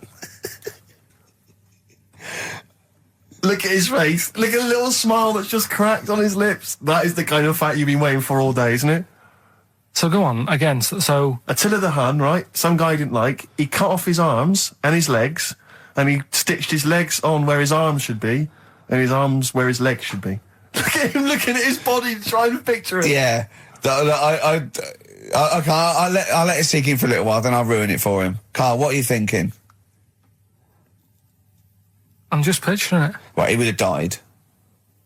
It would have been tokenistic. There's no way that person could have lived through it. So it was just for Attila the Hun's fun. He probably put him on a stick outside his gate or something. There's no way in those days that he could have gone through complete limb amputation and... So would he have wore a jumper for pants? Who's the winner of the competition? From Walthamstow, it's Joe Ogden. Well done, Joe. You got the correct answer, which was what? The fella with two heads, that number 50. Number 50. Is that it? Are we off? Yeah, that's it. Yeah. All right. Cheers. More of the same drivel next week. Bye. Bye. Placebo, Special Needs on XFM 104.9. Email in where Lanzarote is. I don't know if it's Italy or Spain, off Europe, or maybe Africa. You know, these are the sort of things, these are the reasons I come into it, to at least learn something, innit, Carl? We've stopped educating Ricky, so I've stopped learning, you know, about things like the woman who ate mud all her life. We've had a lot of emails, Carl. I don't want to sort of put a dampener on your Christmas, but a lot of people have been slagging off Lanzarote. One of them just said, well, one of them, I don't know if I can find it. It is Canaria, isn't it? It is one of the Canaries, isn't it? It's a volcanic island covered in volcanic dust. It's very windy, so you have to dig a hole to sit in on the beach, and there's hardly anything to do. That's from Mike Godham, he says, unless you like quad biking, well, you know, you've seen what happened to... no, don't go quad biking, not with your little head. There's no protection at all, is there? I don't know what you're thinking, I don't know. At least Rick Mail and Ozzy had lots of hair. Yours would, you'd be like Humpty Dumpty, it would crack like a little egg. And then we'd seen, you know, there's no King's or King's horses. So, yeah, well, they couldn't do the job anyway. No, shouldn't really send them, they're not really qualified. Horses not equipped to put back a medical man like Neil Fox in. Yes. To mend but not eggs. Some kind of military horse. I bet he's had egg on his face a few times, hasn't he? What, Foxy? Yeah. Most of the series are Pop Idol. Right, Carl. Lanzarote, good or bad? Well, you got to give it a go, haven't you? Yeah, well done. Give everywhere a go. Exactly. That's what I was saying. You know, don't just take the word for it. I mean, if it had said an Ananova, Lanzarote shit, he'd have believed it. Sure. You know, if he'd have overheard it in a pub, Lanzarote a crap, he'd have believed it. He'd have seen it on a website that was mainly concerned with monkeys and witches, he'd have believed it. Yeah. As it is. Everybody raves about New York, and when I went there, I thought it was rubbish. Well, you're an idiot then, because that is possibly the greatest city in the world, along with London. Subjective, though. That's why they have holiday programmes and that, innit? So you see it and you decide for yourself and that. Yeah, but you saw Venice on a holiday programme, as you put it. You went there and you went, it was rubbish, full of black bin liners. Well, it is. Right. Didn't they show that? It stunk. Didn't Judith Chalmers say that? Oh, it stinks here and there's loads of rubbish everywhere. No, she didn't. Did she mention that? Oh, that's what I mean. So it depends what you want from holiday, doesn't it? Well, yeah. But So... you're an idiot if you don't like New York, so next. Anyway, go on, break up, guys. Kiss and make up. Yeah. Carl, we've had an email, some old Rockbusters. Someone's emailed in, they wonder if you can get some of your old Rockbusters clues, your old genuine Rockbusters clues. I know Rockbusters has come back Well, of course he today can, it's the way his brain works. Well, indeed, but I think you'll, maybe you can also enjoy the challenge, Rick. Yeah. And you at home. Yeah, I remember them as well, because I remember how angry they made me. Here's some old Rockbusters. That army's got some nice trenches. DW. That army's got some nice trenches. DW. No, Dandy Warhols. that one works. It's not bad, is it? That's why I didn't get that one, because it worked. Yeah. Yeah. Okay. She's only got one sticker left. It was actually he's only got one sticker left. Oh, okay. He's only got one sticker left. Oh, the band His Last Sticker.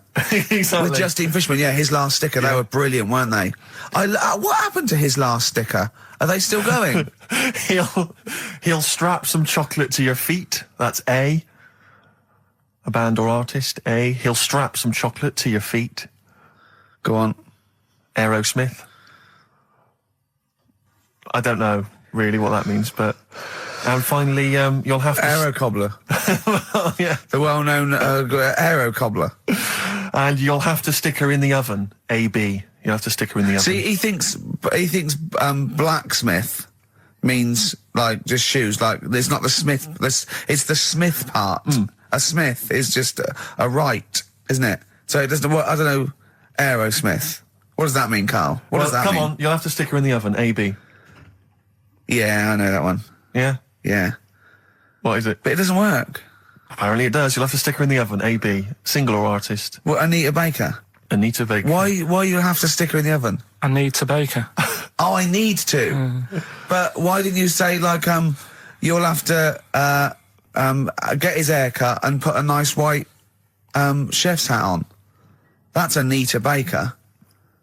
See, that works. That works, Carl. I need to bake her. Doesn't work. It is shite. Okay, well, listen, before you judge, listen to today's Rockbusters. Okay. They're here with us now. Here's Karl Pilkington. brought He's it got back them. just for Christmas. Brilliant. I've only got two really because what? I was trying to work one out before, right, in my little room. Yeah. I was looking at different band names, thinking, what can I do? Yeah. Couldn't concentrate because Ricky was in there trying to spray deodorant all over the place. Right? Well, you should have done them yesterday. You should have shut me out. Right. So there's just two. Brilliant. Well, Okay. I've kind of got an idea for the third Oh, one. fine, I'll yeah. have a go. Yeah. Right, so anyway, the first one... Should we play a record and come back to this? 'Cause We'll it's do been it a- quickly, yeah. we'll do it quickly. No, play a record. It's record then. rubbish. Yeah. Rubbish. Libertines. Useless. Give me the gifts. Let me have a look what prizes you've got. Libertines, Don't Look Back Into the Sun on XFM. Well, the general public are getting involved with Carl's holiday, and, I mean, this has been a damning report on Lanzarote. There's not been a positive word written about Lanzarote so far. Wow. It's volcanic, there's no natural water supply. Apparently there's no natural water supply. It's You all have to sit in a imported. hole. What do you think of this, Carl? What do you think of the people that want you to know that you're going to a rubbish place when you can't change it? What do you think of that? Rubbish show, will it? What do you mean? Be all right. What do you mean it'll be right? Because I'm going to go there thinking, oh, there's no water and that, and there will be water. No, they didn't say there's no water. What did they say then? There's no natural water supply. Whatever. I'm not bothered. Doesn't bother me. All right. I'm going to have a good time and that. What are you going to do? What's your plan to do? Got a book. What book you got? Rich Hall book. I'm just going to read that. So, Brilliant. and the weather's better than here, isn't it? Yeah. So...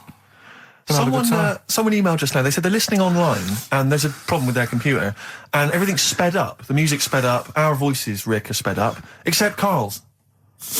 That's how slow he speaks. So when everything's sped up, he sounds a normal.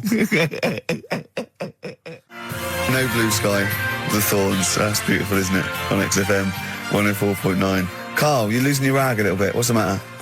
Nothing, go on. See? What's the matter? No, what's the matter with I've Carl? got something to cheer him up. Someone's emailed in, Emma's emailed in, she said that for those that know, those in the know, they referred to Lanzarote as Lanzagrotte. Brilliant. He's a bit fed up. He's got 2 CDs for Christmas from a company that's been with for 6 years. He's a little bit grumpy about having to answer the phones.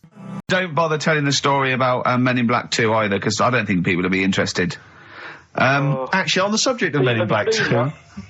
What? Have you seen that, Steve? No, I haven't, Carl. Tell me about You it. should see it. Go on. Why?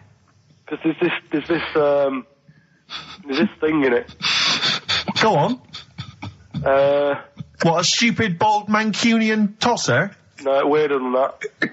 There isn't anything weirder than that. Big eyes, it was gangly. Keep talking. And, you've got to see it, because you wouldn't believe how the likeness and that. You've got to get the film out tonight. Right. It's not as weird, it had a normal voice, right? He's done you and he's not even here! I'll tell you what, mate, it ain't worth coming in next week. Oh, stay on the line, Carl. Play a record, Claire. Kings of Leon, Molly's Chambers. What do you think of that, Carl? Alright. There's a surprise. Another insightful remark. Steve is not a fan now. Not only does he know you've been slagging him off behind his back. No, I wasn't slagging Steve. If you get it out on DVD tonight, you'll know I'm not slagging you off. It could be your brother. I love the fact that it makes it worse, but he's thinking you're going to go, oh, he wasn't slagging me off. It does look like me. I do think I'm an alien. I love the fact that you hope Steve will go, he's got a point. It's a spitting image. Yeah. I am, seriously, Carl, I'm really angry. I'm so angry with you at the moment. You haven't seen it yet? No, I know, because I know what it's going to be, and I'm just... Why? I'm fuming. I'll tell you why I'm angry, because he doesn't do it in jest. No, but what do you think it's going to look like? What do you think this thing's going to look like? Going to look ludicrous. It's not going to look anything like me, but he's going to pretend it does. Go on, what? Go on. No, it does look like you. Yeah, of course it does. And you looked like the Human Z. Well, I mean, to be honest, you did a bit, Carl. You walk like him, you're bold like him, you got a sort of gormless face like him. Any more? I don't smoke. That does. I always laugh instinctively when I hear Carl's name and that word. Yeah. Right, well, why is that? Because it is... I had to come up with some new features again for this new year. Okay. I'm excited. What have you come up with? We are the backbone of this show, Carl. Yeah. We'll tell you we've come up with some pretty... What's yours first? Right. Go on. Right, well, Rockbusters. That's old, that's not a new feature. Yeah, but we'll keep it. Right. So you're just keeping an old feature? Okay. No, it's an old favourite. I'm sure there's a lot of people that are going, phew, I was worried that he'd lose Rockbusters. Rick, I've just come up with a new idea. Why don't we just play some records that we like? There's a new idea for 2003. Yeah. Oh, do you know what we can't, Steve? Because the library's out of order. Oh, yeah, the record label, we can't get in there. We're not allowed to get in there. We had to scrounge something from Capital Gold. So anyway... Right, go on. So we got Rockbusters. What are they doing with the library? Are they getting some records in that we want to play? Is that their new idea? I know. Let's get some records in. Yeah, they're thinning out the Gina G. Yeah. Four non-blondes. Goodbye. Give that to Foxy. Go on. Sorry, Carl. We'll do. We started Do We Need 'Em in 2002. Do We Need 'Em? Do We Need 'Em? Yeah. We'll continue that. Got a new one, haven't you? Explain that later. Yeah. Right? Yeah. And then the new stuff comes in. Ooh. Right. As always, I like to sort of get words and tweak them and stuff. Sure. Yeah. So I was thinking of either doing something with... there's a lot of weird rituals, isn't there? A lot of weird rituals? Yeah, there's weird stuff going on around the world. Okay. There is, yeah. And I was going to tweak that to rituals. Okay. Right. Again, starting with the title, the pun first, then working out what it is. And I found some weird stuff. Right, so it's specifically... Just stuff that goes on, like...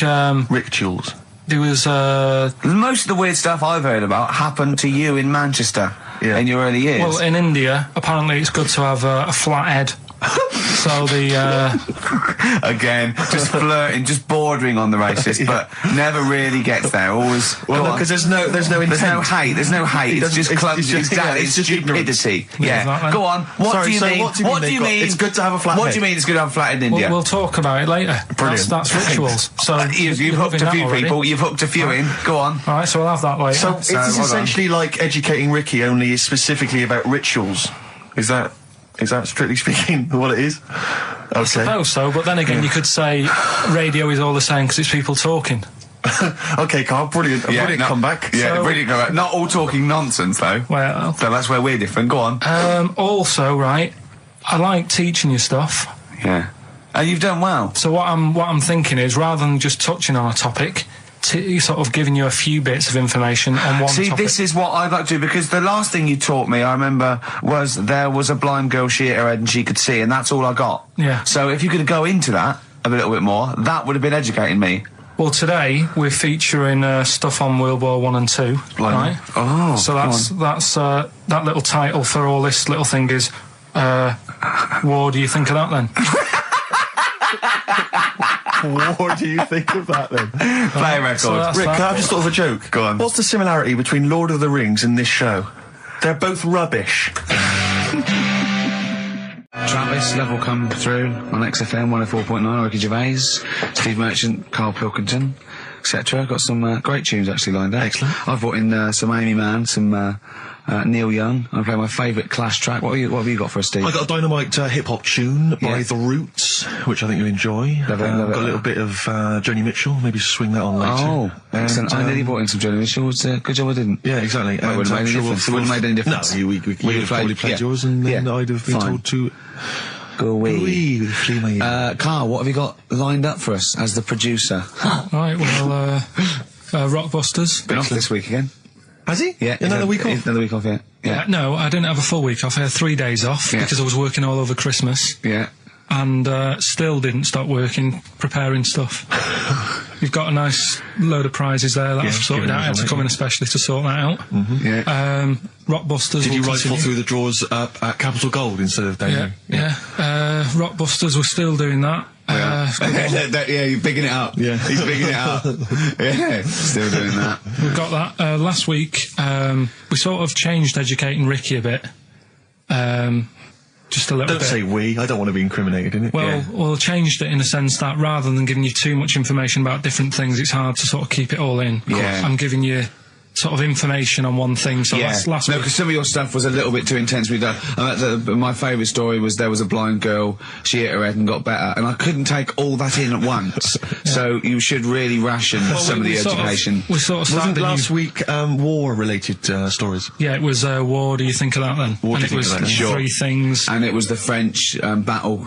Going over the top was John's got a moustache, which you think was ambiguous because someone might have said that anyway.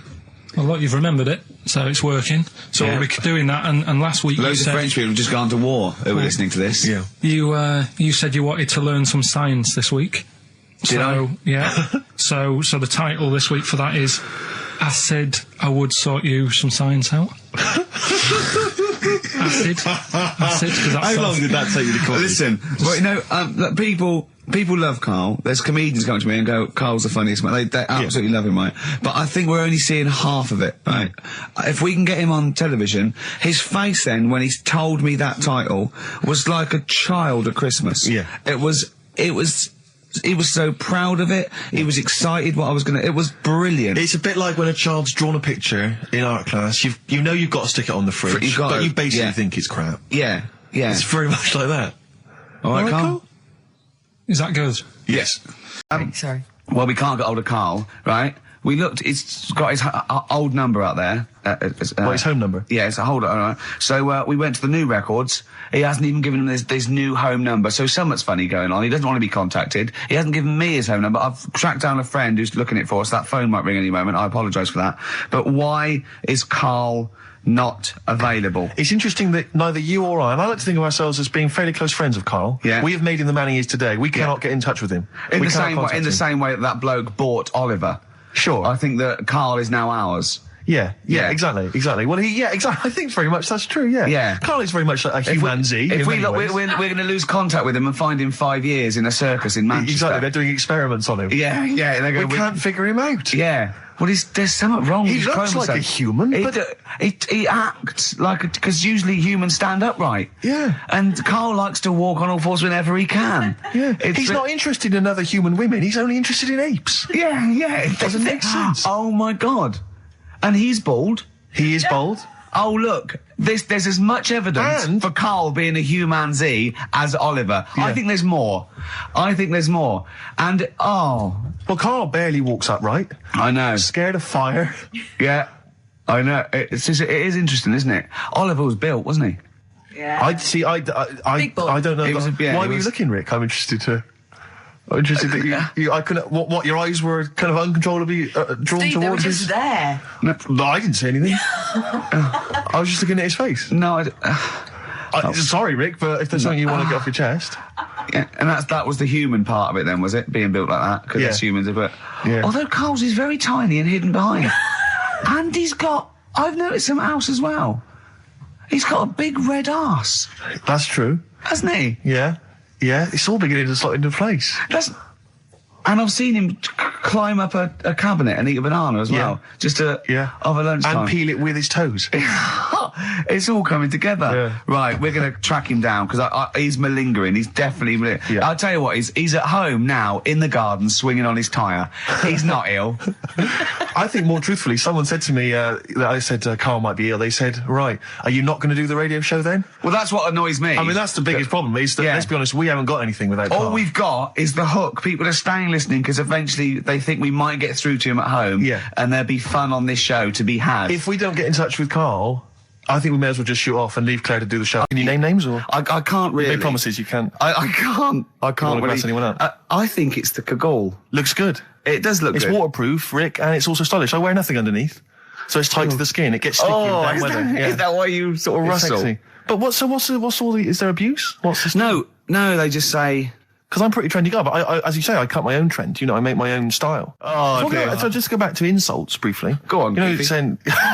no, see, that's... Goofy, that's not fair. No, because that's what he said. It's in my head. What do you mean he said? No, When did he say that? No, I mean... When did you call me Goofy? No, he didn't. He said about what's in Baldy? my head. Hey, no, when it's... come on. Come off it. Don't What? Who's start calling on me it. Goofy? No. I'm not even Goofy. Goggle-eyed's fair enough. Yeah, but you can sort your look Lanky. out. I can't.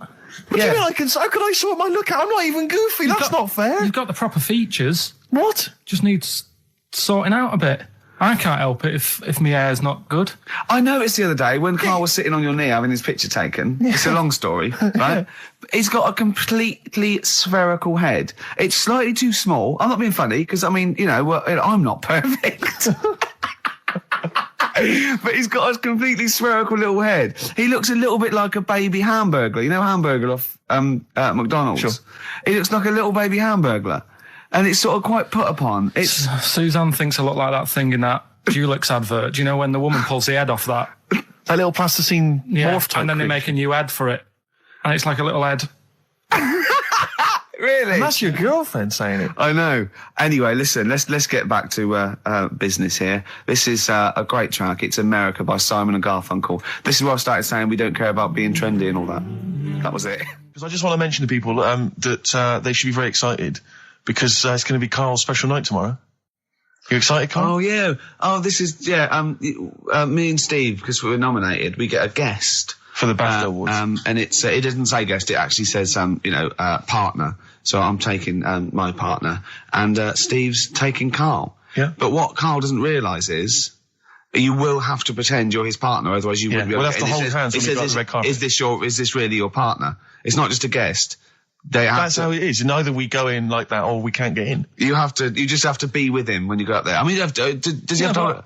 We should hold hands, but I think what we should do is just to make sure that there's nothing at all that it's going to go wrong. We should just do a little kiss. Just like, when we get in front or of be the seen cameras. sort of like cheek to cheek, just to show them that, you're not, he's like not just Elton getting, John and he's David not just Finnick. getting his mates in for a free meal. You are actually partners.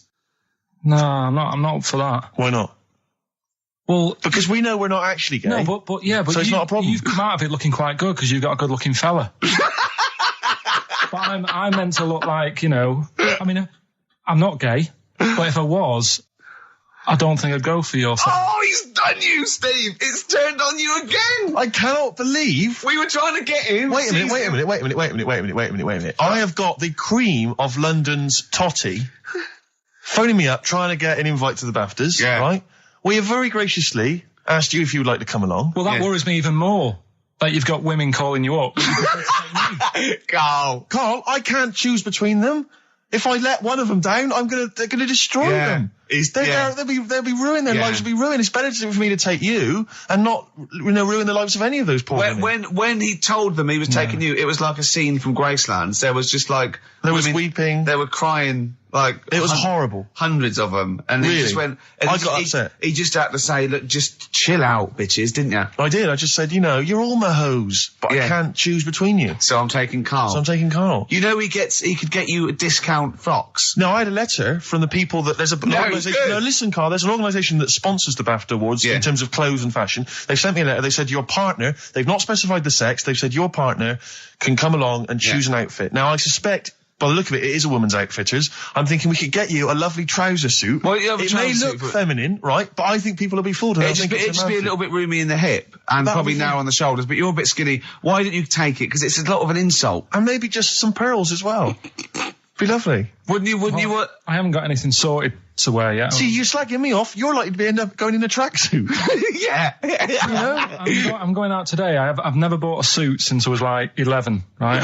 I went to my brother's wedding. That's the last time I wore a suit. No, but it's like how when I went to the BAFTAs with you and I wasn't really enjoying it, you were I can't. He said what? No, you didn't tell us this. Ungrateful. There are so many people. You're like a little charity case. You're like. Oh, I had chicks queuing up around the block. You'd usually have to. Someone like you would have to write to Jim or Fix It or Esther Ranson to get them to meet us sort of people. And now it's on your doorstep. I'm amazed that you didn't enjoy it. Why didn't you enjoy it? You got to walk down the red carpet. You went in. There was George Best, one of your footballing heroes, was there. A load of other big names. You sat there in prime position. You came backstage with a load of other big names. Hey, you had a lovely bit of grub. You were filming this thing for the DVD you were making. That's you, a cameraman on our DVD. And yet you think, now you look grumpy because you had a couple of pints and I can't believe it. So tell us why you didn't enjoy it, because the ceremony, what didn't you enjoy about that? It was interminable, wasn't it? Far too long. Wasn't it awful? 3 boring. hours. I'm sorry. No, come on. Seriously, because... Okay. R.E.M., yeah. Well, after R.E.M., night swimming, being at it all night, and why it annoys Carl. Cheeky freak? Controversial cheeky freak of the week, where Carl finds a human being with some sort of congenital or imposed deformity, or So and we talk about that in a wry way. Do you think that's big and clever? No, but that's just it. It's never about taking the mickey out of someone, right? It's to make you think. I'll tell you what isn't big and clever. How lucky you are. A dwarf with learning difficulties. Nice. Yeah. Well, we'll explain it to you. See, you know the sort of things I find incredible. Go on. Mirrors. Shiny objects. Kettles. Yeah. Oh, God. Well, listen, remember the time when I tell you about the baby that had a baby? The baby that had a baby. The baby that had a baby. Yeah. It's happened again. No, it hasn't. Well, it didn't happen the first time. It was in the papers, I think, on Monday, in all the tabloids. So it's a twin where one has grown and the other one is still at a fetal level. No, it wasn't, though. It had grown. He was saying to his mum... Who was saying to his mum? The little kid who was 7 years old. And he kept saying... Yeah. He was pregnant. And he was pregnant? Yeah. I know. What do you mean? And he was saying to his mum, oh, God, I don't feel well. And, like, his belly was all swollen, and they thought he'd just been eating cake or whatever. And he was saying, I can feel something moving about, and they were like, stop messing about, there's nothing wrong with you. Eventually, I think he was in gym at school. In gym? What, Jim was pregnant with him? He was like a Russian doll. He was at school, right, just about to do sit-ups or whatever they do at school, right? Yeah. And flew out across the room. Teacher goes, you're a bit fat. You look a bit pregnant. And so best to the doctors took him, said, you're 7 years pregnant or something like that. What? What? Or something like that? You're 7 years pregnant. Or something like that. You say to the doctor, Carl, Why don't you think about what you say before you say it? See the reaction I get. Now the gazelle, I didn't get excited like that. 7 years pregnant. Send it in. If someone's online at the moment, just having a look around, it happened on Monday or Tuesday. Because I told you at the pub quiz, didn't I, Steve? I said to you, I know the baby's had a baby. Yeah. And you were like, yeah, whatever. Well, I just thought you were talking nonsense as ever. Well, we'll find out. You're 7 years pregnant. Yeah. You're a fool. Play a record. Well, we've still got stuff coming up. Monkey news? Rockbusters answers. We'll have to get that out of the way soon, because we've got What else there? Have we got a cheeky freak of the week? Yeah. Brilliant. America by Simon and Garfunkel on XFM 104.9. I'm Ricky Gervais, and I understand I'm about to read my words, Steve. Well, once again, there's always someone, and it looks like it's Mike Lamb who has come to Carl's rescue. Lambo's let me down then. Doctors have removed a 4-pound baby boy from the stomach of his 7-year-old twin brother. Yeah. Alan Jan Niamatilev was yeah. born with the freak fetus growing inside him. For 7 years, it lived like a parasite until a school doctor became alarmed about Alan Jan's bulging tummy and took him to hospital. Surgeons who gave him a scan operated immediately, unaware that the baby was attached to the boy's blood vessels and still alive. They saved Alan Jan from certain death, but knew the 8-inch fetus was doomed. So there we are. Boy pregnant with his own twin brother by Barbara Davis. That was in the Mirror, apparently. So I've read on, and all the facts are right. They took him to the school. The parents didn't realise. And that isn't even this week's Freak of the Week. I mean, that's you got still that for free. You got that. You can have that. That's the free freak of the week. Free freak. That's that's giveaway. That's like 13.5% extra. Yeah. You know what I mean? That you might get with hairspray or something. So that, I mean, if that's just the throwaway freak of the week, there are 2 freaks of the weeks there. If those 2 freak, I can't wait to see what the actual freak of the week is that people are paying for. Is it incredible, Carl? I tell you what, something else you can have for free. Go on.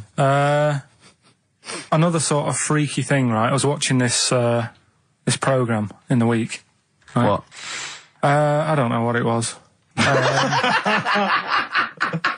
But it was about, I just saw this little fella on it, right? What do you mean, little fella? He was doing this history thing. Oh.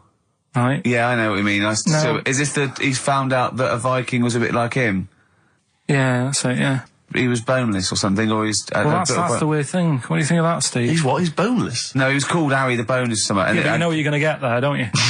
That's what I mean. Always have a name, Elephant Man, you know. Harry the Boneless. Where is he? You know what I mean? I'm meeting someone, waiter, what's his name? He's called Harry the Boneless. He's over there flapping around. Yeah. He's over there in the bucket, having noodles. That's what I mean. But, do you reckon you could do that? Do you reckon you could have your bones taken out? I love talking to him! He's brilliant, it's like talking to a 5-year-old. I was asking Suzanne when she was watching it, and she was like, ask me later. Yeah, brilliant. She wanted to know about, What did you said? You were watching this programme about history, right? About Vikings. Like you turned to your girlfriend and said, do you reckon you could have your bones taken out? Yeah. I love that. I mean, that is why you are my favourite. What do you mean you think you can have your bones taken out? Firstly, why would you have your bones taken out? If you've only got a small flat or something, and there isn't much room. Yeah. Right? And what I mean is, would all your organs still do the stuff? No, they wouldn't. You'd just be mush. Listen, I'll teach you something now, right? The skeleton, right? Spam. Yeah? Support, movement, anchorage. No, support, protection, anchorage, movement. Spam. That's what the bones do. Yeah? You couldn't stand up. You wouldn't be protected because they protect his rib cage, skull, of course. Anchorage, everything holds onto it. Every muscle is tethered to pull against something, like a crane, a pulley system, so you wouldn't be able to move at all. Do you know what I mean? So you'd be in a bucket. There'd be nothing. Well, you'd die immediately, obviously. No, you can't have your bones taken out, Carl. I mean, why do you need to ask that question? Sorry, but Boneless Bob, or whatever his name was. Harry the Boneless. he presumably didn't have any bones. I mean, that's why he had that name, obviously. No, he did. No, he's got the name. Yeah, exactly. No, he was just... I've had an email here from Graham, Old Kent Road. He just says, I had a dream about Carl last night. Can I sue? I've no idea what he looks like, apart from the boldness, and yet he turns up in the middle of my dream. I don't need this, it's harassment. Yeah. But people are having dreams about you now, Carl. You actually, it's like you're one of something that was created by the Brothers Grimm. So, Carl, so this little Harry the Boneless, what was your point? Was that really your point? You wondered if you could live without bones? Yeah, I saw the little fella on this programme, and The presenter? Yeah, and he was a small fella, and he was talking about Harry the Boneless, and I thought, that's interesting little bit of science stuff. Yeah. Yeah. Well, yeah, that's about it on him, really. All right, well, that's just another bonus cheeky freak of the week, isn't it? That's not even the freak of the week either. No. That's still to come. So you've had a pregnant Siamese twin. I know, it's been mad in You've the had a freak boneless fella and a... I used to just go on my errands. Yeah. And it was my job to, like... I haven't heard errand since the 70s. It's nice to hear that. I went to U-Phase, right, the little local supermarket. Yeah. And I got... What's it called? Euthanasia? What? I did... U-Phase. New phase. U-Phase. U-Phase. Yeah. H-U-G-H. U-Phase. Oh, Hugh Phase is his name, right. Yeah. And U-Phase, I just had to get like a bag of potatoes. Of course you did, yeah. And a loaf. Staple. So I used to put that in my diary every day, and it got to a point when, like, even the teachers were like, just make something up. Yeah. Stop putting the same thing in. Sure, start joyriding or something. Live. I love the fact that he was fascinated by the strangest village in Britain, but the stories he's told us about where he comes from, there's him going around with two fellas with big heads, webbed feet, a little pigeon-chested bloke, him on his grifter with Maggie pecking at him, his dad in a telephone box nicking groceries, and a horse in the house next door. I mean, how strange was his upbringing? And him hanging from his satchel. Unbelievable. There's another woman who I remembered. Actually, I'll tell you later. Go on, what? I'll tell you later about another woman who I remembered. Give us a teaser. It's just a woman who rode around on a three-wheeled bike with her husband in a basket. Right, I'll tell you that. Right, and the final you don't get clue. Teasers like that on any other radio That's station. a hell of a funeral service. Right, listen. Right, tell us about this woman. Well, it was just because you were saying about the, our living. We are broadcasting now, aren't we? This is actually going out. This is live. This isn't us sort of like... Yeah, but you were just talking about how I lived in an odd village. Yeah. With kids with big heads and all that, right? And what I wanted to do... What is that again? There's two kids with big heads. Yeah, they just had sort of big heads and webbed hands and that. They went to my school. And when I spoke to my dad the other day, because I'm going to see my mum and dad tomorrow. Oh, yeah. So I said, have we got any school photographs with the big-headed kids in? And he said, no, nobody bought those sort of school photos because they were in it, so it was always a bit ruined. So I said, well, no, he said sales would, because he obviously talked to other dads and stuff like that, and he just said, no one bought them. But anyway, so I would love them. Yeah, I'd buy them. Yeah, but I wouldn't stand out, would I? If it's on the mantelpiece. Yeah, well. But anyway, so I was talking about, When you say they had big heads, what do you mean? Do they look like someone from Doctor Who? They were just quite big. But they weren't related? No. So why did two blokes with big heads and webbed feet? I lived in a weird area. There was a chemical plant close by. I can't believe you've never told us that before. That explains a lot. Not just the freaks in your neighbourhood, but... No, there was loads of weird stuff going on. There was this, like I said, there was this woman who used to live in one of the council flats, right? And she had a three-wheeled sort of big, what do you call it? Three-wheeled son. He was the weirdest bloke we ever knew.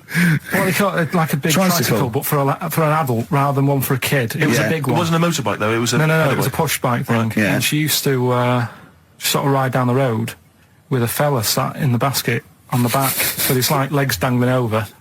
And they'd be going to the pub and what have you. Was it a different fella each time or the same one? No, same little sort of bald-headed fella. So it wasn't collection for organs and things. Bring out your ale. And then people just throw Grandad just in the back and go, right, we're getting £4 for Grandad. But she's got a lovely pair of testicles on him. They're very low, but they bring out your dead or nearly dead. She used to pick on her husband quite a lot. They'd be in the pub and what have you, and they'd be sat by themselves, but she'd always be sort of, having a go at him, moaning at him, sort of pushing him about and that. So my dad and his mate, right, they went round to their house, knocked on the door, she answered, and he said he was a copper, right? He said, Detective Pilkington, gonna come in and have a word. So I'm just going to make a note of impersonating a police officer. Yeah, but for the good, he went in and sort of, now I've heard, superhero. Yeah. I've heard, you know, you picking on your husband a lot. Yeah. We'll be keeping an eye on you. Do it again, and there'll be trouble. And she backed off after that. She That's was all good. right. And how was the husband? Was he still in the basket though? Was he allowed to ever sort of like ride up front with her, or was he just always in the No, basket? it just she'd sort of stopped picking on him in public places and stuff. That's like that. good. Just You did it can't, behind you closed can't doors. get done, can you, just for doing that? I think impersonating a police officer. Well, is you a criminal probably did. offence. There was no gain. I think you can't impersonate a police officer full stop, but I think they'd probably be lenient on him that he was, you know. But let's face it, he's not going to be caught because why would anyone know about it? It's not like his son's going to say it on a radio station, is it? And stitch him right up. Is this something you did generally? Kind of a little bit of light vigilante work? Just whatever, him and his mate, just, you know, if they saw something going on, they go, what can we do? What little scam can we do, or whatever. That's fantastic. 104.9 XFM. You alright? This is Karl, producer of Ricky Gervais and Steve Merchant. They're not about today. Ricky's on holiday. Steve couldn't be bothered. So I'm left here with all the DATs. That's a digital audio tape of all the shows they've done since they've been here over the last, I don't know, year and a half or something. So we'll play you some of the best bits. All right, so here's the first bit. That blew me away, right? That the fact that he got the name, he got the number. Spooky bit, right? I'm walking home. I called you up a couple of times, then I left a message on your phone because it was just amazing. Not only was he good at magic, but his maths was brilliant. No, well, that thing adding up to 42 was like, how did he do that? I mean, we didn't even make a big deal out of that. He said that to me. He said, all Carol Vorderman's got is the maths. Do you know what I mean? Imagine him on Countdown. Yeah. He'd even know what they were going to write down. Do you know what I mean? So a bit of a wasted talent. I should see him again about that. I think he's... So I get into my flat, right, and what they do in my flat where I live, they put the post in like these little pigeonholes. Right, and I don't normally check them out. I leave it for Suzanne to do, right? Sure. But this time, for some weird reason, I thought, right, I'll check it, see if we've got any post. Open it up. There's only this. A letter for Miss Harris. Yep, there it is. Bona fide in front of us. A letter addressed to a Miss Harris. Well, does she live there? No, it's my address. She doesn't live there. Did she ever? Don't know. It doesn't matter. It's weird, isn't it? But we've never had. Normally, I think there was a guy who lived there called Yaki Shoki. Mr. 42. It definitely wasn't an Harris, right? This is the first time we've had a letter for this woman. Yes. Right. But what are you claiming? Because Darren Brown himself admits that it is not paranormal, it is not supernatural, it is a trick. It's a trick. Is it? But he would say that, wouldn't he? Hitler said that. Play a record. Well, can we open this? No, it's illegal. No, but I'm thinking if What it's if a we opened birthday it off card air? for someone's like 42nd birthday. Right. You can't open that letter. Go and put it back, or put you cannot open that letter. Why not? You can't open someone else's mail because you think Darren Brown's supernatural. What if we steamed it open? Then resealed it? No one would know. It's only a letter. You can't. You can, but I don't want any part of it. Carl, I if think you should open it. No, you open it. I'm not opening it. It's against the law. You should open it Right, then. we won't open it then. They won't send you to prison. Look, forget it. You'll get off. Cure. Yeah. Bit of cure. There's no cure, no. I'm looking. Well, I'm tempted to open it. Well, do you want to, Steve? There you go. No, I'm not going to open it. But I think you should definitely. 6 Different Ways by The Cure from the album The Head on the Door. We've enjoyed that. The head on the door, Carl. Ooh, bit of a coincidence. Spooky, isn't it? It was only 4 weeks ago you were talking about a head and a door. Exactly. Has the door got a number on it? 42. Oh, dear. So we're not opening it?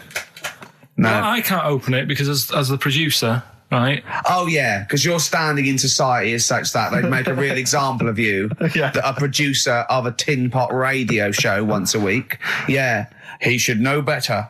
He can press buttons and talk at the same time. Sending down.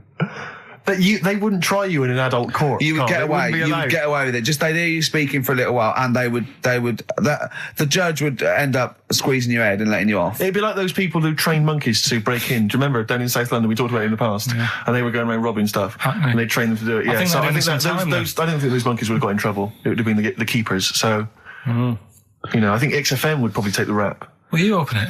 No, I can't be seen to open it. No, he's I'm a an writer award-winner. director. Exactly. So am I. I can't be seen to open I'll it. give it here then. Right, I'm having no part of this. That's against the law, but Right, I'm having no part of it. open it. Come on, you've started now.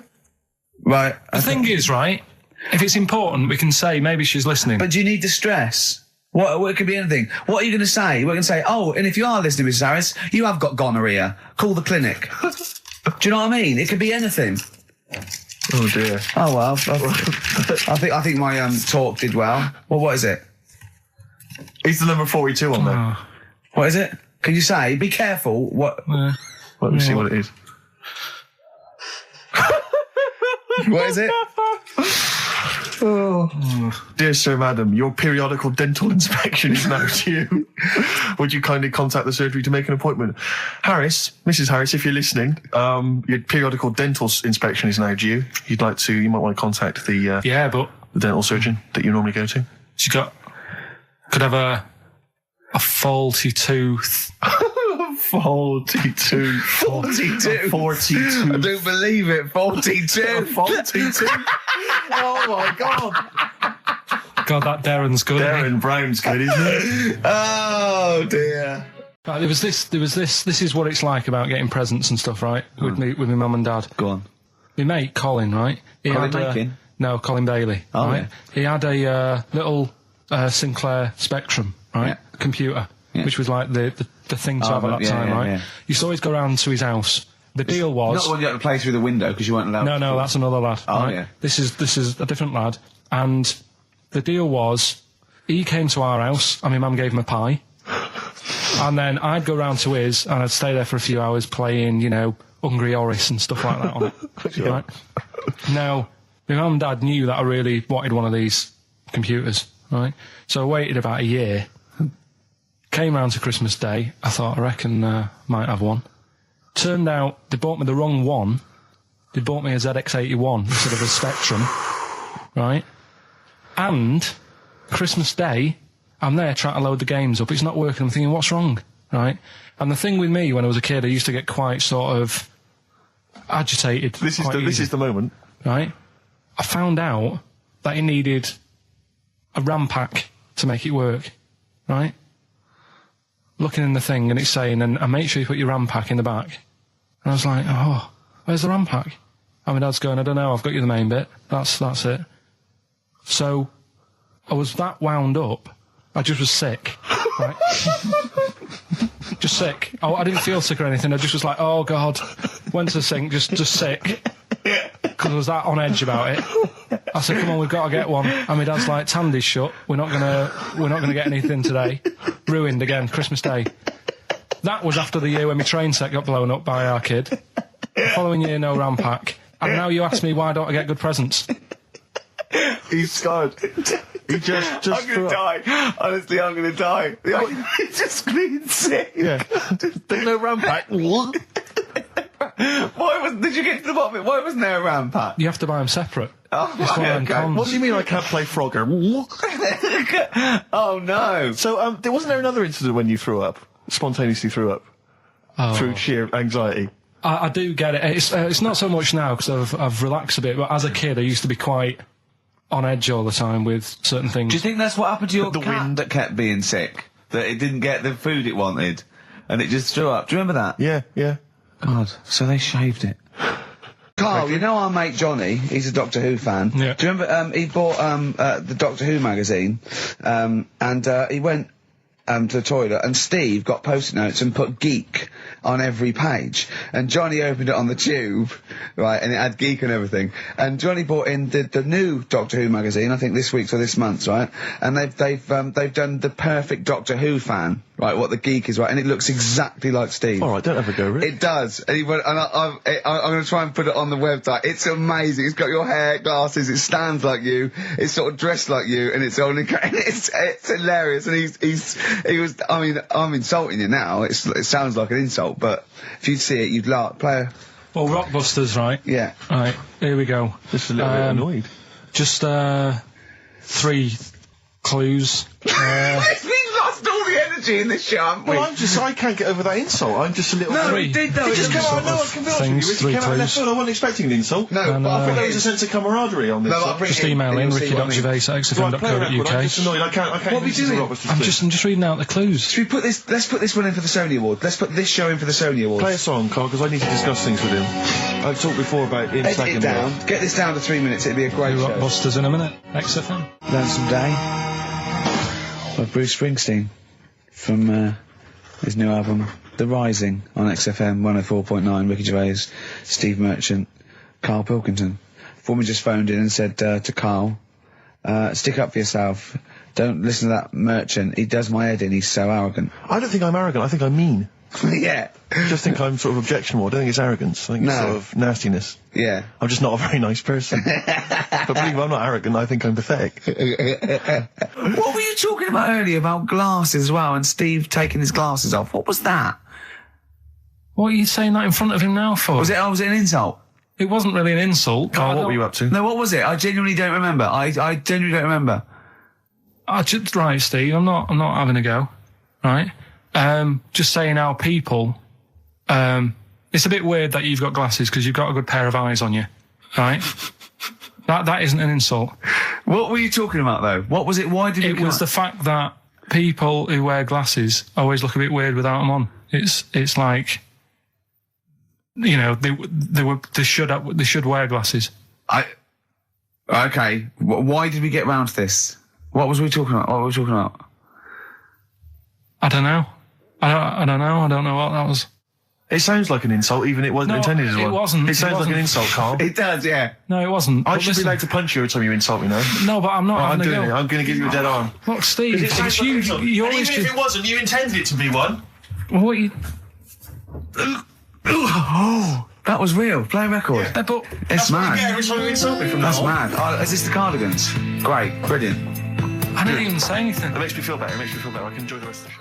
Yeah. Before we carry on with anything, I should just tell you, we're on the subject of emails. There's one emailer we're always looking forward to hearing from. Dickers! Richie Anderson! Dicky Docky Doo! Richard Anderson, thanks for emailing. He's my biggest fan. He's now. one of the biggest fans. He absolutely loves me. But not afraid to offer some constructive criticism. Go on, That's the great thing about Dickie.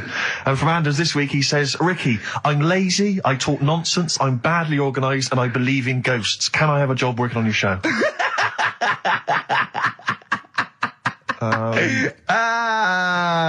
Possibly, Anders. Maybe send in a CV.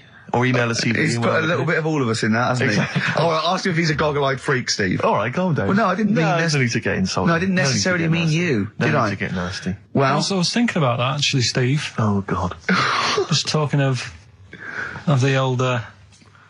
What? What? Talking of the what? No. Do you know, like? This better be good. No, you don't have that many girlfriends. And what do you mean? Carl, why are we on this? I was defending you in the whole monkey discussion. Come on, what's your point? What's your point? No, what's the point? I just was thinking, if there was an infinite number of Steves. you're an odd-looking fella. Come on, Carl, get to the... No, I know that. I've told you that loads of times. What do you mean, you know I know that? Well, there's no point pretending anymore. Steve, I'm flabbergasted. But also, you don't like spending money, right? He's mean and weird looking. Valentine's Day. Are you sort of... you know... You've got to love him now, haven't you? What are you happier with? The fact that no girls like you enough, right? This is really mental. Or are you happy because you don't have to spend any money on a card for someone? A little from column A, a little from column B.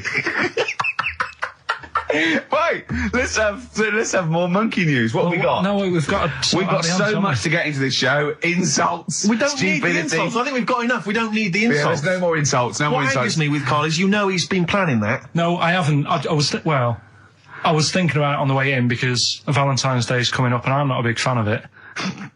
Condoms? You bought your girlfriend a box of condoms for Christmas. I don't think you can have a go at me. To be fair. No, but I don't just treat her on Valentine's. I'm always... Do you know what I mean? You don't even treat her on Valentine's. You don't even treat her at Christmas or on her birthday. When do you treat her? Hang on a minute. Wait a cotton picking minute there. Oh, why I order. Wait a minute. What's that? Tiffany dog. I treat your girlfriend better than you, and I've only met her twice. I took her out last night and she enjoyed herself. Where'd you go? Until she had to write the cheque. Where'd you go? To a chippy. A really... Play a record! It was a chippy? No, a quality one. Right. Oh, God! Under a fiver for 2 Oh, nice blocks. wrapping. Not newspaper, greaseproof paper. And bread. That's Feeder, Just the Way I'm Feeling, on XFM 104.9. Ricky Gervais, Steve Merchant, Claire Sturgis. Well, he's defying me. He's not calling in. We're going to give out his number and he's not calling in. That's even more annoying. Who does he think he is? I don't know who he thinks he is. I'll tell you what I'll tell you who he is. Yeah. He is a little bold Mancunian. Let's never That's let him who he forget that. is. I don't know who he thinks he is, but there's the fact. Just, Carl, call in, because you're annoying me and Steve. He's been slagging you off as well, Steve. Well, go on. What's in the week, he was slagging you off. I mean, in the week, I was joining in and laughing along, but now I'm thinking but now I'm thinking that you're more on my side than he is. Thanks very much, Rick. I'm glad to see you've come round. He said he was. I was in the pub with him and Johnny. Oh right, so there's a little audience. Good. And he went, have you seen Men in Black 2? I went, no. He said, have you, Johnny? He went, no. He went, there's a thing in it that looks just like Steve. And I went, what? He went, it's a thing, he's got really gangly arms and bulbous eyes, and it just works really fast in the aliens registration thing. And I went, all right. I said, well, bring that up Saturday. Since he's not here, what do you think of that? Well, the reason is that I think the problem I have is this, that if I was to say things like that about Carl, I'd destroy him. He'd be a broken man after I'd finished with him. Call in, Carl, or Steve's going to say a few things about you. I'm going to get a couple of home truths out there. I can't believe it. I cannot believe it. Yeah, we were, at the time I was joining it, we were having, slagging you off on other things as well. Sure. But now I'm thinking, maybe you were wrong. Maybe I was taking the mickey out of the wrong person behind their back. If you receive any phone calls from people you don't know, we don't know anything about that. Instantly, we don't know why that is happening. That is just going to be a weird, spooky thing. So, remember Blockbusters? Right, this one is good, and we'll do this one. Rockbusters. And remember how Bob Holness used to give you a letter? Yeah. And it'd give you a question, and the answer to that question is that letter. Yes. Right. Well, it works like that. So if I said to you, we'll test it out on you, Steve. Right. Right. Welcome to the show and that. Hello. Let's play. Right, and I say, right, your first one is W. And the cryptic clue, because it's done like crosswords. Okay. So not quite like Blockbusters. Well, this young man prepared for his death. And it's a W, so the answer. And it's not always going to be like our sort of music, it can be any sort of music that's out there. So the W is the name of the answer. I understand that, but is the answer always the band name, or is it? Yeah. It's always the band name, is it, or the artist? Yeah. And so would the W be the surname, or would you have both the initials if it was someone's name? Would Elvis Presley be EP? Don't get annoyed, Carl. No. These are questions that I knew would be asked. I know because he tested it on me. So you've got to tell them. We need That's to the know point. the rules. If it was Elvis, I'd probably do E. No. Give him the answer. Give him the Right, answer. did you hear the clue? No, give me the clue again then. So the letter is It W. is a cryptic clue. The clue's fine. Listen, and the go on. clue is, this young man prepared for his death. This young man prepared for his death. Yeah. This young man prepared for his death. And it's a W, and it's his first name. That's what he needs Well, to see, know. that's the, Yeah, but I don't... Well, shouldn't we have the initials? Wouldn't that make it easier? I mean, Yeah, but it didn't do that on Blockbusters. It just had one letter. They did if it was if The Gold Run, they often had us for 3 or 4. Did they? Letters, yeah. but it was normally just one word. It wouldn't have been a name or something. All right then. W. Y. Will Young. Excellent.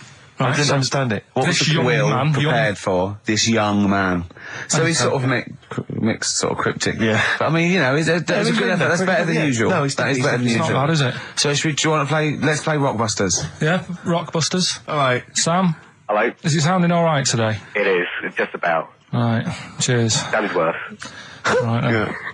Well, And so we've got Sam on the line. Who else have we got there? So we've got Tim as well, haven't we?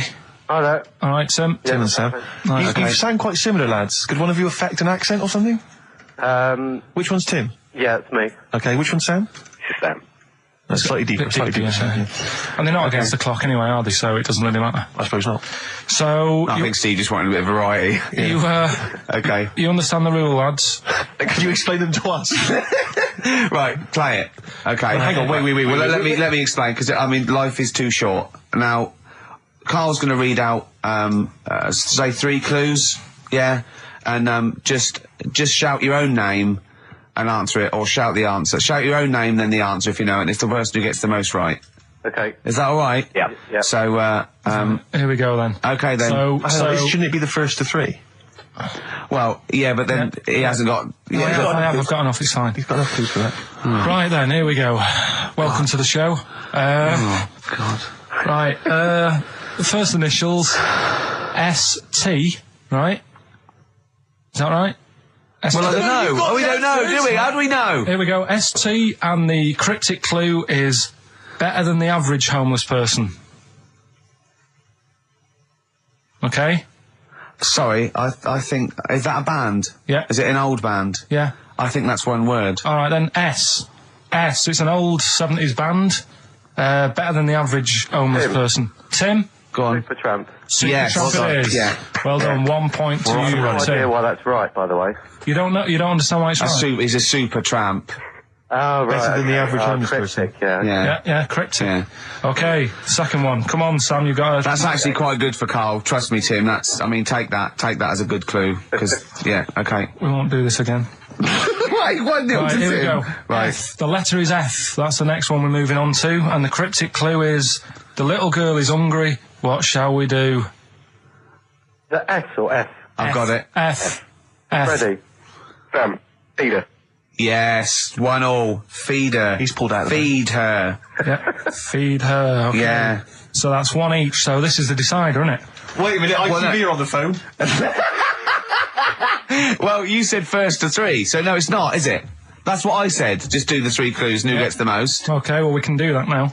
So, here we go. I love this. This is rubbish. Go on. So, here's the last one. The initials are AK, right? And the cryptic clue is exploding pet. Shout out your name if you know it. Last orders at the bar, please. Last orders at the bar. Exploding pet. AK. You're tuned to XFM 104.9, Karl Pilkington's quiz, Rockbusters. The format is still available. The highest bidder, please give us a call, or you can email ricky.gervais at xfm.co.uk. Is it a band or a singer? I'll give you a bit more of a clue. It's a pop band. Okay, we wouldn't. Sam. Tommy Kissam. Yes. Hey. Oh, this is amazing radio. So who was that won? That was Sam who won. So it's 2-1 to Sam. So he wins. What does he win, Carl? He wins some CDs and some videos. No, he's got obviously now, Sam, if you're ready, take the spot. You're going to do the gold run. Away you go, Carl. I haven't got any more. You're a fool. Right, stay on the line. We're giving both some presents. Play a record for. Rick, I'm going to shoot off. Not come. Because out of all the religions, that's, I'm not a religious person. I don't understand. You're it. only saying that, Krishna, because you've got the head. That's the only reason you think it'd I'm be... halfway there. Yeah. But the thing is, Out of all, you just what was that? Money just fell out of my pocket where I'm nearly laying down. That's the danger of wearing sweatpants everywhere you go. I'm only ever lying down in a chair. No, I'm I've never been a religious type. If people want to do it, I let them do it and what have you. Good of you. But out of all of them, I want one that's not going to take over your life. I don't want one where you've got to get up 3 times a day and you've got to go and pray and that you've got to get up early. Forget that. It's getting in the way. But if it's something like, I was walking to work the other day, right, across Oxford Street. There's a little Hare Krishna fella there, and he sort of had he had a leaflet and stuff, and he said, are you interested? And I said, what do you do? And he said, well, we're against getting stressed out and what have you. And he gave me a plum. They hand out food for some reason. But I sort of asked a few questions. That's just the imagery. These 2 bold people, one of which is wearing an orange smock, holding a plum in the middle. He hands the other one a plum. It's almost like you can imagine some kind of religious painting. Exactly. Yeah. But what is their sort of main thing? Because he didn't really tell me that much. He was a Japanese bloke, so I didn't know what he was saying that much. Why? He wasn't speaking English. Not very well. He wasn't the best sales bloke to send out for them, is what I'm saying. Yeah. But what's that? Are they? You're saying they're nothing like? Well, I believe Hare Krishna is a kind of as an offshoot of a sort of Buddhist faith. It is. I think they are Buddhist, aren't they? Yeah, and obviously their kind of trademark, as it were, is that they have to say. I believe they have to say Hare Krishna, Hare Krishna in a certain rhythm, in a certain order, a certain amount of times per day. That's why you see them walking down the street saying Hare Krishna, Hare Krishna, because it's actually a sort of religious chant which they're obliged to do. So you see, even if you go into the Hare Krishna faith, you may find yourself, in Tesco or whatever, forced to say Hare Krishna, Hare Krishna. Perhaps out loud, out not loud. Just thinking it. Yeah, no, out loud. You can put it on an iPod and you can put that on an iPod. No, it doesn't count. No, I think you have to actually say it. So I guess that kind of eats into your social life a little bit. And there's the wearing orange as well. Particularly frustrating, I imagine, if you're in a cinema or a library. A little bit awkward there, midway through. Or Star you Wars, live next door to a bloke called Hare Krishna, who constantly thinks you're calling him. Yeah, that probably. Yeah, so that's in this. I mean, I don't think we've quite done the Hare Krishna faith its full service there, but so interesting to you. I mean, you got handed a plum. You've been treated well by them. Yeah, well, but he couldn't tell. I just wanted to know how much time it would take up.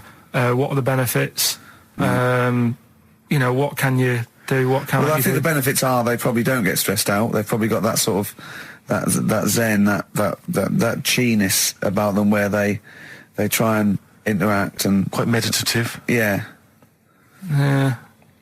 I've got some nice trainers as well, don't they, with their orange. What are you looking for then in a faith, Karl? You say what are the benefits? I mean, obviously Catholicism, you get the communion wine and bread, so... Yeah, but I can afford that. Right. Probably, just, I like the Crusaders. I was forced into joining that as a kid, because a mate sort of joined it, and he sort of said he'd join, and I sort of swore at him. I said, I'm not doing that, right? Yeah. He said, right, if you don't come with me, I'll tell your mum that you just swore. So I was like, oh. So I went. So I went along, and I used to just go on the Friday when they played, Sabutio and stuff. And then I went on one Sunday, and it was totally different. There was no Sabutio. There was no sort of table tennis. The thing where you hold a thing and knock things over. Skittles. There was all that on a Friday. Went on the Sunday. It was rubbish. He said, right, sit down in this room. They gave me a Bible. Thought, this looks too heavy, this is too big, I'm not interested in this book. And I never went again. I used to hide on a Sunday when they came round. And that's been the only sort of... why did it suddenly turn out to have to hide on a Sunday when they're coming round? Because they wouldn't leave. They wouldn't leave. Who was it? Were they adults? It was well, he seemed like an adult to me at the time, but he was probably about 27. Well, that is an adult. Yeah, but do you know what I mean? He seemed a lot older when I was a kid. Yeah. And he came knocking and that, and he used to say to me, Mum, I'll just tell him I'm ill or something. And he used to hang around to see if I'd eventually come out to play and that. And if I did, I think they would have grabbed me and took me there. I love the idea that for you, religion has to bring with it some kind of gift. It's like, join our faith and you get an alarm clock radio. It's like something like I think religion does bring a gift. Usually, it's... the gift of the Lord. Well, the gift of everlasting life, isn't it? And that's the problem with it, you know. A lot of people believe in it because they think... But for Karl, his feeling is like, that should be a given. That's safe. I'm definitely going home with eternal life. But what else can I have? Is there an iPod? You have to have a religion? Because obviously I don't have a religion. I don't miss it, and I wouldn't want one. I'm an atheist, and that's out of belief. That's out of logic. And we don't get into the politics or the morality of it. Why do you feel you need a religion? Why don't you just get a hobby? Well, I didn't want one. I don't want one. I just was saying that, you know, if I was to get one, which one would I go for? Is what I'm saying. I'd like to see you perhaps as a Jew. I think Judaism would suit you well, I think. What are the hours like for that? Tough. Can be tricky. That's what I mean. I don't want anything that's, you know... And they have a day where they don't eat and stuff. I couldn't be doing that. So then they have days when they eat too much? Yeah, but what happens if I'm not that hungry that day? Like I say, I don't like change. You know what I mean? I like my Cheerios in the morning. I don't...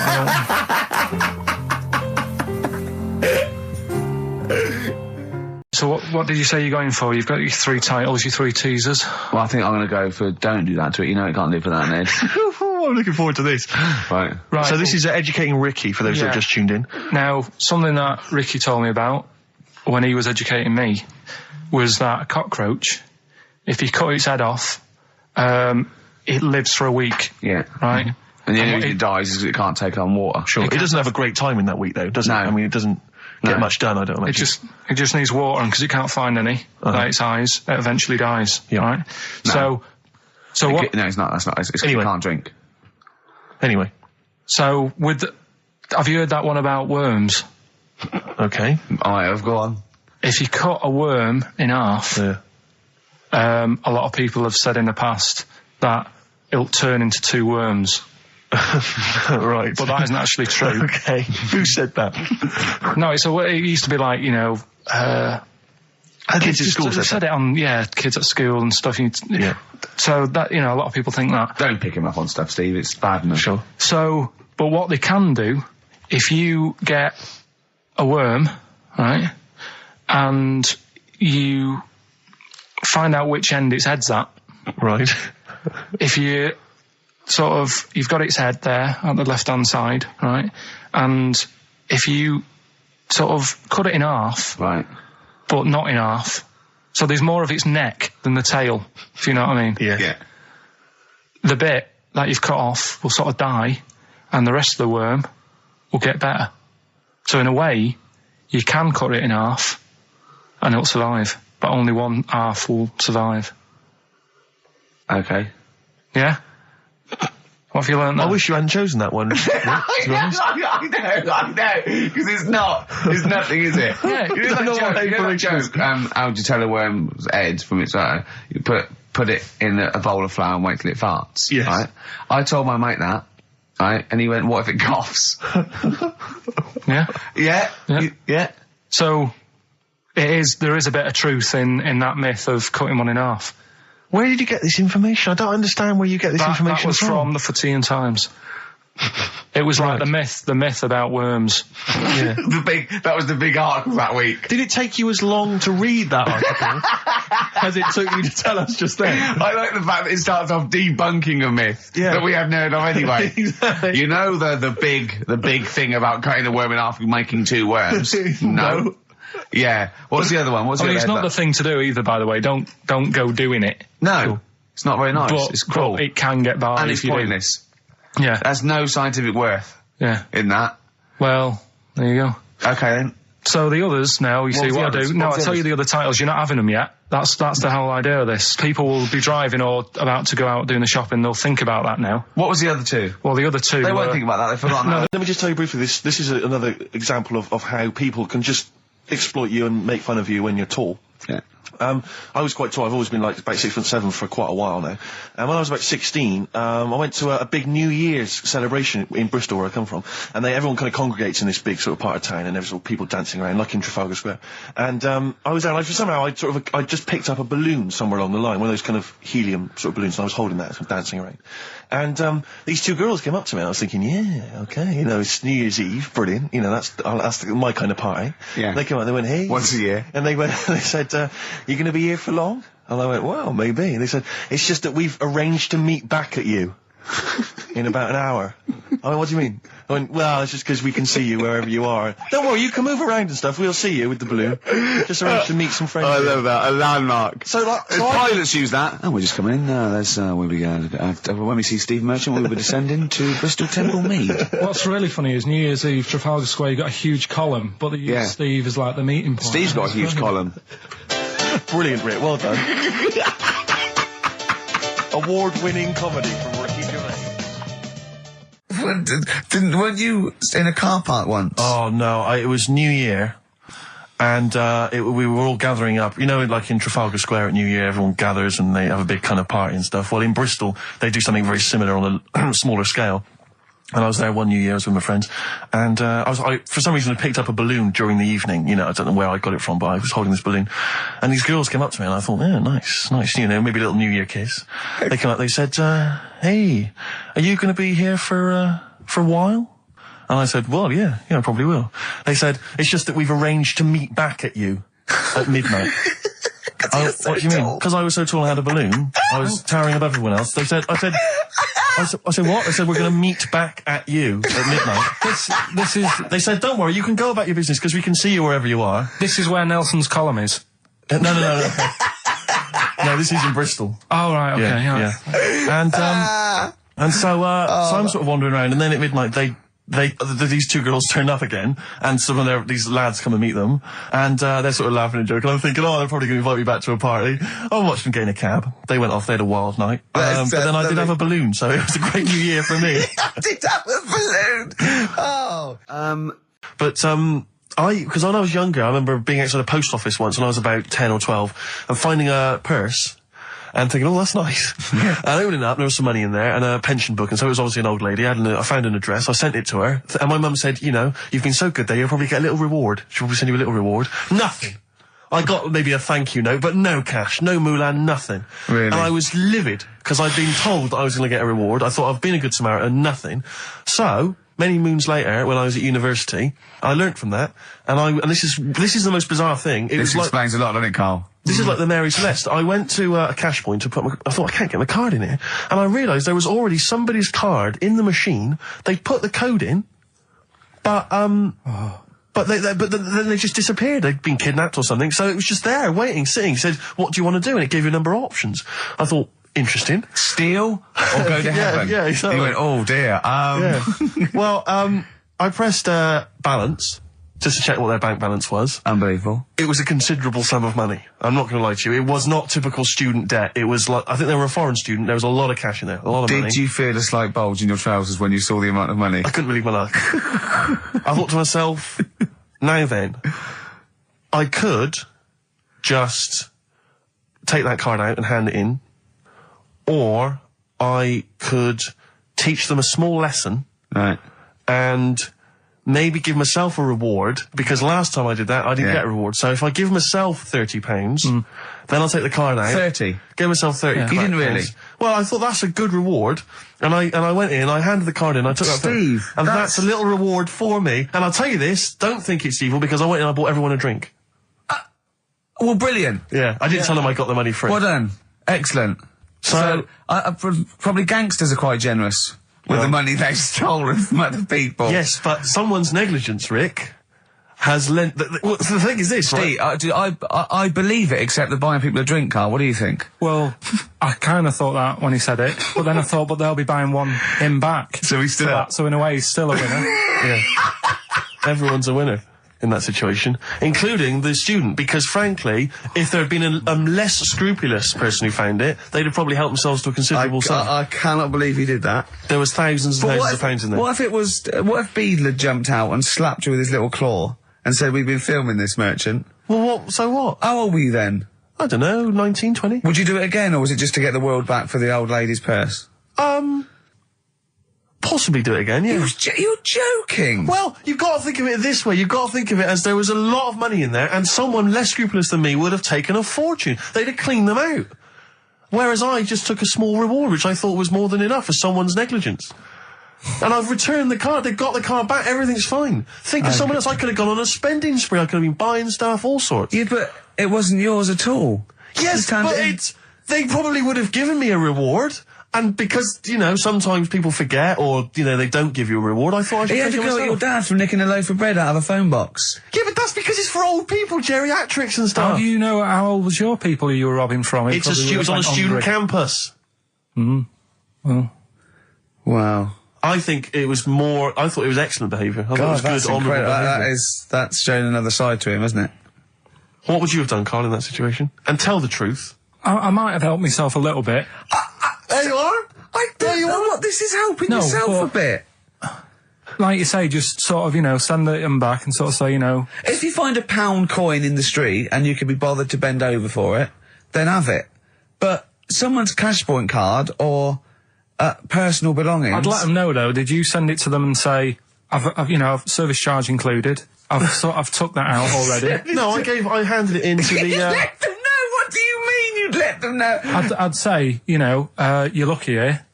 Right, I just took, I'd probably said 20, actually. Okay. Because that's just like one note. Sorry, right, okay. You are winding me up. No, I'm not. I mean, not for once. I mean, I know what Steve's like. He is tight, right? He is. And you know that, don't you, Steve? Financially, you mean? Well, no, I mean, just the way you are. You're very sort of, you know, you're not wasteful with your money. I'm careful. No, I'm not wasteful. Absolutely right. No, but to the extreme.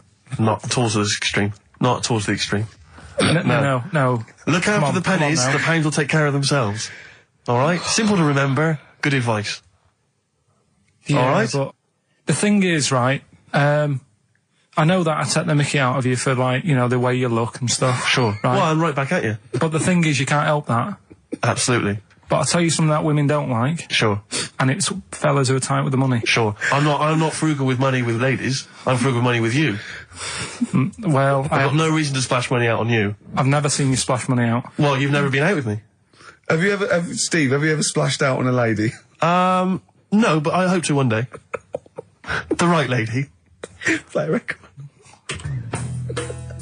Show, is it? I just suddenly caught myself. This is nothing. I told you that before. It's been bad today.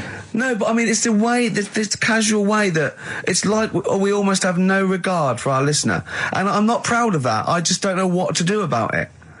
Do you know what I mean? I don't know how to do this properly. I mean, we're just chatting here. I mean, it's only Anderson who's seen through us, and that surprises me that more people haven't. I mean, what are the figures like? Do people listen to this show? I'll find out for you. You keep saying that.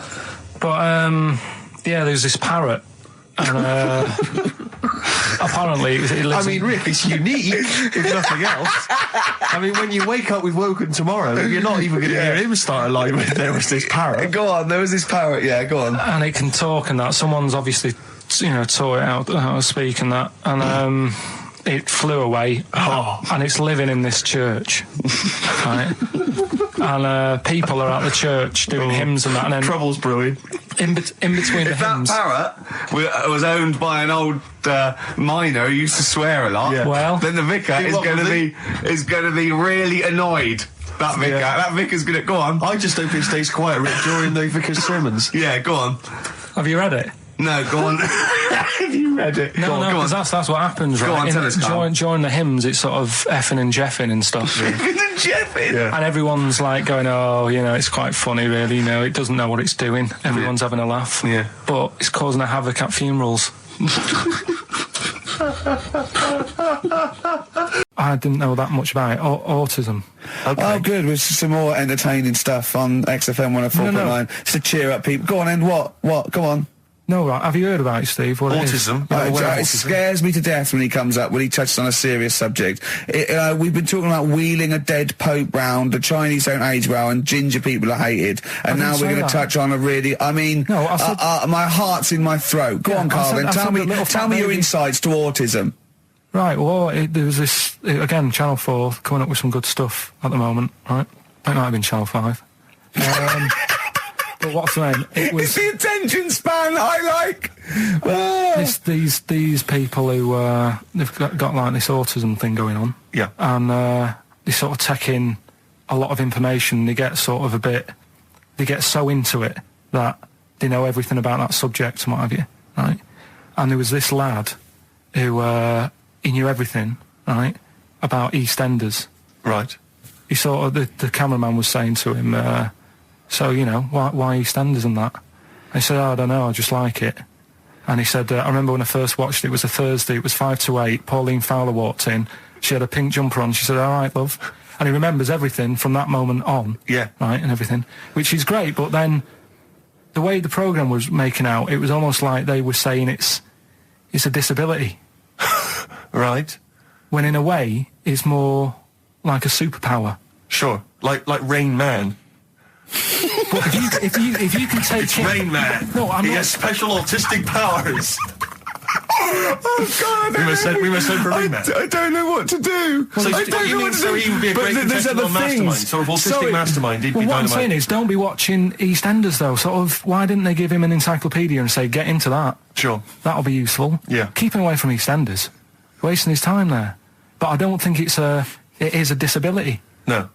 Yeah, there are other things, and they're not. It's also autism is a matter of degrees. From what I know, and I'm sorry to have to do this, but I feel that I have to at least be the voice of reason, as ill-educated as I am on the subject. But I think there's degrees of autism. I think some are higher performance than others. There's other issues with it. It's not they're just got good memories. They don't go around doing tricks for people because they can remember stuff. There are other issues with it. Do you know what I mean? Right, well, I mean, they seemed a bit... But you watched the programme, what did you learn? That he knows when Pauline Fowler came in? Yeah, I mean, there was other bits where they couldn't control their emotions and stuff.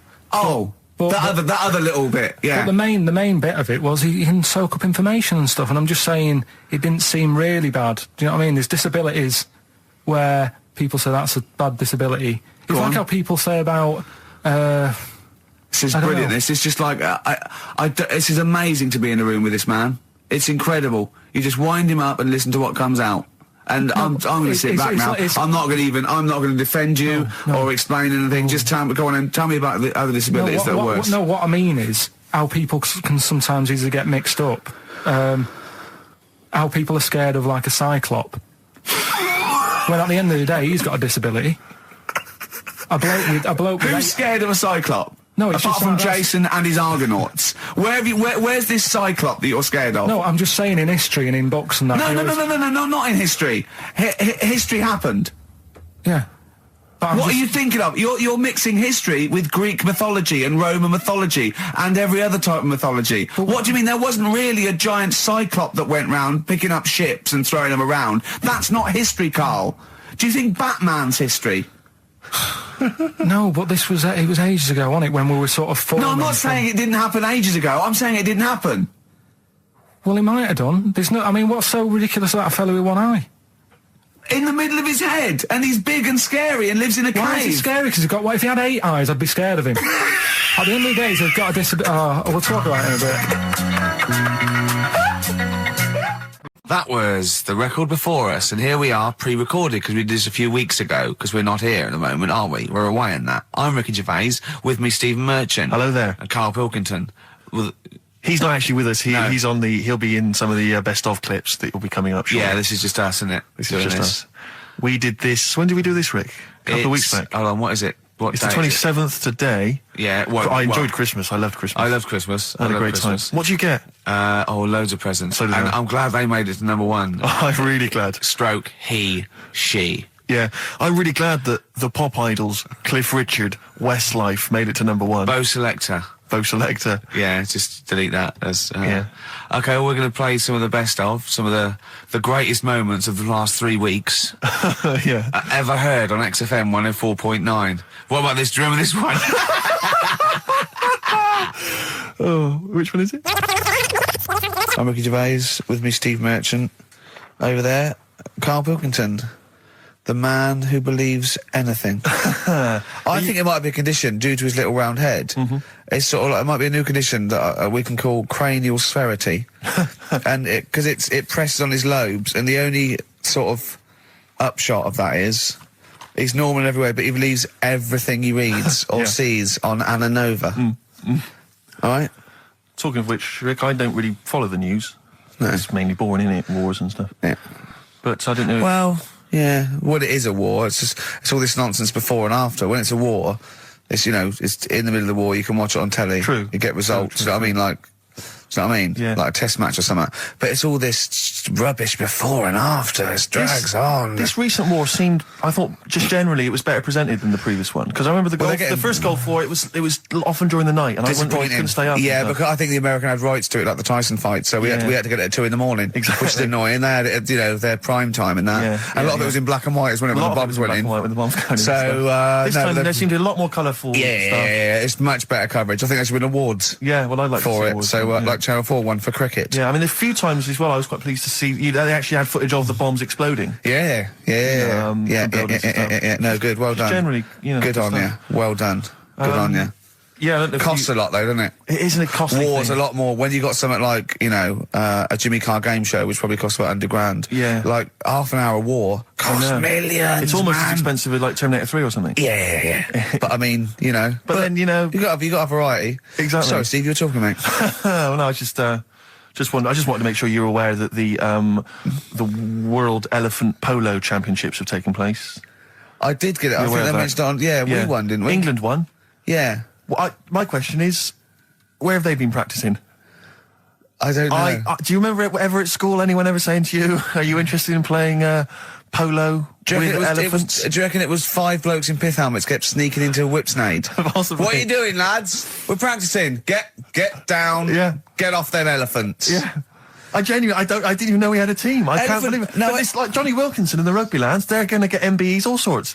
The elephant polo boys, nothing. They're going to get nothing. I haven't seen the sun to be fair, it's not like horse polo where I don't think there's a stick long enough. I think the elephants kick it, don't they? I think you might be right. I think they're not allowed to use their tusks. They'd burst it, won't they? I think they go, start again. Raheem! Yeah. What do you mean the elephants kick it? All right, I've opened a can of worms here. Normal polo on a horse, they have like mallets. Yeah, they whack them, right? But I think it's obviously they're too high up. I think I might be wrong, but I'm pretty sure they just train the elephant to kick it. So why are people talking about? Why not just let them have a kick about without? Imagine that! And why does horse racing have to have a jockey? Well, they just let the horses go, okay, lads, no cheating, on your marks, get set, go. Get back here. Get back here. Brilliant. Okay. Play record. Right, Adams? Yeah. Yeah. Oh, this is absolutely fantastic. His version of Wonderwall. If you've not heard it yet, you'll be loving it. You'll be loving this. Kings of Leon. California Waiting. Steve, the public have been waiting for us to return. That's true enough. All right? Yeah. They had the best of last week. Was a joy. They had Camfield and us without Carl the week before. But it's been a while since we've all been together. I'm Ricky Gervais. With me is Steve Merchant. And over there, with his little sunburnty, baldy head, little Karl Pilkington. All right? Yeah. That wasn't Steve slapping me head then, by the way. No, that was just him clapping, like Steve Wright in the afternoon. It's a great show. Because it is a good show. Yeah. He's so pleased that we're a posse. Yeah. And we're all back together. 3 holidays Carl's had last year. Yeah. I'd love to have 3 holidays. You've got to start putting the work in there. I had 2 holidays though. No, you had 3 holidays. You went away with Suzanne and her parents. Yeah, well, that doesn't count. It does count. If you book 2 weeks off the firm, you go away and you go 4.9. So, Carl, just take us through the moment where you gave this gift. Firstly, so you went into Boots, right? You thought, all right, 100 condoms, brilliant. Okay, did you wrap it up? I don't know if it was 100, probably 80. Right, okay, yeah. Right. You don't want to go mad, do you? Wrap them up. I'm just resting easy knowing that he's not trying to breed. Right. No. Yeah. So I got her them. I got her Grease on DVD because she's always watching that. Yeah. Right. Yeah. So just think of when her mum said, "What did Carl get you? Some condoms and grease." I was just. I'm glad he said on DVD.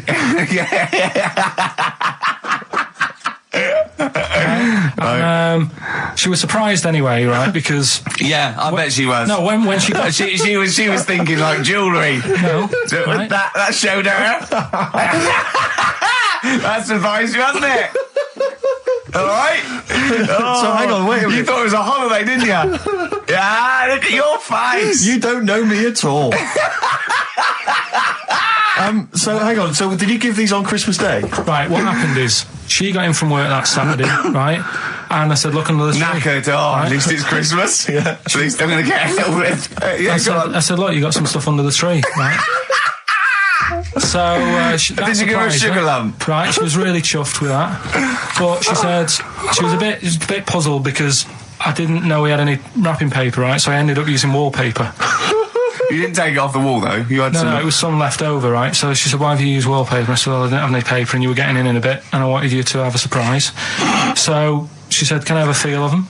I said, the presents. You thought, right, I've got the right thing. Yeah. Right. And then Christmas Day, I said, no, don't get carried away. It's nothing really good. You know, we said we weren't going to buy each other much. So there you go, open them. Yeah, go on. And can I just ask, had you received your present from her yet? Yeah. So what had you received? What did he have? Had some shoes. Nice. Right. Getaway game for PlayStation. Nice. I'm just totting up the value of this. Go on, yeah. And just also think about how much fun and pleasure you get from them. Yeah. Although, of course, condoms, I can see the the appeal. Well, okay. So I think but also add to that bit 150 quid for a meal. If you're going to start totting up, 150 quid for a meal. I bought some shoes, 72 quid. Yeah, that was after the event, though. Doesn't matter. All right, so you received these, dare I say it, thoughtful and nice gifts. You handed over the box of condoms. They were wrapped up. She unwrapped them. Yeah. Go on, take us through it. Walk us through it. Well, it's not something you play with on Christmas morning. Oh, God. Oh, right. But when she opened them, what did she say? Well, I wrapped them twice as well, so she thought it was something really good. Extra protection. Right.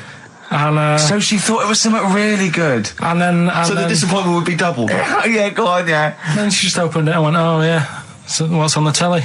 And that was that. Ungrateful. What an ungrateful woman that is. Well, fancy not wanting... I told her... A box of economy condoms from Boots. I said to her about the thing about, you know, it's all about the surprise and that, innit? Yeah. You explained that to her? Yeah. What, after she'd unwrapped it? Yeah. Thoughtful. And she was all right about it. Yeah. She understood. Rick, you know I suggested to him that he buy his girlfriend a gift. I'm worried I've done more damage to the relationship by suggesting that than if he had just forgotten. Next time you've got to go shopping for her yourself, Steve. I think I might do. You've better go shopping for her yourself. I'm glad it's all over, though. It's mental. Yeah. It annoys me. The whole thing annoys me. And she knows that as well. Yeah. She should know. What, she still insists on having Christmas once a year? Well. Wow. I'm you know...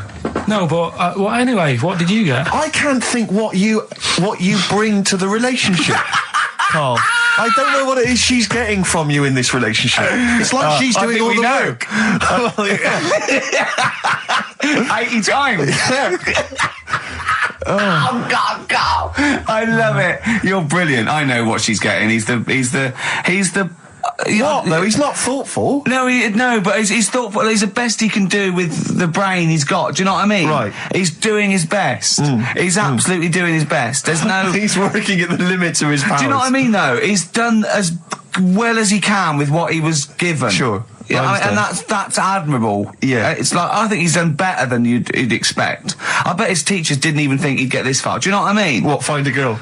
No, well, yeah, a job, a girl. Yeah. Do you know what I mean? Clothing himself. He's done really well. What do you think, Carl? You think you've done well? I think I've done all right compared to some of my mates. What are they doing now? Probably not that much. Do you know what I mean? Mrs. Matthews said I wouldn't be an high flyer. I think I'm doing all right. Yeah. Do you know what I mean? I have a holiday every year. Got somewhere to live and that. Yeah. Got a new flat, haven't you? Yeah, so where are they then, the condoms? Did she show them to her family and friends? No. Take them into work? Look what Carl I'm surprised she told Ricky, actually. I was a bit disappointed in that. Yeah. Because I didn't go shouting around. Well, she was so excited, Carl, clearly. She was just so pleased and proud. Right, so what did you say you're going for? You've got your 3 titles, your 3 teasers. Well, I think I'm going to go for Don't Do That to It. You know it can't live without an edge. I'm looking forward to this.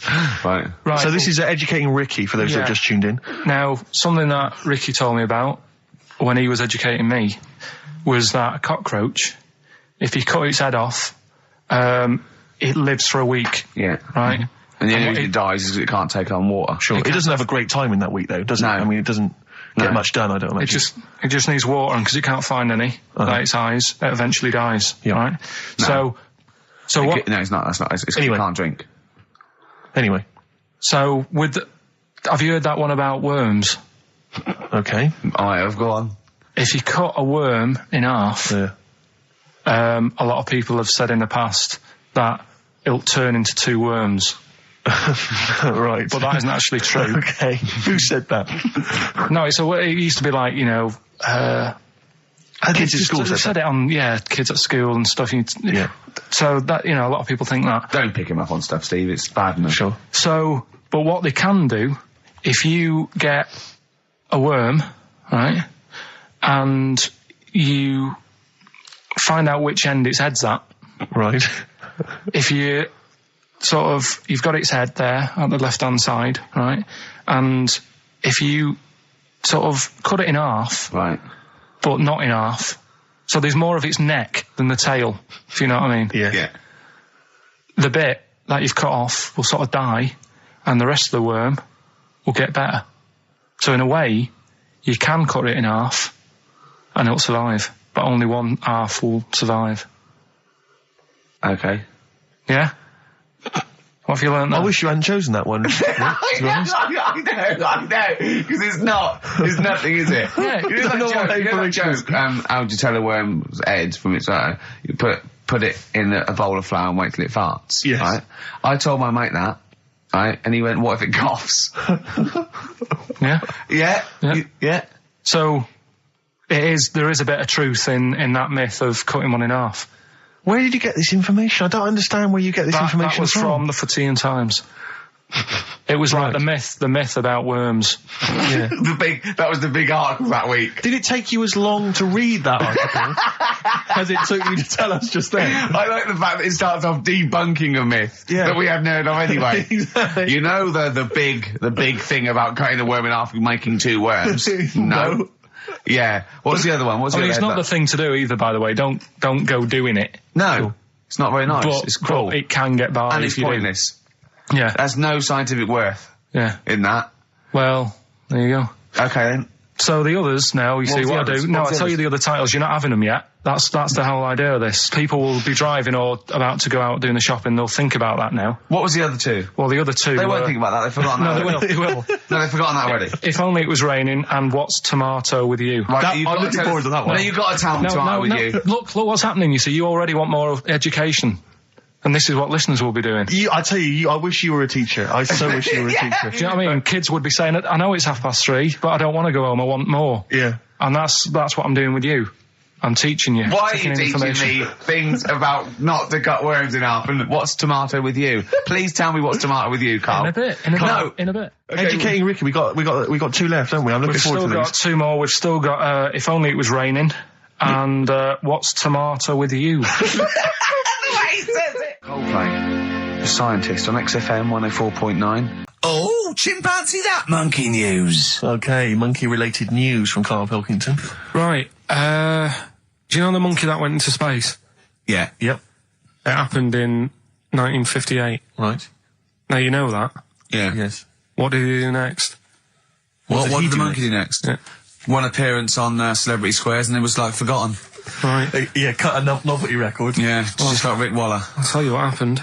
He got back and all that. He got back. Heroes welcome. NASA sort of said, you did a good job. And that's where a lot of people think, it all ended. Sure. Yeah. But NASA were like, well, hang on a minute. We spent a lot of time, we've trained him up and stuff. So he's like, he's saying, sure, I've learned a lot, I've still got it all, I've kept it all, I know what to do. So they said, right, we'll use you. So he turned into like a bit of a trainer at NASA. We wanted to send you out on the top of an organ. Yeah. Put on this little bellhop outfit. Can you smoke fags? Yeah. I'll have a go. So they were getting in new monkeys. The main man at NASA was saying, can you teach us the sound? He's going, of course I can. Do you know what I mean? I remember it all, I know what's going on, I'll tell him what buttons to press, what to do in emergencies, that sort of thing. It was technically sort of employed by the army. Right, can I just fit in here? I don't know the story, Carl, and I might embarrass myself here. You've got an army of people out there that will probably send me an equally deranged email from a different website, but I'm pretty sure when they sent the monkey into space, it was to monitor his physiology. He didn't press any buttons or learn to dock or take off. It was just the effects of weightlessness and space on basically a primate. I'm pretty sure he was tied in with electrodes to his head. Mm. So, yeah.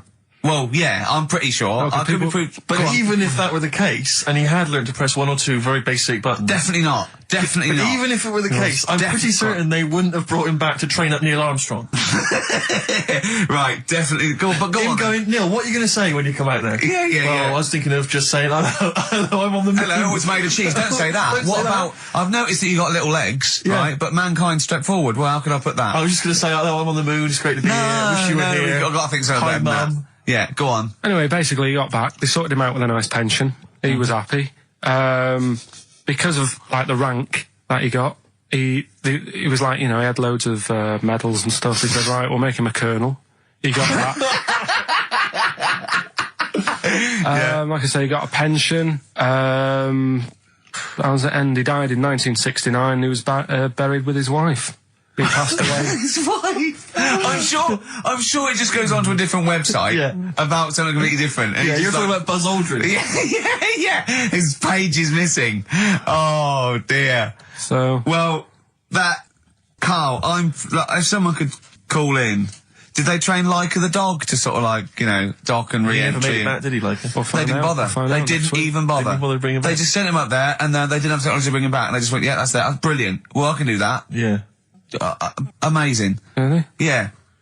What do you think of that, Carl? Rubbish, isn't it? Sort of brought it down a bit. But But the little monkey made a colonel. Hero. Big hero. What was he in? What craft was he in? Sputnik. Just hang on a minute. He was in Jupiter AM. Yeah. Let me see that piece of paper. Yeah, I can guarantee there's nothing there about his training other than let's hope he's not sick on the control panel when we shoot him up at 400 Gs. Oh dear. I love the fact that you think that this monkey was a high... Do you know what I mean? Do you, when you think of these things that are less than a monkey's face, do you think of the Planet of the Apes? Like they're sort of talking... sort of chimps and gorillas, and they're in tunics on horseback with snub-nosed rifles. What do you think of? Just a little monkey getting on with it. He knows his job, he knows what he's got to do, he gets on with it. Look, he's pressed the button, watch him press the button. This takes me back. Do you remember 1965, I think it was? We're going to use him to train other DJs. That's it then. Goodbye. Thanks, cheers. Cheers. Okay, monkey news? Do you want a bit? Yes, please, play the jingle. This rash is weird. Oh, chimpanzee that monkey news. Right. Right, they were filming a documentary, right, this telly company. Yeah. Doing a documentary. Who, which one? Don't know. No, right, what was the documentary about? About monkeys. Yeah. Where was it? Africa. Right, when was this? I haven't got a date. Okay. Recently though, since the advent of television, obviously. Yeah. Actually, a bit of extra monkey news if you want it. Okay, always. Do you know the, Monkey news extra. Go on. Do you know the Halfords ads? Halfords ads? I don't think so, no. What happens? Halfords, they've you know, they sell nuts and bolts and stuff. Right. They were using monkeys in the ads. Okay. Yeah. And what happened? Don't they sell bikes, Halfords? Well, mainly. Bicycles and motorbike stuff in that. Okay, so they're using monkeys in the advert. What happened? I can't handle it. What? I can't do this. Look at him. Look at him. I don't care what he's doing. Well, basically, right, there was a load of hassle because they were using these monkeys in this Halfords advert. Yes. Right. And what happened? Get to the point. It turned out there wasn't a problem because they were mechanics in the first place. What, they were monkey mechanics? Yeah. What are you talking about? Mental. What are you talking about? That's not a story. Right, anyway, listen, let's get back onto... They were mechanics in the first place. Right, listen. Right, so they're making this documentary. Right? And stumble across a little gang of... Come on, just... Get on with it, please. Little gang of monkeys. That's Yes. the first time I've ever laughed. I'll hear that. I know. Well, brilliant. What do you want, a cake? Come on. Can we play a song? Oh, I don't understand what is wrong with you, you freak. It's making me laugh. Just tell us the story. All right, then. All right. So anyway, right, so there's this documentary being made. They found a little gang of monkeys. Right, play a song. I don't know what's going on here. I apologise. It's just if you were looking forward to monkey. Got to hide your love away. according to the Beatles on XFM 104.9. I'm Ricky Gervais with me, Steve Merchant. Right, Carl, come on. Monkey news. Everyone's composed. The jingle, please. Oh, chimpanzee that monkey news. Excellent. Okay. Right, where were we? We were just start again. There's some people making a documentary. For what? Okay. Making a documentary in a jungle and that. Right. Stumble across a little gang. Okay, come on. All right. A little gang of monkeys. Yeah. Oh, come on. So the camera crew are there filming it. Yes. Everything's going normal. It's all fine. Nothing odd about it. Okay. They're not running a restaurant. They've not got any barber shops. Nothing. No. Just regular monkeys going about their business. Yeah. So anyway, what normally happens is the monkeys sleep with a partner. They already do what? They don't sort of sleep around and that. Once they find the girlfriend or the boyfriend or whatever, yeah, they stick with them, right? Okay. But anyway, they were watching this one, right? And it's going around a bit, sleeping around. Oily. And it was getting fatter. They thought, this is a bit odd. Yeah. Right? So, followed it round and see it having it away. Turns out, little prostitute.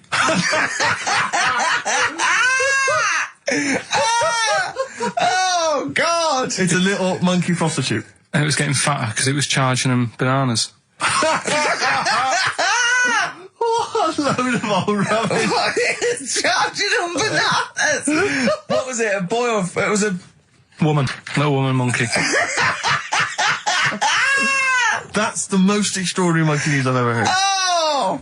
That is genius! Has this documentary been televised? I don't think it's been on yet.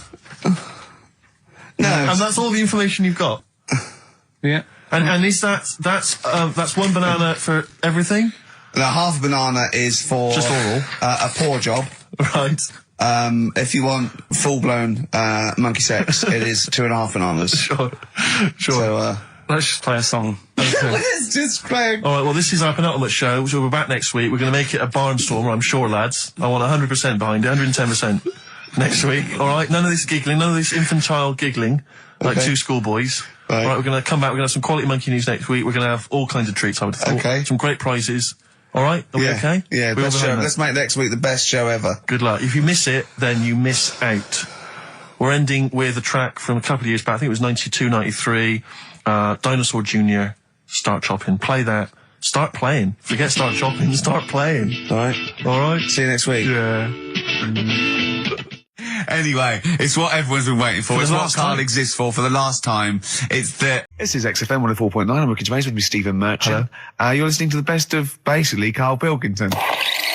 Check, because there are rules in place, aren't there? Yeah. There was a big bust up in the week. I'm only allowed to wind him up. I'm not allowed to wind him up socially now. I'm not allowed to... What am I not allowed to do socially? I think squeezing the head.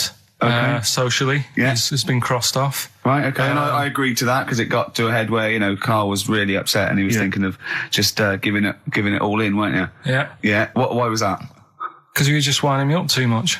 Yeah. I mean, do you want to bring it all up again? I don't mind. What was I doing? It was just... I should say now that there was a conversation where we were all sort of really walking on eggshells.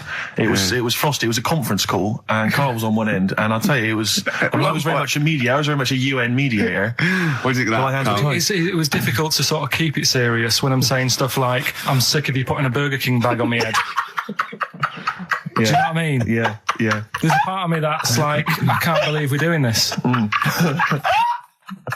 What I like about it is that I'm laughing and going, well, I won't do that anymore. And he's going, you can still do it on air. And like today, I came in, I went to squeeze Zed, he went at 1 o'clock. I love those rules. Yeah. I love those rules. Well, between the hours of 1 and 3 on a Saturday, you can squeeze his head, you can put a Burger King back on I can't wait. It's terrible. Oh, dear. That all started last week as well, really, because I got in a bit earlier to do an edit for you on some track that had swearing in it, right? Yeah. So getting early, he comes in, first thing he does is go to sort of squeeze me head. And my reaction was, not now, do it later. As if it's all right to do it later. Yeah. So that's kind of what made me think this isn't normal. We should just point out, when we say squeezing your head, what exactly does that mean? I put my hand on the front. I do 2 experiments, right? Yeah. One is the side, because you can crush an egg sideways, so I think that's more dangerous. Right. And I actually put my elbows out, and I press like a vice, and I really go for it until it really hurts. And the front one it shouldn't hurt so much. If my experiment's right, I don't know. Well, it was all this that sort of, built up. Sure. And the research that you're doing there, Rick, is that going to be available online at some point? Well, that was the problem. That's what I was saying to him, because it kind of started last week. Well, it's been going on since we've known you. Yeah, really? Yeah, but I just upped it last week. It got out of hand a bit. I upped it to when I think it got to ahead on Thursday when I filmed it. That was it, yeah. That's right, I brought in a cameraman to film me torturing him, and there was some people from the 6th floor being shown round. Yeah, some management and that, showing probably clients round, sort of, they've probably been on all the different floors, same what all the different radio stations do. Fox. This is XFM, the sort of this sort of noise going on. Yeah. You see them all look down and I'm saying, don't do that, right? Sure. They might want to spend a load of money. Yeah, right? yeah. And he's doing that, he's wrestling with me, he's filming it. So that's when I just thought, It's mad, isn't it? And then when we were having the argument on the phone, I was saying, has this been some sort of experiment? Yeah.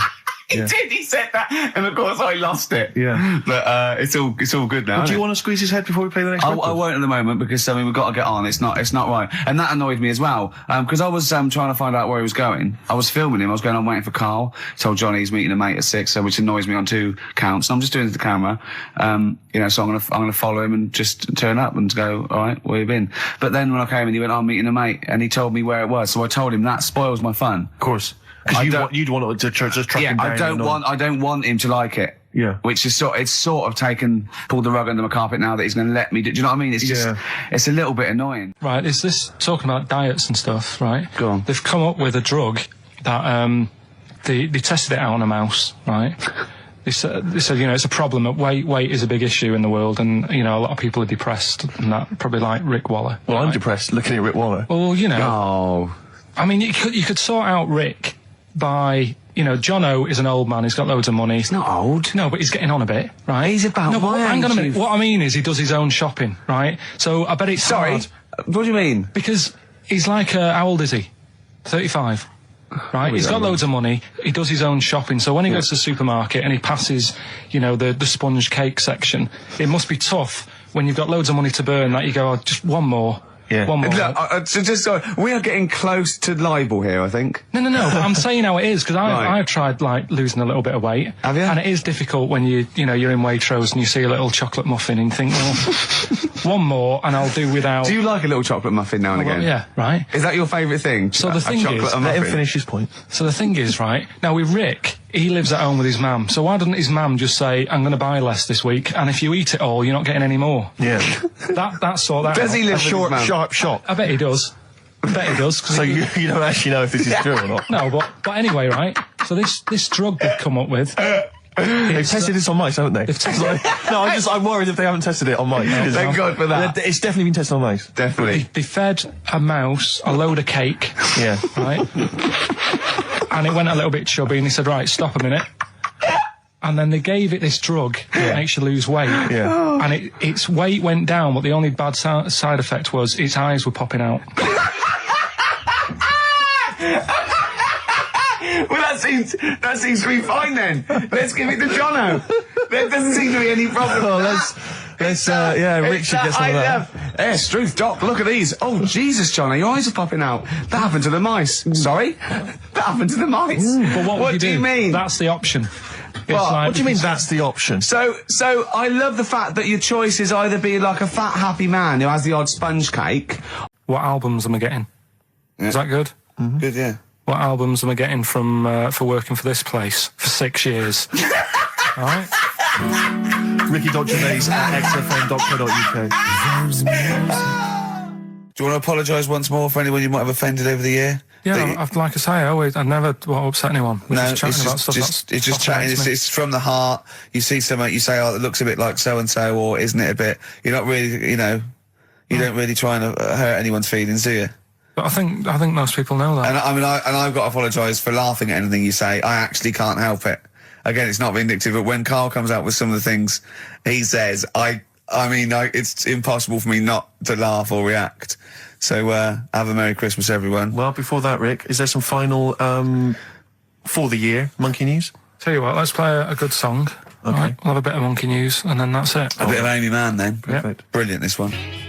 I bought in Metal Christmas, is that all right? That's my only request from this show, that we do play Paul Di'Anno's version of Santa Claus is Coming to Town. The rest of it's over to you. Yeah, we're going to play some Christmas tunes, we're going to play some, our favourite hits of the year, but mainly, this is the rock programme. This is the rock programme. What worries me, Rick, is there's a lot of people who listen to our show and they're not regular XFM listeners. They just kind of crawl They're out not regular people. Stupid on a Saturday afternoon, put the show on. So they might not be familiar with Ian Canfield is a young man. He's been in he's about 14. He's been in radio. It's weird, he's 14, but he's been in radio for 15 and a half years. He was weaned on the milk of Avance. Yeah. Right? And he's going to be the new rock god, aren't you? Well, I'm trying. Yeah. No DJ Canfield. Just go, yeah. Right? And over the 2 hours, I want to work out the 4 pillars of rock, right? I want 4 names, 4 pillars of rock, right? Huge rock pillars. And then I want the king who stands astride them like the archangel of metal. So we'll be asking Ian, every few minutes we'll be asking, right, who's your first pillar of rock? And then, keeping the one that stands astride them. Okay? And how many do we need? Well, we need 5 names then, don't we? The 4 pillars of rock and who stands astride them. Right, okay. Like the Overlord with these Axe Attack albums. Yeah. Yeah. This is Oasis. Christmas. I just wonder if there's one more contender. I don't know who this was, Ian, that phoned in with it, but possibly it's topical. Deathly Hem. Yeah. Deathly Hem. It's brilliant. Oh, it's Deathly Hem. Please welcome to the stage, Deathly Hem. It's Deathly Hem. Who's that? We've got to give it to I don't know who that was. Oh, well, if you came up with Deathly Hem, email again. Deathly Hem. It's the greatest name for the greatest rock band of all time. Will you please welcome to the stage, Deathly Hem. It's Golden Tonsils. Isn't it? I went to, I was going to go see him once at the Camden Underworld about a year ago, and they had this sign up, right, saying that Graham Bonnet, who sung that song, had cancelled, right, and it said, God willing, he'll be performing tomorrow. And just in case you thought he'd cancelled because maybe no one bought any tickets, the doctor's certificate was beneath the cancellation sign. Brilliant. Well, we've sung that a couple of times drunk, haven't we, Ian? Oh, but, at the top of our voice. We have done it. It is the best ever. Yeah, it is. Ben has won whatever you're giving away. Yeah, Ben came up with Deathly Hem. Yeah, Deathly Hem. Yeah. I mean, if you are in a rock band, you're looking for a name, and you think you deserve that name, then, write to us. We want to know that you're really heavy, and Ian Canfield would officially hand over the deeds of the name Bethlehem. Deathly Hem? Deathly Hem, yeah. Deathly Hem. They only play at Christmas. You only play, like, big venues at Christmas, and it's all things about, like, fighting, like, good versus evil, and God versus the devil. And you got to write songs like that, yeah. Deathly Hem on XFM 104.9. Perhaps that the debut should certainly be a concept album based on the Nativity play. Yeah, Nativity, yeah, that'd be just good. the whole kind of Old Testament in kind of rock form. Yeah, with it'd be extraordinary. It's the battle for humanity. Yeah, it's called Humanity Manatee, and it's a fight in the ocean of hell. Yes, sure. Yeah, sure. Yeah, I'd like to see a serpent. Maybe pictured somewhere. There'd be a serpent, isn't it? Track 4. Track 4. Yeah. Track 4. Yeah. I think we should give massive props and suitable regards to Ian Canfield. He's come in, he's pressed the buttons. He stood in for an idiot brilliantly. He has stood in for the retarded. It's a shame that you've not displayed some of the usual incompetence that we've come to love and expect from Karl. It's a shame. Okay, well, you are the greatest DJ in the world, though. The way you sort of like drop press these buttons. But you know. Every time I've pressed a button off air, Ricky's been going, "Oh, what great DJ!" It's great. Because he ends it. It's just brilliant. I mean, we're lucky if we can talk with the mic on. That's the title. Not talk over a record. We did some great links during the ads. Yeah, and of course, Jonathan Ross masturbating live on air. Just looking back at some of the highlights. You don't get that on Capital Gold, do you? Like Tony Black. How's your aunt, anyway? How's your aunt, the one who farted for 5 minutes, Karl? Also got the U2. Not been that well. What's up with her? The best chill out album ever. Is she alright? Yeah, she'll be alright. Yeah. Okay, guys. So that's the prizes up for grabs. Sorry, we were having 2 conversations there. I think we're a little bit too relaxed in this show. Sure. I mean, people tuning in will just think, do those 3 people know they're going out live, or is that a conversation like between the records? It's. Do you know what I mean? It probably sounds like the record is playing. We think the record's playing. And we're just chatting. Oh dear. What we got, Karl? What we got? Karl. Karl, come on. Oasis, Live Forever on XFM 104.9. Right, we're in the swing of things. It's mine and Steve's favourite bit of the whole show. This is what we do this show for now. Educating Ricky. Yeah. Go for it, Carl. You said that learning can't be fun. Yeah. Yeah. Okay, I'll go for the one. What's the one about the butcher going down the butcher shop? You've got get your kit on. We're off down the butcher's. Yeah. You going for that one? Yeah. Well, do you know the saying? Don't let the cat out of the bag. Yeah. Do you know what it means? Yeah. Don't give away a secret. Right. Well, do you know how it came about? No. Well, ages ago. Before, like, ages ago. 17th century? Yeah, before, like... Yeah, 17's good. Yeah. Before, like, you know, proper butchers and Dewhursts and supermarkets and that, you used to get these blokes who sold meat. Right. Butchers, they were called then, I think. Yeah, but the difference was they didn't stay in the same place, they moved about. Right, so they'd turn up on a street corner, and he'd have, like, loads of carrier bags of, like... Carrier bags? Yeah, with meat in and that, and people would plastic be like, carrier bags. Yeah, with whatever. mobile butcher on them. Yeah. Right, so and an email address. Yeah, go on. People went, right, yeah, I need some meat. Right, so they'd go up to this bloke and say, what have you got? And he'd say, well, I've got a you know, you can have a bag full of pig, or you can have whatever, a bag full of chicken, whatever. Yeah. And they'd go, yeah, how much? They go, you know, call it a fiver, whatever. Yeah. And they'd buy them, and to make more money, they didn't always fill the bag with what they said was in it. Oh, and yeah, I thought that might be the case. Right. Yeah. So what did they they used ever to do? put cats in there? Yeah. But I don't see what. Okay, so sometimes they would put a cat in the bag and pretend it was chicken or whatever else. Yeah, so why was a cat any cheaper than a chicken? Because cats are wandering around the streets, aren't they? Chickens aren't. So to get a chicken, they put a chicken on the top so that when they look in it, they go, yeah, that's all right. Got a bag full of chicken. They'd get home to make the dinner, and they'd be like, what are we having tonight? And they'd go, well, you'll never guess. And they'd have, like, you know, well, you can have a chicken leg, and... You know, but it would be a cat. Yeah. They'd have to defrost a pizza. Yeah. Did they mind that they were eating cat then, in those days?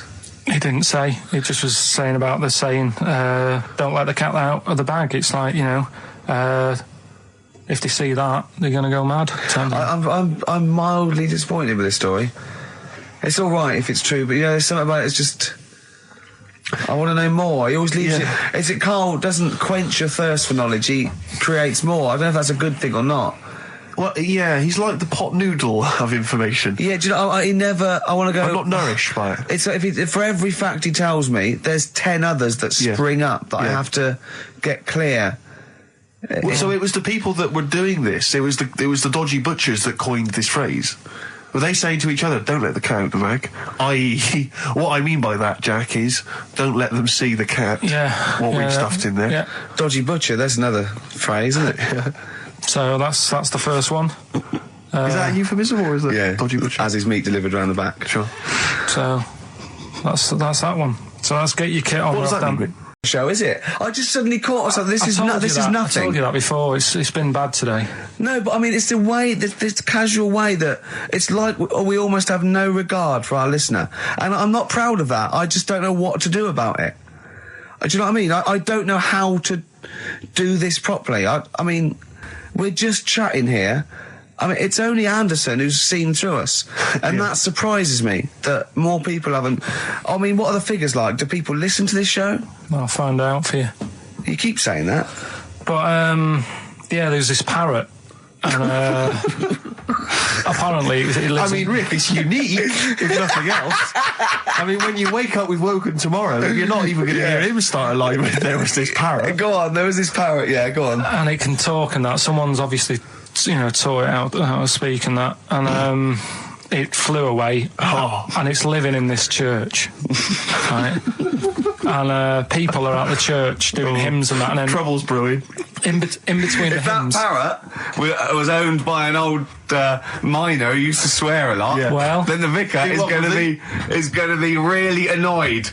That vicar, that vicar's going to go on. I just hope it stays quiet, Rick, during the vicar's sermons. Yeah, go on. Have you read it? No, go on. Have you read it? No, because that's what happens, right? Go on, tell us, Carl. During the hymns, it's sort of effing and jeffing and stuff. Effing and jeffing? Yeah. And everyone's like going, oh, it's quite funny, really. It doesn't know what it's doing. Everyone's having a laugh. Yeah. But it's causing a havoc at funerals. There's an elephant in India with sore feet. Why? There's an elephant in India with sore feet. Now I'm interested. Why? Tap dancing? Why? I didn't write that He's much trying down to about break it. Roy Castle's record. He's still going. Go on, what is it? Think. It's an elephant, and it was really old. It was about 76. Right. And it had sore feet, because it's old. And They don't make stair and lifts the that roads big, do they? roads are bad and that. Yeah, go so they said, what are we going to do? And the town was like, we're used to seeing it around. It's part of the thing, we don't want it to have sore feet. Yeah. So they got some slippers made for it. And it had like a picture of the elephant looking happy wearing some slippers. I love him! I love Carl, his world! Think of it, where did you see this picture? That was on the internet. Right. That's a lesson, though, for any elephants listening. Don't wear stilettos to work every day, because it can do your feet in. So that it's But don't elephants have really bad memories? No, they have really great good memories. Oh, do they? Yeah. Oh, well, that's good then. No, I just thought they'd forget where they put them. I thought there was something about elephants having bad memories and that. It goes on, where's my slippers? Yeah. I'm sure I left them by the test. So sorry, there's an elephant walking around wearing slippers? Yeah, that's in what India. kind of slippers? Those sort of old man ones with the sort of checker. Well, round ones, I imagine. Yeah. Big round ones. There was that going on. And is it happening? Is it happier? I mean, does it feel more satisfying? It looked it. Did it look? How can you tell for elephants, please? What else is there? There was a woman who's had a breast insured for 150 grand. Right. Okay. Any more information there? What? Third party fire and theft? Don't know, it had a picture of her with them, out. I just thought, he should get them covered. He's done another real joke! Brilliant, that's a proper joke. He's done, look at his little face, he smiles. I'd like to see you on one of the sort of TV panel games. If they could bring back sort of celebrity squares, he'd be amazing as the centre square. One of my uncles, Tattoo Stan, he's just caked in them. Tattoos. Right. I don't think he's my proper uncle, but it's just like my dad's got. Tattoo Stan! No, my dad's got. That's a province in Russia, isn't it? My dad's got loads of mates who. When you say he's not your proper uncle, do you know how, when just a bloke someone who used to comes hang around around, with the all school? right, Uncle Stan? Yeah. Do you know what I mean? And my dad had loads of mates like that. There was John the Screw. right? So he either works in a prison or he likes to have sex. Cabbie. Cab driver. Okay. There was Jimmy the Hat. I don't know why he Jimmy did. the Hat. Yeah. And did he wear a hat? No. No. There was Fred the Veg. You sure he wasn't a relative?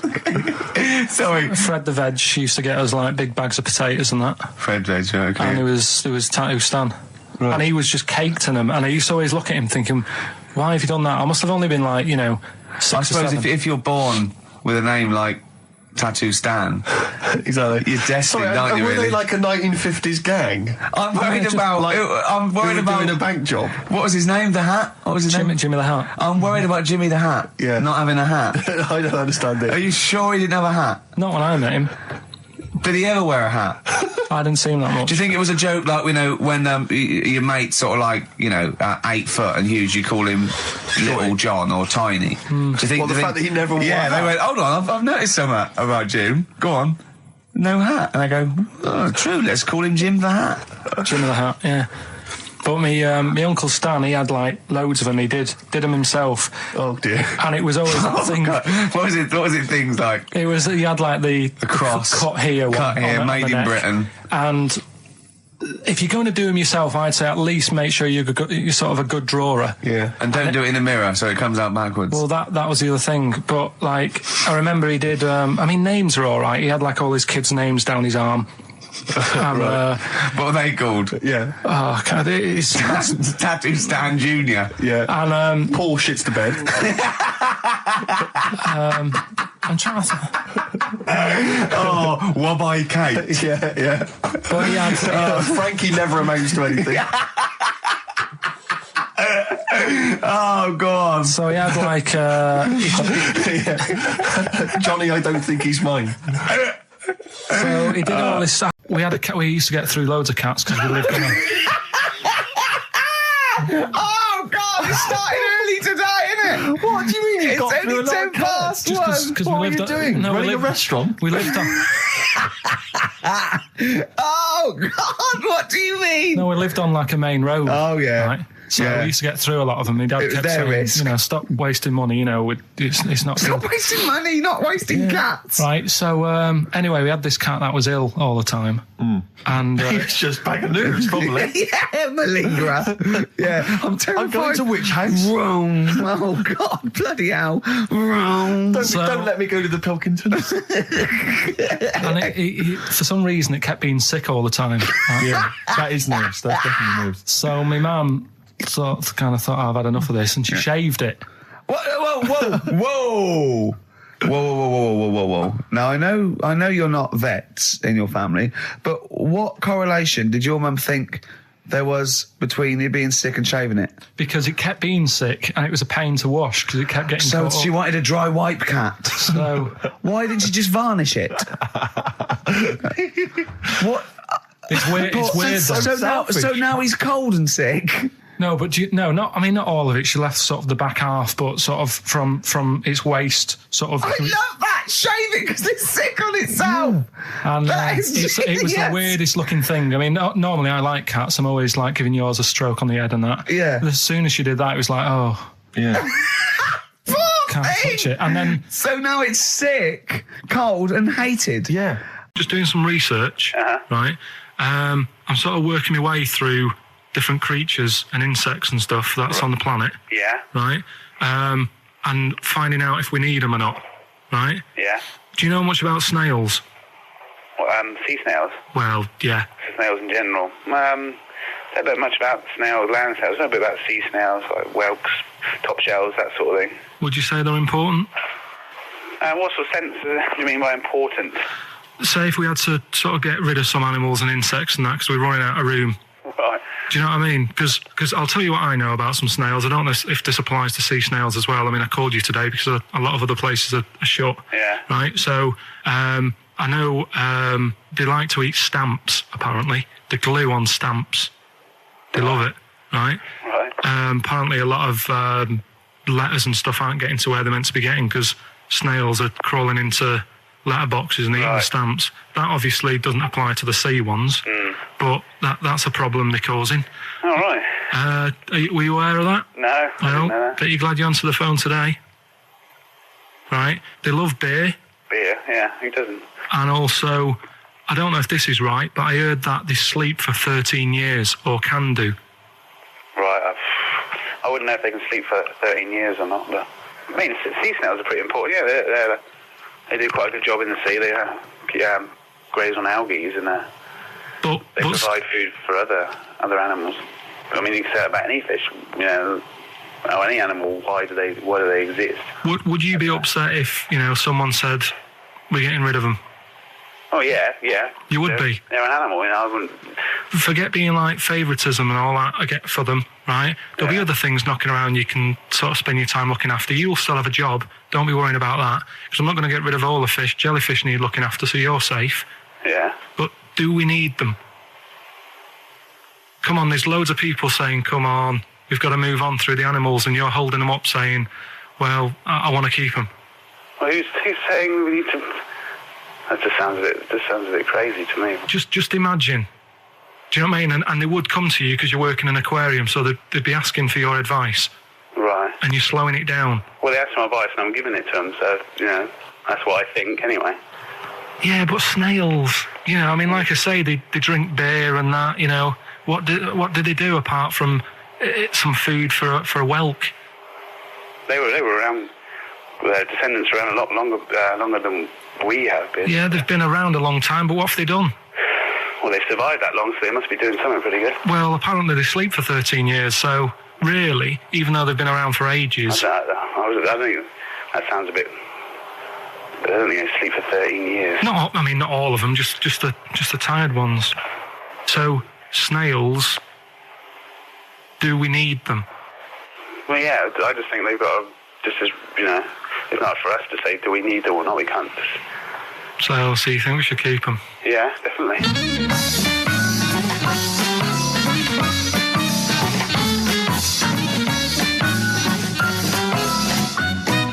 So anyway, he gets a bit pally with a monkey because it's the closest thing to a human. Well, that ape is. Right.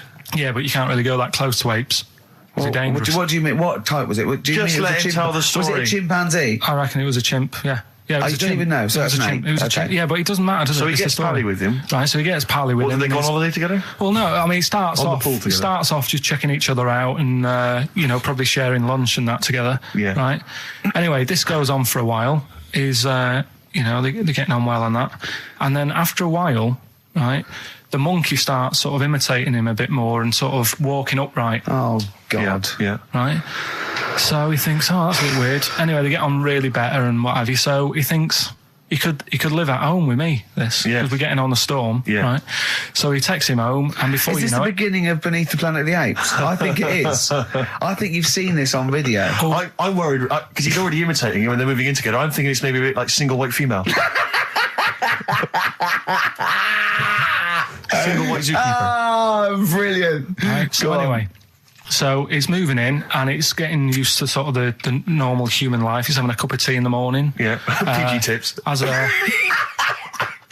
He finishes the day off with Oh dear. Finishes the day off with what? He doesn't have him move a piano at one point, does he? Finishes the day off with a little brandy. Yeah. What, he pours himself one. Is he wearing a smoking jacket? I'll tell you what, Carl. You're a maniac, mate. No, this is why it attracted me. It's amazing, right? So he's having his brandy and that, loving his life. Next thing you know, he sort of I don't know if he loses it or he gets shaved, but the top half of his body is hairless. Right, apart from his head. Right, so he's got a nice So it's the opposite of the kid. Well, yeah, this is what I'm saying. that would happen. Right. Well, hang on, but so you don't know if You he don't was even shaved know. or if it's How did it say? Then the hairless. What? I'll bring it in for you, the story, and then you can see if I've gone wrong. Keep going. Anyway, so this is going on, and he's having a great life. Then the zookeeper starts getting a bit annoyed because he's having a better life than the zookeeper. The zookeeper's in the zoo. This is such So the rubbish. zookeeper's still got to do a day's work. The monkey's at home, he's partying, Well, he's he got gets his to a other point when he chipmates says round. there's no point you coming in to the zoo because the whole reason of you being there was because you're being kept there. Right. And he didn't want to bring the memories back, so he said, you stay at home. So You are you're talking such. Just let him finish. God, I don't know if I can sit here and listen to this drivel. I'm fascinated. It's nearly over anyway, right? It sounds extraordinary, Carl. So he's walking up, right? He's having a tea in the morning, finishing the day off with brandy. Gets a bit out of hand. Only tries it on with the zookeeper's wife.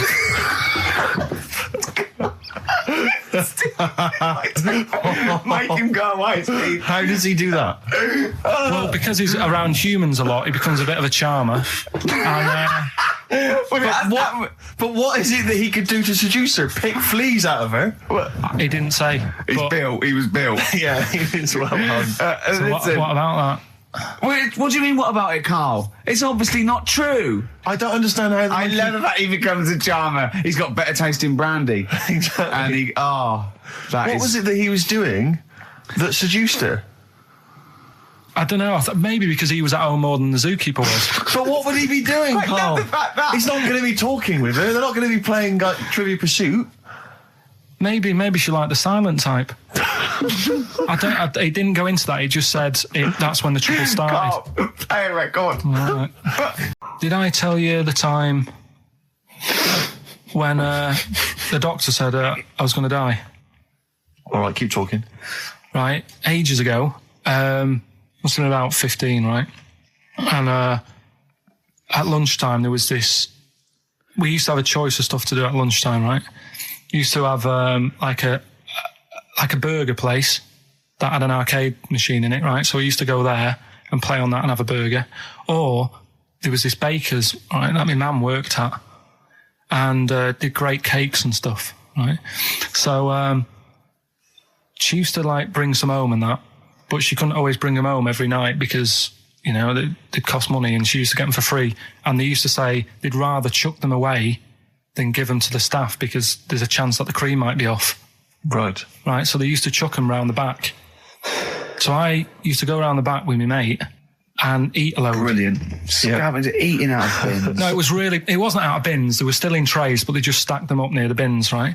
So this got out. I mean, it used to be chocker. Once the school found out, everybody used to go there, and it'd be like, well, have a cake. The headmaster crawling through, fighting the kids off. Right, so I'd have, you just eat, I don't know, 6 jam donuts or something, and then you'd spend your dinner money on the arcade machine. Brilliant. Right? So it was a good afternoon, really, right? So you'd do that, and this one day I must have had 6 or 7 jam donuts, a few Congress tarts. What's the Congress tart? I love them. I can't get them in London, right? So I'd have some of them. If anyone can get a Congress tart for Karl in London, please let him know. So anyway, this day, that was just a normal day. Do you know what I mean? You'd twice a week, you'd have a load of cake. In your life, yeah. Yeah, So normal anyway- day in your life. Were the frog boys there with the webbed hands and the big heads? So- and the horse in the settee? But the day after one of these days, I had really bad cramp in my belly. Right? Okay. I was like in agony, could hardly walk. So I said to my mum, You could hardly stagger to the free cakes. So I was in absolute agony. I said, I don't like doctors, but you'll have to get a doctor in because I don't know what it is. I can't walk. She gets the doctor round. I won't say his name, but he said, well, doesn't look like he's got long left. Blimey. So I was a bit like, hang on a minute, I've only had a few cream donuts. Yeah. My mum was panicking. Sure. He went. My dad came in from work. She said, something's really bad with Karl. I think it's serious. The doctor said he ain't got long left. So he said, what? He said that and just left. So she said, yeah. He said, I'll have to call him then. So he called him up, said, what's all this about? Karl hasn't got long left. How long's he got? So he goes, I was only messing. It's just had some bad cream. Can you believe that? Well, the thing is, I like the fact your mum didn't ask any questions. I know. She Yeah, didn't but go she into doesn't detail. know. Can you explain more, doctor? No, I got to show off. But she doesn't. I don't want to diss you or your family, but I imagine if I was there, I'd have known the doctor was joking. Yeah. That's all I'm saying. I mean, I sound very arrogant there, but I imagine he went, what's he been doing? Yeah, I had about 6 cream cones. Oh, right. Oh, wow. He hasn't got long to live then. I'll see you later. Yeah. That's what I think the doctor did. Yeah. I just like the idea your mum just let him go. Yeah. Terrified, thinking, well, I'm not going to probe him. He's that's it then. Dad comes in. Hi, honey, I'm home. Anything happened? The doctor said Karl's going to die and then left. Did he? I'll call him. Old woman, about 70 years old. She's normally fit and healthy and stuff. Nothing wrong with her. She's having a good life. And one day, she goes for a check to the doctors just to check herself out because she's getting on a bit. Yeah. Says, take your clothes off and that. So she does. And checks her out. Says, yeah, you're looking good. You're looking good. Turn round. He said, oh, God. He said, you got a tumour on your buttock. Right? So she goes, oh, well, can you do anything to sort it out? So they go, yeah, we could book you in for an operation. It's best if we remove this. Books are in for an operation. Operation day comes, strip her down and that. They're all stood round, the doctors. Start to operate. It only turns out it's a pork chop that she sat on 5 years earlier and it had stuck to her buttock. Right, Karl. I can forward you. Serious. Right, okay, Karl, I'm telling you now, I'm leaving. I'm never doing this show again. No, I'm serious. Honestly. You're talking, I've never had such... What do you mean? You couldn't believe it? No, when I read it, I said, I've got to tell Ricky This that. woman had a pork chop stuck to her arse for 5 years, you mental case. Of course she didn't. I've been looking around, right, on the internet for stuff. Yeah. On the internet? Yeah. Your Bible, where you get all your information about the world and the universe and morality from. And you know, like, how I always say to you, I don't really read that much of it, I just read the headline. Perfect. Right? Yeah. Anna Nova have sort of nicked that idea to grab you. Nicked what idea? Well, to sort of get to the meat straight away at the top. Do you know what I mean? The headline to the story and everything. What? Right, these are But stories. the headlines already existed. That was why you thought that was a good idea. Not like this, though. All right. Headline. Well, these are all headlines, right? Vibrating shoes could stop elderly falling. Do you know what I mean? Oh, God. You don't need... Vibrating shoes could stop elderly falling. Yeah, that's the story. You don't need to read on. That's what I'm saying. Well, right? could you read that anyway? Can't be bothered. Read on anyway. Well, you have a look at that in a bit, right? So what this is frustrating radio if you're sitting at home. No, well, it's not on. They've turned it off. If you want to know more, you know where to go. That's what I'm saying. That's what they should do in the news. Get the news done in a minute. There's a good story about Iraq. Right. Bong. Right, Look it up. Look it up on the internet. Right. And over. Give us another bong. Bong. Family sick of living on Butthole Road. Oh, brilliant. Bong. Man wears same shoes for 60 years. Oh, bong. This isn't that good. Some fella pulls a train with his teeth. And in lighter news, I remember that. Joe McDonald, this one isn't very good. And the last one, man fails to break clothes pegs on face record. She's always good.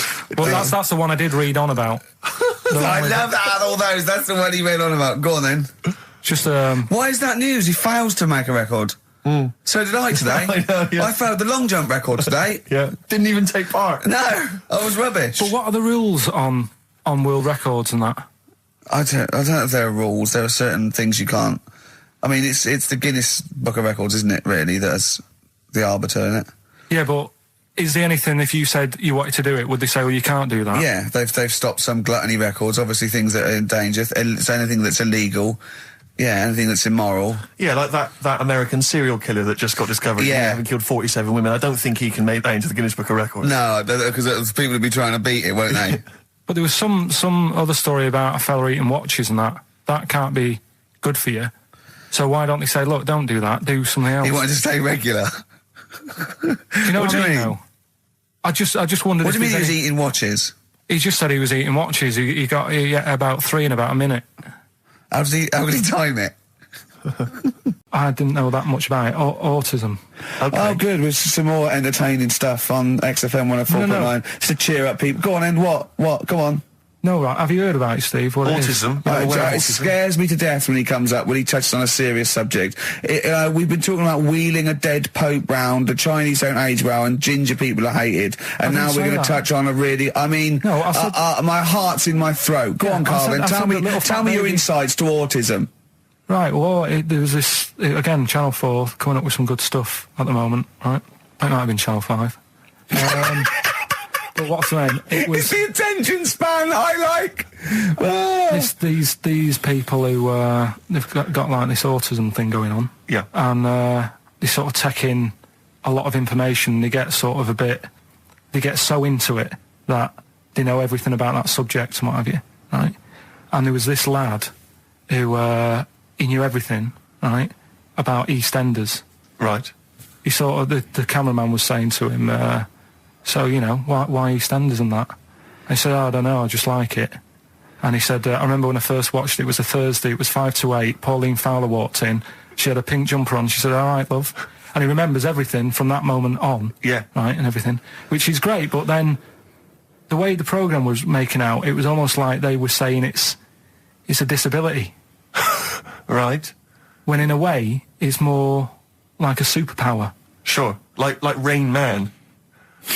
But if you can take Rain Man. No, he has special autistic powers. Oh God! We must send for Rain Man. I don't know what to do. I don't know what to do. So he would be a great contestant mastermind, sort of autistic mastermind. He'd be what I'm dynamite. saying is, don't be watching EastEnders though. Sort of, why didn't they give him an encyclopedia and say, get into that? Sure. That'll be useful. Yeah. Keep him away from EastEnders. Wasting his time there. But I don't think it is a disability. No. Yeah, there are other things, and they're not. It's also autism is a matter of degrees. From what I know, and I'm sorry to have to do this, but I feel that I have to at least be the voice of reason, as ill-educated as I am on the subject. But I think there's degrees of autism. I think some are higher performance than others. There's other issues with it. It's not they're just got good memories. They don't go around doing tricks for people because they can remember stuff. There are other issues with it. Do you know what I mean? Right, well, I mean, they seemed a bit... But you watched the programme, what did you learn? That he knows when Pauline Fowler came in? Yeah, I mean, there was other bits where they couldn't control their emotions and stuff. Oh, that other little bit, yeah. But the main bit of it was he can soak up information and stuff, and I'm just saying it didn't seem really bad. Do you know what I mean? There's disabilities where people say that's a bad disability. It's like how people say about... See, This is brilliant. This is just like this is amazing to be in a room with this man. It's incredible. You just wind him up and listen to what comes out. And I'm going to sit back now. I'm not going to defend you or explain anything. Just go on and tell me about the other disabilities that are worse. What I mean is how people can sometimes easily get mixed up. How people are scared of like a cyclop. Well, at the end of the day, he's got a disability. A bloke Who's scared of a cyclop? No, it's apart just from like Jason and his Argonauts. Where's this cyclop that you're scared of? No, I'm just saying in history and in books and that. No, not in history. History happened. Yeah. What are you thinking of? You're mixing history with Greek mythology and Roman mythology and every other type of mythology. What do you mean? There wasn't really a giant cyclop that went round picking up ships and throwing them around. That's not history, Carl. Do you think Batman's history? No, but it was ages ago, wasn't it, when we were sort of forming. No, I'm not saying it didn't happen ages ago. I'm saying it didn't happen. Well, it might have done. What's so ridiculous about a fellow with one eye? In the middle of his head, and he's big and scary and lives in a cave. Why is he scary? Because if he had 8 eyes, I'd be scared of him. At the end of the day, he's got a disability. We'll talk about it in a bit. I had some exciting news this week, Carl. You'll be pleased to find out. I'm worried that you might get a little bit jealous because it's obviously going to impact on your world quite strongly. Because I know you think you'd like things to be quite samey. You like the status quo to be maintained. You like the fact that in the past, we've had some crosswords. Because I remember. What did you think of me when I first walked in? When I first came in on the first day of XFM? I don't know why you're making a big deal out of it. I'm just being honest, though. I'm just being honest about a lot of people who see you for the first time sort of go, well, he's a bit weird. I know that, Steve, that you brought it up, and then you're again. But I'm sure that wasn't what he said before. No, did he say before? Yeah, well, he's a bit weird. Yeah, well, he looked at you, and I knew. I could see by the look on his face. You know when you know your kid, and your kid's sort of scared of something, and they go, "Why's your kid?" He goes, "Oh, he doesn't like pigeons or spiders." Right. It was like that when I saw Carl, and I brought you in, and I went, "What do you think of that, Carl?" I could see the look on his face that he was disturbed. Sure. And then, as he said, you get used to it, don't you? Yeah, you get used to it. And you have changed a little bit. Your hair's a bit smarter now, and you got some nicer glasses and that, I think. Or I might have just got used to it. Whoa, don't bring it up, Steve. Don't look at me like that. So you say that you think some other people in the office thought the same? Do you know that for sure? Carl. Did you discuss it? Carl. Yeah, I think they do, yeah. Okay, leave it there then. But not just in the office, as you walk through the building. Oh, it's worse than you ever thought. Well, no, it's not worse than I ever thought, because as you well know, Ricky Gervais, what did I do on Thursday morning? Oh, is this the thing... For those that perhaps are not of the female persuasion listening, there's a magazine. Apparently it sells quite well. It's one of the sort of female, kind of issues magazines. I think it's called Company Magazine. It's like your sort of, I guess it's a bit like your Moore or your Vanity Fair or whatever. Anyway, they run every year the 50 most eligible bachelors in Great Britain section. Ding dong, hello. Who's in there this year? In the 50, in the top 50 of the entire country. And then they vote, and they put them in order and see who's the most eligible bachelor. But that's 50 people, right? It always annoys me slightly because bachelor, it kind of seems like a more sophisticated word for loser. Yeah, doesn't it? Which always sort of unnerves me slightly. And also they try and do a different 50 every year, so they're getting pretty desperate to get different ones. No, because also a lot of people who are sort of like successful, are married, so there's very little to... No. There's a huge... I don't know if this is international. It could even be international. I'm not sure, actually. So I could be up there with the likes of Justin Timberlake, etc. So Fred Durst... Yeah, that sort of person, So anyway, this is what's exciting, right? Although I'm slightly frustrated because they were telling me that last year... All right, because what happens is the readers of the magazine, they vote for who they think is number one most eligible bachelor, right? Last year, the prize was a 2-week trip in the Bahamas. Okay, this year I'm rather annoyed because all I'm going to win is a moped. That's the prize this year. That's the prize this year. A moped. Whoa! Backtrack. What? Sorry. Last year was a 2-week trip to Bahamas, and this year just a moped. All I'm going to get is a moped. All you're going to win is a moped. Yeah, you got no chance. You've got no chance. Who else is in it? Well, I mean, I don't know lots of people you'd never heard of. I know Duncan from Blue. Ding. So you're second to him at least already. I imagine you're going to come behind the other 49. No. Because there'll be people voting for me. They get to vote for me. Yeah, Steve. They'll see my photo and then they can vote for me. Yeah, didn't they also write something about me bald round head. Yes, perfectly round little Yeah. bald man head, they said, so... Because you need to know that when you listen to the radio and that. Really matters what my hair's doing.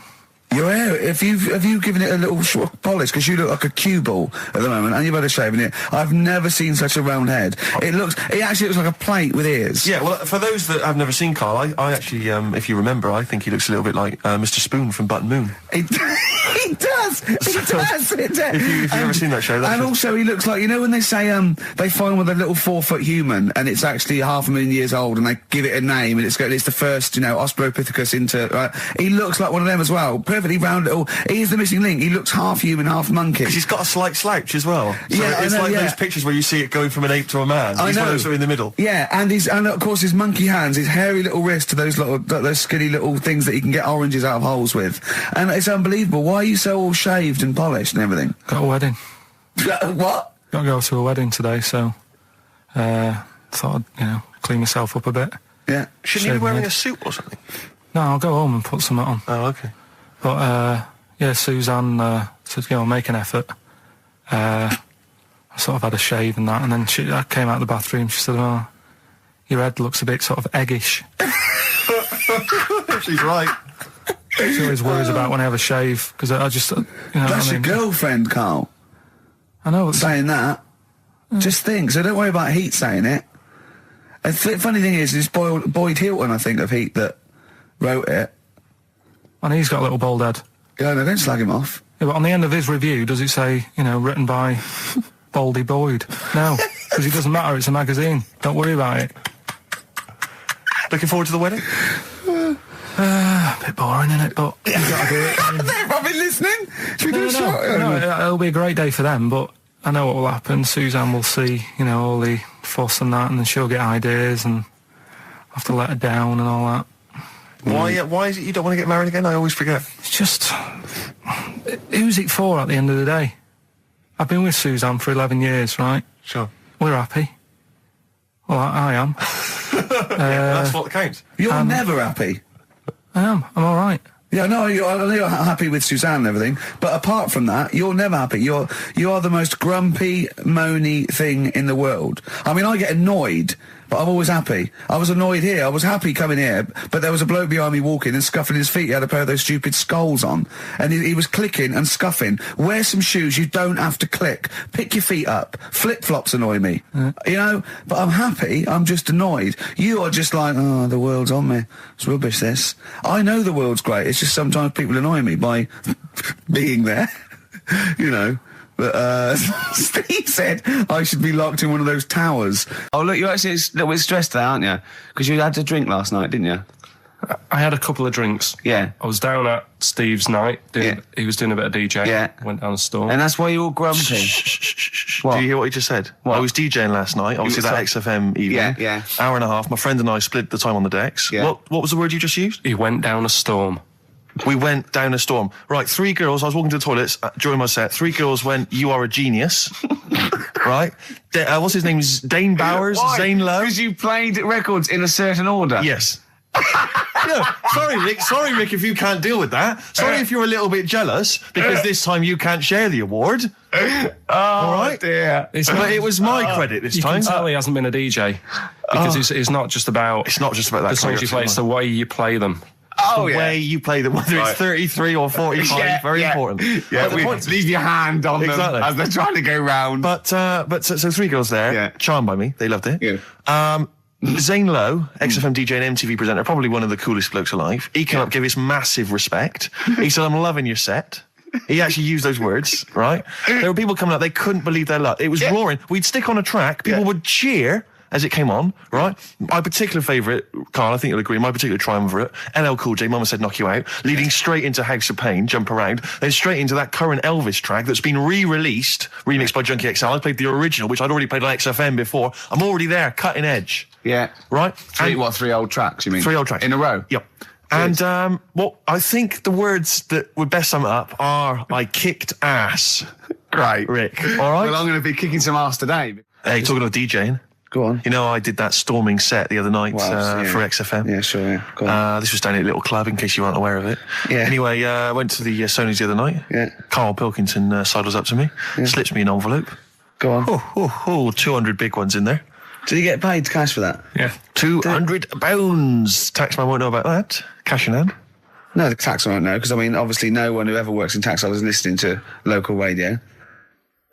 Oh. Yeah. Well, so... No, the taxman will know about it. Yeah. Because I'll declare it. I would. Put it, yeah, it's going straight down. I'll do it when I get home. Do it when I get in later on. And don't write off rubbish that you buy anyway, like, you know. No, I won't. No. I'll do it all above board officially. Fill it all in correctly. And so I'll send it now, I'll send it tomorrow so that you get it early. So it's not too busy for you, sir. Oh, never mind. But Rick, I just need to mention something quickly to you. When did I last see you? I saw you yesterday, didn't I? Yeah. Because we went up to Edinburgh yesterday. We were very nicely invited to go and talk at the Edinburgh International Television Festival. It was quite a big deal. We went up there and we were interviewed. And Ricky chose to go on the train because it takes like 4 hours. Is it 4.5 hours or something on the train? Yeah. But it's quite leisurely. It's quite sort of gentlemanly thing to do. Yeah. I opted to go for the plane option and fly up there. More modern. Exactly. And they bankrolled that. They paid for it all, and that was all not very nice. And as I recall, when I last saw you, we got a cab, didn't we? And you asked if you could get the cab to drop you off at the train station. Yeah. And then it took me on to the airport. Yeah. Did I... Now, that was before... the last time I saw you was before I got to the airport and missed my flight, wasn't it? Because I had to drop you off in the centre of town. Yeah, no, that was just before I had to pay £165 to upgrade to another ticket. How did you not tell me that in the last hour? £165, Ricky. I had to pay because we dropped you off at the train station. So, I mean, do you want to go halves on that, or how do you want to deal with that? How do you want to sort that whole mess out? Why were you late? Why was I late? Because we dropped you off in the centre of Edinburgh, and do you know how hard it is to get out of Edinburgh in rush hour traffic? But it was only 3 minutes away, so you'd have missed it anyway. No, because if we'd gone the other direction, it would have been 20 minutes. It took me like an hour to get to the airport. And I got there, and the plane had already left, and the cabbie was just laughing. He was saying, we're never going to make it. He goes, you were a religious man, you better start praying. I thought he was being facetious. He was absolutely right. £165. But hold on, why didn't he tell you that when he picked up at 4:15? It makes you wonder. So obviously I'm a little bit annoyed, because you know I'm not a man who likes to sort of spend unnecessarily. But wait, this is not my fault, because you were there when we made that decision. I didn't impose this on you. We both decided that might be... It's both our fault. I mean, it's no one's fault. It's both our fault. That's fair. That's all I wanted to hear. It's both our fault. Therefore, it's both our financial obligation. No. £165. Just split that in half. Write a cheque, Rick. Write a cheque. It's fine. I trust you. You know. Phone in. I think everyone. This is. You're clearly obvious. responsible. No, of course I'm not. If you share a cab and then one person's lucky enough to not be late and one person is unlucky enough, and that's what it is, bad luck. I don't think you share the obligation. It's a moral dilemma, this, isn't it? But it's more than that, though, isn't it? Because let's be honest.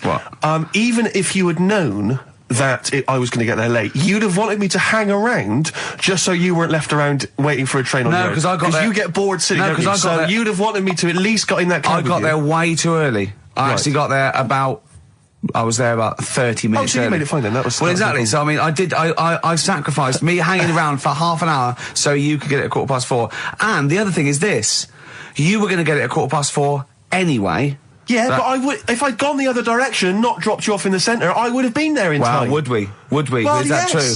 Wow. Only God knows. Well, and the cabbie. What I mentioned it to. So, I'll tell you what will cheer you up. I'll tell you what's better than 80 quid. I'll tell you what's better than, shall I? Go on. Music. What, are you paying the whole 165? Because I was in the Pirates of Penzance once in an amateur production. You used to like Whose Line Is It Anyway? I did, that was Although I did watch it when it first came on Channel 4 about 15, 20 years ago. But we did the Pirates of Penzance when I was in an amateur dramatic society in Bristol, the Bristol Operatic Society, Light Operatic Society. I don't know why I was involved, because I can't sing. My audition, I thought, this is how desperate they were for blokes. I swear to God, right, I can't sing, you know. Well, you? Yeah, all right, calm down. And I went in and they said, "What are you going to sing?" I went, "Well, I want to surprise you." They said, "Do you want a piano accompaniment?" I said, "No, I don't think so." I went to the back. I swear to God, I went to the back of the room and I just sang. Thumbelina, Thumbelina, tiny little thing. Thumbelina dance, Thumbelina sing. Thumbelina, what's the difference if you're very small? 'Cause when your heart is full of love, you're 6 feet tall. I just did that. And they just looked at me like I was the weirdest freak they'd ever had. Immediately put me in the chorus, because that was how desperate they were for blokes. We staged it, we rehearsed it. I couldn't remember the lyrics. Thank God you were doing Thumbelina. Yeah. Oh, but dear. I couldn't remember the lyrics. What was it for? Was it Gilbert and Sullivan? It was the Pirates of Penzance. There weren't enough blokes, right? So that we had to double up. So some of the pirates had to double up as the policemen who were chasing the pirates. A little bit problematic in the scene when the policemen and the pirates have a fight. That was a little bit tricky. And the worst things, there's this sequence where, like, the daughters of the Major General all kind of like, oh, beautiful, something like, oh, beautiful little girls are we, la la la la la la la. And the women they must have all been over 40. I mean, real kind of toothless crones creeping around in their 90s. Is it the sort of women that buy one of those sort of porcelain dolls from the TV and go, look, I've had a baby. It's not a real baby. It is a real baby. I'm going to stab you. Yeah. One of those. Exactly. It's the sort of women that you'd see maybe on TV's Bargain Hunt. The kind of contestants you get on there. Those are women who sort of, they're in Amdram and they think they've clung on to their looks, but they have never made it in the guy who was playing there's a guy who's supposed to be an 18-year-old prince, an 18-year-old pirate, the Pirate King. He must have been 40 if he was a day. He also directed the show, though, so he got to prance around in these thigh-high boots. Ludicrous. It was so embarrassing. It was shameful, really. I'd love to go to Amdram. Amdram is a whole other world. It's such an incredible place, because there's so much backbiting and envy and... Really? Oh, it's incredible. It's worse than the real world of theatre and TV. It's unbelievable. Because the same old people get to do it every year because they can hold a note. Can we go along? You would absolutely adore it, Gervais. It is show me a secret camera. Oh. Did I ever tell you about the time that my father, when I was younger, we went on holiday, my dad he'd bought a little boat. A little sort of wooden boat, make a 3-seater, and he and a friend of his went out with me in the boat. I was maybe 12 or 13. Went out and we sort of went, I think we were we had the little motor, outboard motor, chugging out. We just thought, we thought this was real seafaring stuff. Brilliant. We'd lost sight of the beach because we'd gone round a corner of like a mountain, or like a, like a cliff. And so we just round the corner, and there was this boy, like, just floating in the water. Not a boy, but like a boy. And, very tricky to explain that on the radio. It's the same word, isn't it? A boy and a boy. Yeah. And so we float past that and we're just chugging along. The motor conks out. Oh, I can't believe it. We have to row back in. So they're rowing away. I'm just sat there. And we noticed that every time we sort of think we've got past this buoy, it just seems to be back where it started again. And we realised that the tide is taking us to, but not taking us out, taking us towards these rocks. And we've just got ravaged rocks. And we were a bit pretty scared because I can't swim very well, or I couldn't at the time. I think when my dad had maybe bought, he didn't, I'll be honest with you, I inherited a lot of things from him, one of which was his carefulness with money. just the one life jacket. How deep was the water? Which I seem to remember he tore off my back and put on himself. So the water's pretty down. I'm not saying we would have necessarily died, but it was pretty scary because the boat, we were going to crash into these rocks and stuff. It was getting pretty unnerving. And so they're sort of rowing like mad, we're just not making any progress. And we're beginning to think that this might be the end. And this boat, this kind of ferry boat, comes chugging by doing tours. Ching, ching, ching, ching, ching. And it comes by, and my dad goes, oh, wow. We were going, brilliant, they can help us. They'll throw us a rope, they'll tow us back in. He was going, you've got to be careful though, hang on, because according to the laws of the sea, if he rescues us, Steve, he can claim my boat.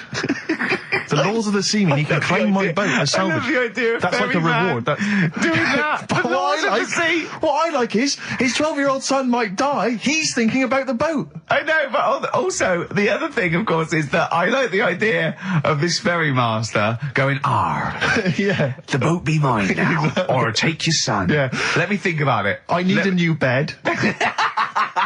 That'll be just right. King size.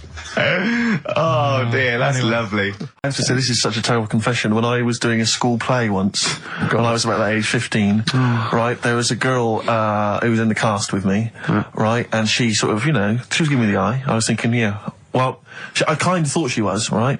And it was class. But there was another guy. There was another guy there as well. I was sort of competing for her affections. Oh no! And he was quite a witty guy. His name was Scott Hansen. He had long blonde hair. Exactly. Yeah. And I thought, well, the way to impress her, because I was 15 or whatever, I thought I was pretty smart.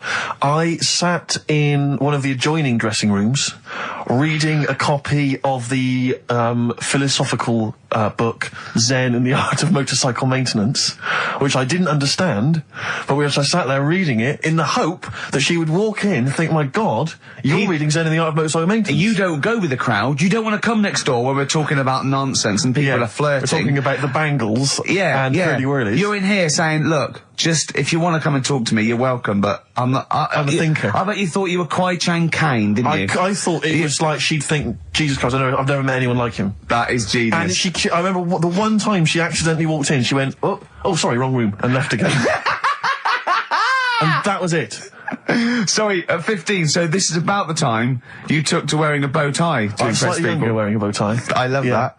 No, I used to watch a lot of Harold Lloyd films, and he always seemed to do very well. I love it. I love the idea of at 15 you going, well, it's time I went to wooing. Right.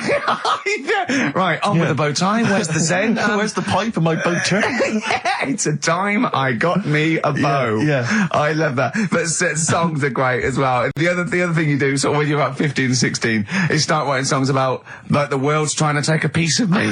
Hey, you think I'm going down? I'm coming back. I'm against the ropes. They try to drag me down. It's like you want to be Cool Hand Luke. Yeah. They put me in this emotional prison. The man's on my back. Who? Who? They try and take a piece of me. Who do? Well, you're 14. Parents and that, don't they? You're really comprehensive. The teachers. Yeah. I absolutely love it. I still remember a poem. I'll not say his name. We're about 14, 15, and we had to write a poem, and obviously everyone's was pretty rubbish, but we mercilessly took the piss out of this bloke because I still remember the poem, and how he did it is he went through a dictionary and found things with that, and this is a poem, right? Okay, remember? I've remembered this for 25 years, right? The reason why I had to die. Did I bleed the blood of greed? What was my destiny? And when we hear this, we were laughing. I mean, for a year, we would go, what was my destiny? It was just great. I hear it again? I enjoyed the reason why I had to die. Did I bleed the blood of greed? What was my destiny? That's almost as catchy as Monkey News. Oh, God! Oh! I've got some monkey news for you.